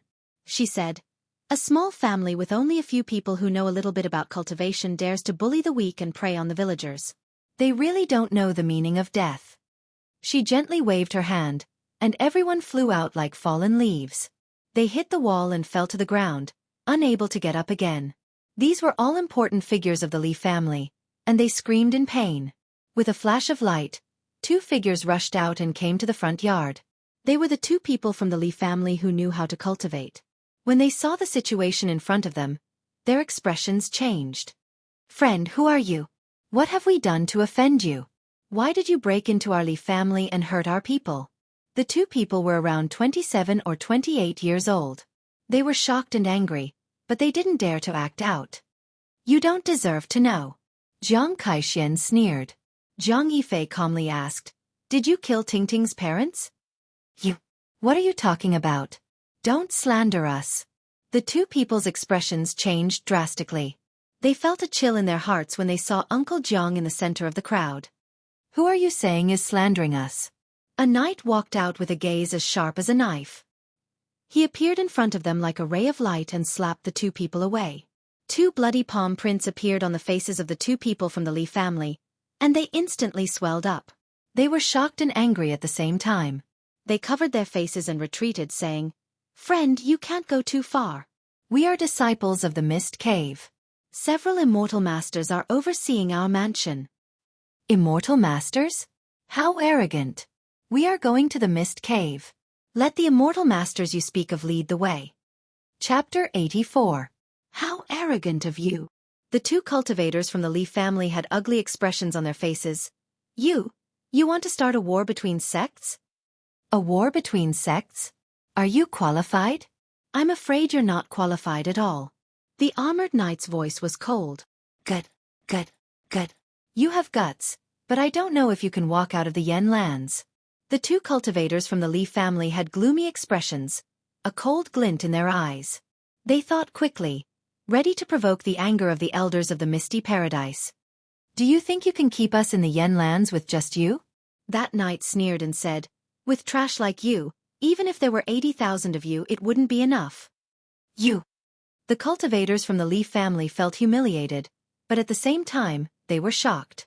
They felt that the other party seemed to have a great background, or else how could he dare to speak so arrogantly? But they had no way out. They had to tie the Li family and the Misty Paradise together in order to have a chance of destroying the other party. They gritted their teeth. "Since you don't care about the Misty Paradise, I will report the truth. The elders of the sect will naturally let you know the immensity of heaven and earth." "You don't deserve it." The knight only took a step forward. He didn't even make a move, but the two from the Li family flew out like scarecrows, slamming heavily into the wall. Their bones cracked, and blood flowed from their mouths, noses, and ears. "You." Most of the bones in their bodies were broken, and they stuck to the wall like mud, their eyes full of fear. Under Jiang Yifei's signal, the knight didn't kill them. He still had questions for the two. "Did you kill Tingting's parents?"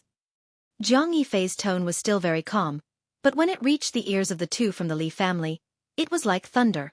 The calm man in white before them made them feel like they had to look up to a mountain. "We said, who is so arrogant that he doesn't even care about the Misty Paradise?" At this moment, a middle-aged man strode into the front yard. When he saw the dozens of strange beasts, his expression changed. "What do you want? Why did you destroy the disciples of the Misty Paradise?" "Just to get rid of evil." A knight stepped forward and blocked his way. "What do you mean? Could it be that my Misty Paradise is the so-called evil?" The middle-aged man shouted. The knight replied indifferently, "I don't know if the Misty Paradise is evil or not, but these two are villains who have taken lives." "This is only your side of the story. How can you act so arbitrarily before the matter is investigated clearly? Furthermore, this is a disciple of my Mist Cave. If he's in the wrong, it's naturally up to us to deal with him. It's not up to you outsiders." Jiang Yifei's expression was calm, but his tone was somewhat cold. "They have been doing evil for many years, and I have never seen your Mist Cave punish them. Now, they want to absolve themselves of their crimes and try to protect them. It seems that I really need to pay a visit to the Mist Cave and demand an explanation." What an arrogant tone. "What do you take my Misty Sky Grotto for? You have to pay the price for your words." The middle-aged man stared coldly at the person in front of him.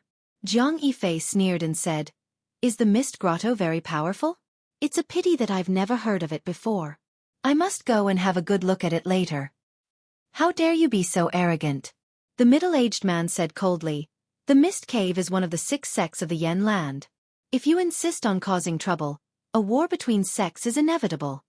Jiang Yifei shook his head and said, "The eastern wilderness is vast and boundless.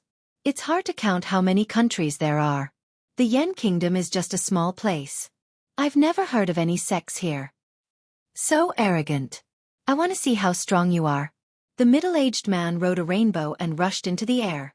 He opened his mouth and spat out a purple-gold shield and a blood-red spear. The roar of a savage beast rang out, and a knight riding on a strange beast soared into the sky like a streak of green light. "Ah!" The middle-aged cultivator from the misty paradise let out a blood-curdling scream on the spot. The purple-gold shield was instantly cut in half, and the blood-red spear was also broken in half. His chest and abdomen were almost completely cut open, and he fell on the spot, blood gurgling out. If it was an ordinary person, he would have been dead by now. The physique of a cultivator was exceptionally strong. He quickly stopped the bleeding and stabilized his injury. His face was extremely pale as he retreated to the side. Yi Fan was deeply shocked. He felt that these knights were all extraordinary. They were much stronger than the people from the Ji clan and the Yaoguang sacred land he met in the demon god tomb. At this moment, the immortal masters who heard the commotion could not help but walk out from the backyard. "Who are you?" One of the elders frowned. He had heard the words of the people in the front yard just now. These people did not take the mist cave seriously at all, which made him very angry and uncomfortable. "Please lead the way and lead us to the mist cave." Jiang Caishuan's beautiful face had a trace of a sneer. She said, "Please." The people from the mist cave changed their expressions. One of them said, "So young yet so arrogant. Didn't your masters teach you to respect your masters?" Jiang Caishuan said coldly, "The disciples you taught harmed people's lives, bullied widows and orphans, and forced people in their 70s into a corner. What right do you have to talk about the masters? You don't have that qualification. What proof do you have?" "They have already admitted it." The elder in the middle frowned and said, "Let's not talk about whether they were tortured by you. Even if they really did something evil, it is not your turn to deal with them.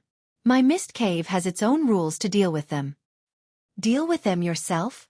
For more than 2 years, the dead have not died in peace. The murderers are still at large and continue to persecute widows and orphans. "Is this your sect's rule?" Jiang Caishuan sympathized with little Ting Ting. At this point, her pretty face was covered with frost.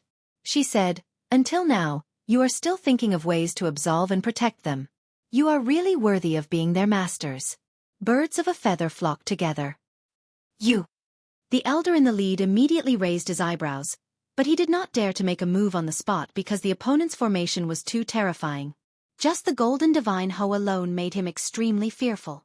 At this moment, Jiang Yifei said, "Take them all down." Several knights heard him and stepped forward at the same time. The elder shouted, "Let's go." He was the first to soar into the sky, riding a rainbow to escape. He could already see that these people had great backgrounds and were not people they could deal with. The others also rushed in all directions, shooting up into the sky one after another. The wild beasts roared and the sky shook. Several strange beasts carrying the knights rushed in different directions and instantly caught up. "Ah!" Screams came one after another. Then, the knights quickly turned around and captured everyone like dragging dead dogs.